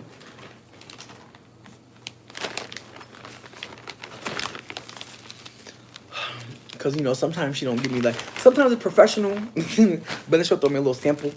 All right, it's called P. natalensis. I've never heard of this strain before. From the look of it, it's a very like skinny boy. I've had some strains that looked like this before that were potent as fuck. Do not be confused. Like the bigger, thicker ones don't necessarily mean that they're like more potent in a particular way. You really never know.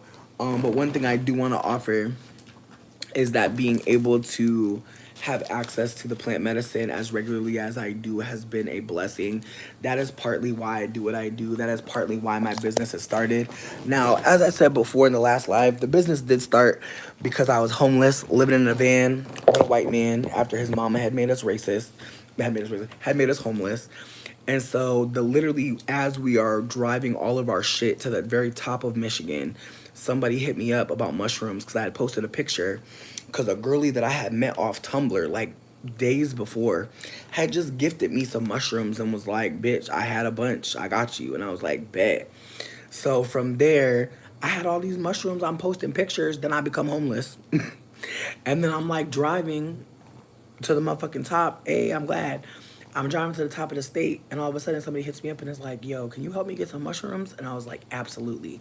So that was like my thought when we became homeless was I'm gonna just do sex work and, just try to, figure out what we're gonna do moving forward. But I didn't think I was gonna start a business that was gonna keep my ass alive for the last few years. I just did not think that. And so I wanna be candid that there's a giveaway coming up. It's a 5 gram bar of mushroom chocolates. Um, I have never had a 5 gram bar of mushroom chocolates. I would suggest if anyone wins it to break it into a bunch of tiny little pieces so you can microdose for a few months. That's the best way I would think to use it. However, you can split the bar with somebody and y'all each will have a 2.5 gram trip. I personally believe if you're going to do it that way, get 2 more people. That's all I could say. Get 2 more people, do 1.25. get two more people and do a 1.25 trip a piece. I think that's still worthy. Some people are really wanting to take more than 1 gram. Start with 1 gram. Start with one. But with that being said, my plan is to do the 5 gram mushroom chocolate Nubia. Because Nubia was trying to fight me. Nubia was like 1 gram. I was like, no. Because, bitch, it's the way I did 1.2 the first time. And I'll never do that again. Bitch was like 2. I was like, bitch, no. Cause I knew it was gonna be so powerful. Like honestly, cause you a little smaller than me. I mean, you a lot smaller than me, bitch. You know. But I'm just saying though, like you're smaller than me, and I'm bigger. And like I did a 1.2, and I was looking crazy. So I was like, sweet. And I've done it before too. So it's like I have so much experience, enough to know I'm scared. Bitch is like 1. No. I'm glad you listened though, genuinely. But with that being said, like if people do already have mushrooms, firesideproject.org is the peer-to-peer helpline for anyone doing psychedelics. Honestly, even if you're doing MDMA or something else, like acid, you can call them as well.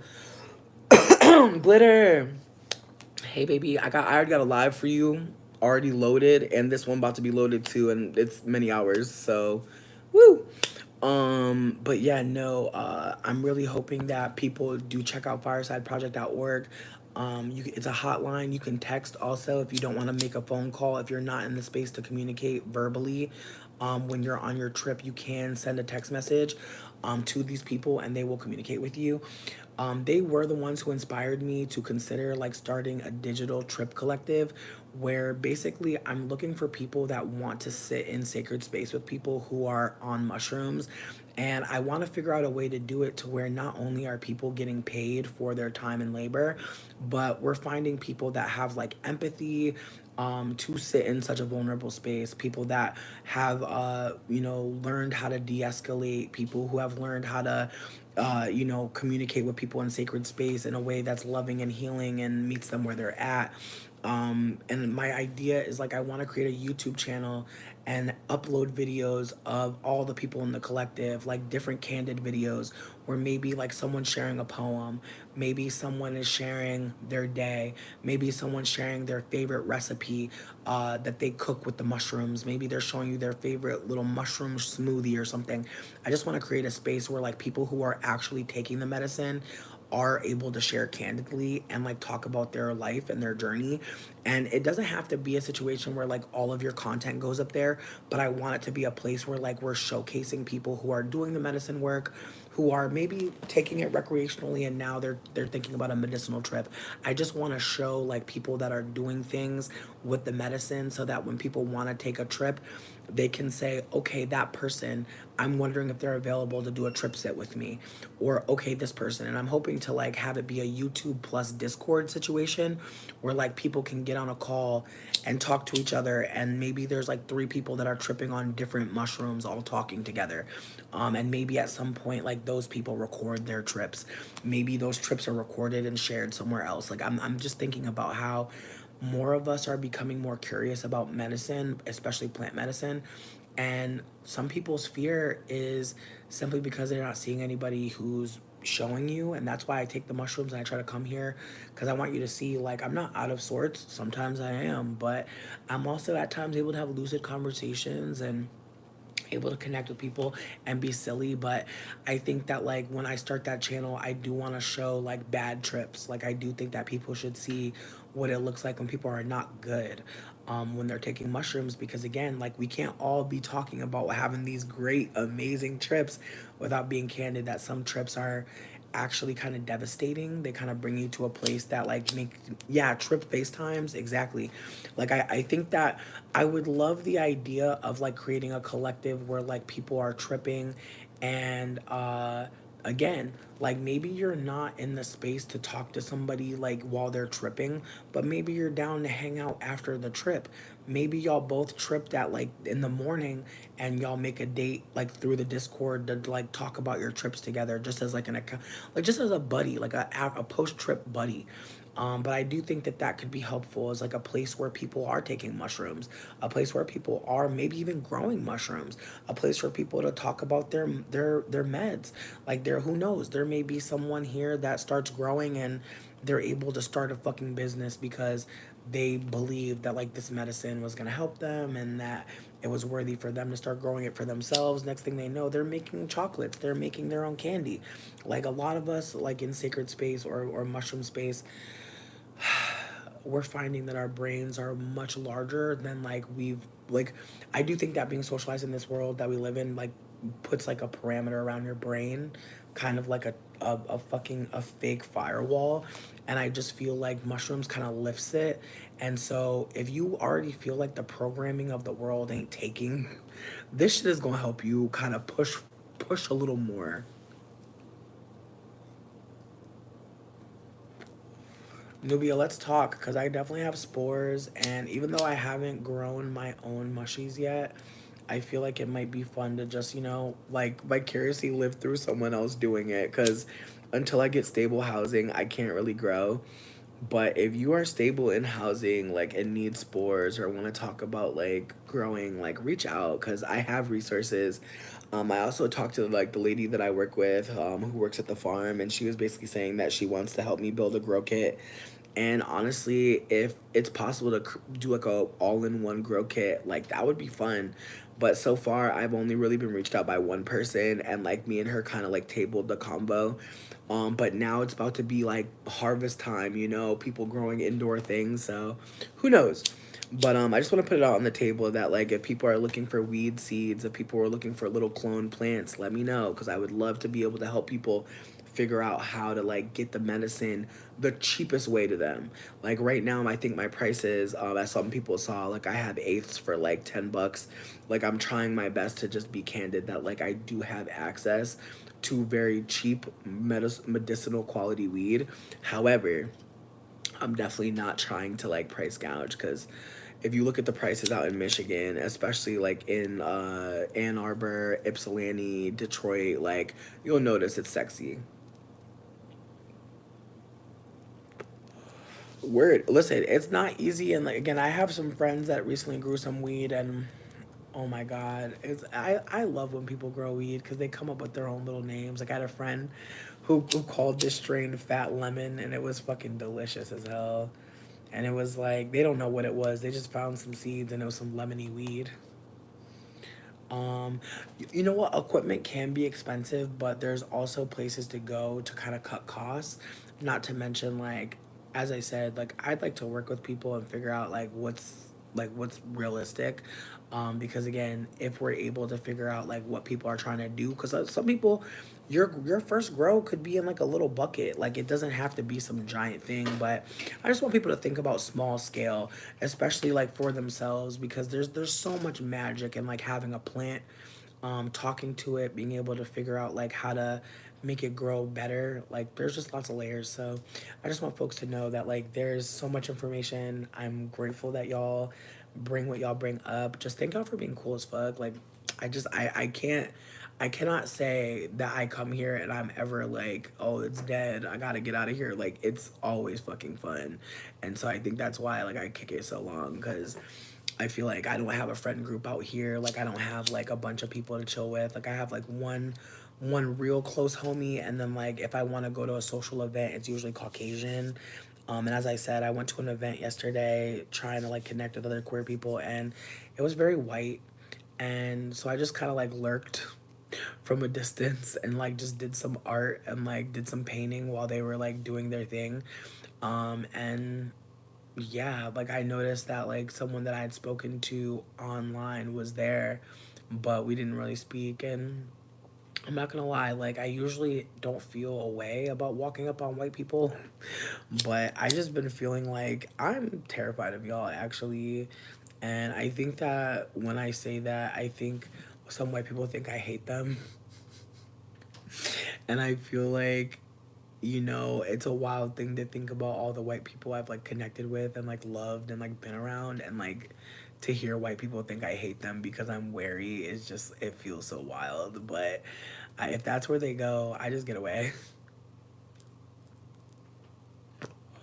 It is, but at the same time, like I think that what I'm trying to think is like it do make plenty of sense. But here's my thing, here's what I'm thinking. I'm thinking that they thought I wasn't part of the queerness because I was dressed super high femme, and like I think when I'm dressed super high femme, people don't think I'm queer. Like I actually have to like not dress high femme to be seen as queer. So I don't know if other people are thinking about that, but being a super tall femme, like if I'm not, or being a super tall person, if I don't dress like super super super high femme, I'm trans. I'm gay. It's very hilarious. But if I dress like as told by Ginger, or fucking if I dress like Debbie from fucking Wild Thornberries, then I'm a man. It's very funny. I mean, I don't disagree with you, Maxie, but I do think that, like, again, like, my energy was like, and I'm a part of this group on Lex called Not For You, Becky, and it's a group of full of, like, black and brown people who are, like, just not interested in being in, like, a candid chat with white people. And, like, part of the conversation one day was this woman was like, yeah, I went to this event and it was all white people, so I just kept walking and smoked a blunt. She was like, I pretended that I wasn't supposed to be there. And that shit had me dying laughing. And then I literally did that shit yesterday and I literally reached out to her and I was like, bitch, we twins. Cause I literally seen the white people and like Dane was like, you might have fun. And I was like, yeah, I don't know. He's like, yeah, it's really white. And I was like, it is. And so me and Dane ended up like just having like art in the park kind of like they hung out like at the woods for a bit, but then like we hung out in the like near the people, and like again like it was very much like no social distancing. They said they said masks welcome, what I think is insane because it's like we're outside, like y'all were doing so good, but like why are y'all all at one big ass picnic table? It was literally like 25 queer people on one fucking picnic table, and I was like, not a social distancing site, and I was like probably like as I said 4 feet away from them at a table, and like we were all in one enclosure outside, and like they were all just like on top of each other, and it was just kind of like, and low-key now that I work at the hospital, I low-key want to ask the doctors like, are y'all just not caring because like you feel like it's about to just take whoever is taking. Like there's just a part of me that wants to just ask a doctor very candidly, like, is there a reason why y'all not even wearing them? Because like y'all know the danger. Are y'all just like thinking about how like some people gonna get got and like you just don't, you saying fuck it now? But I also think about how people like judge people wearing masks. So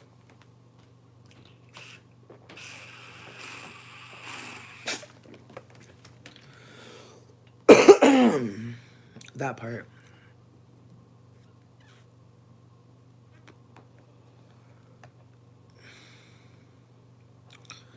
Word.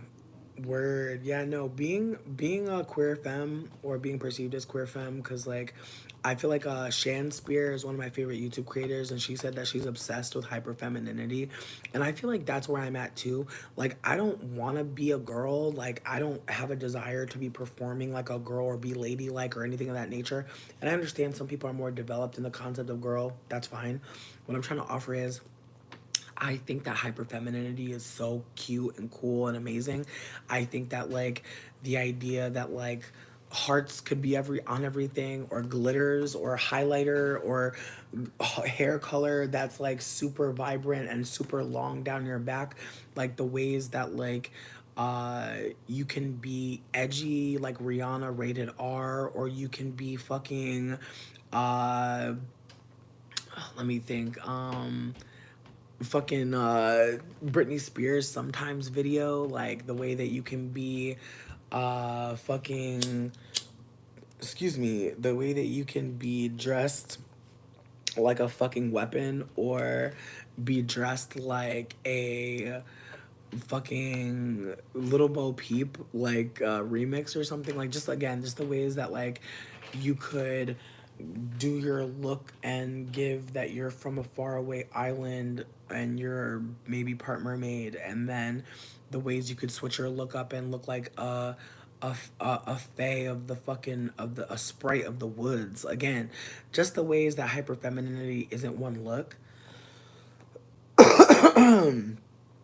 Yes, the bows.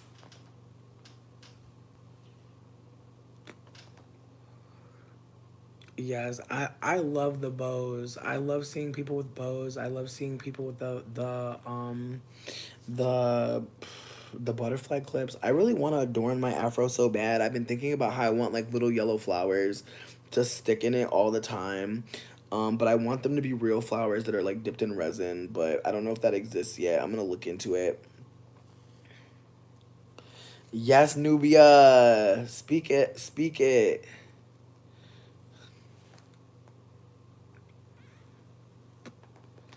You know what? This is unrelated to everything, but do y'all ever think about how King Triton, like from the new Little Mermaid, was like a Greek white dude and like he had all those daughters of different colors? Like, I find that fascinating.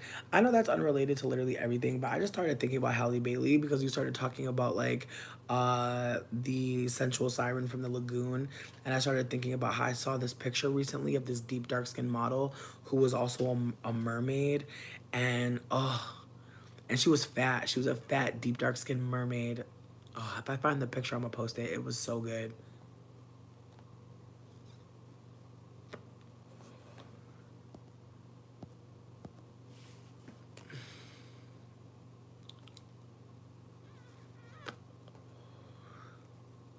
Oh wow.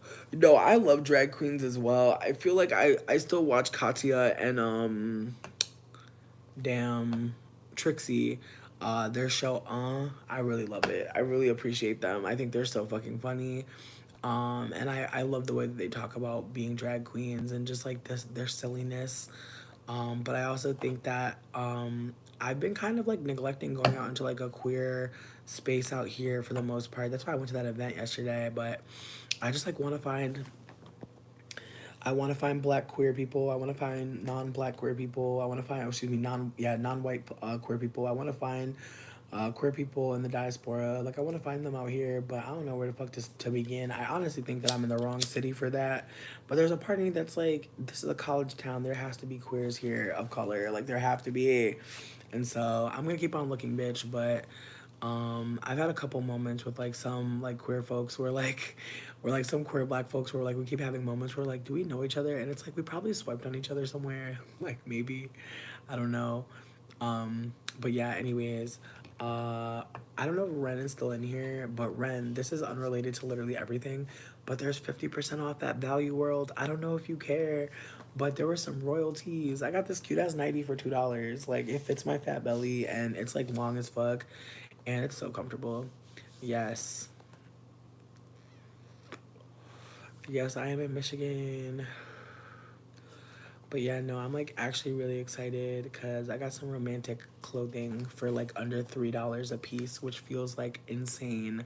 I don't remember the last time I bought like something like that was like damn near brand new for under $5. Like even under 10. Like being fat is such punishment. Like the way that they be charging us for fucking rolls of fabric, and it's like, girl, you know we didn't even get that much. You know we didn't even get that much. But that's why I'm about to learn how to sew, bitch. Watch this winter. If I don't have a sewing machine by this winter, I'm gonna be here. Even if I'm living in a motel, I'm gonna get me a fucking sewing machine because I really want to learn how to make my own clothes. At this point, there's just so many things that I would wear if I could make them my own self. There's just so many styles and fashions that I'm interested in, but to buy them with me and saving for the rest of my fucking life and probably having to do a payday loan still and have to pay installments or some shit. I say like a lot. I feel like it's something that's just like habitual. It just be happening. Again, I was raised around Caucasians, so sometimes sometimes I believe that's my queen's English affect. My bad. I feel like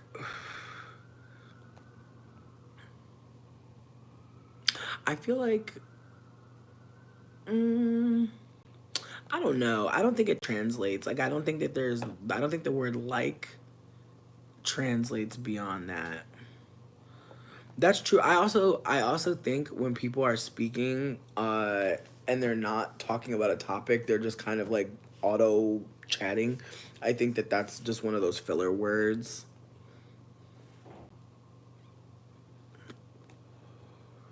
What? Nubia, don't play. Don't play. I'll do a trade for it. You don't have to just send it to me. I'll literally trade you for it. No, I am super cute. It's true. But anyways, with that being said, I appreciate y'all for chilling with me.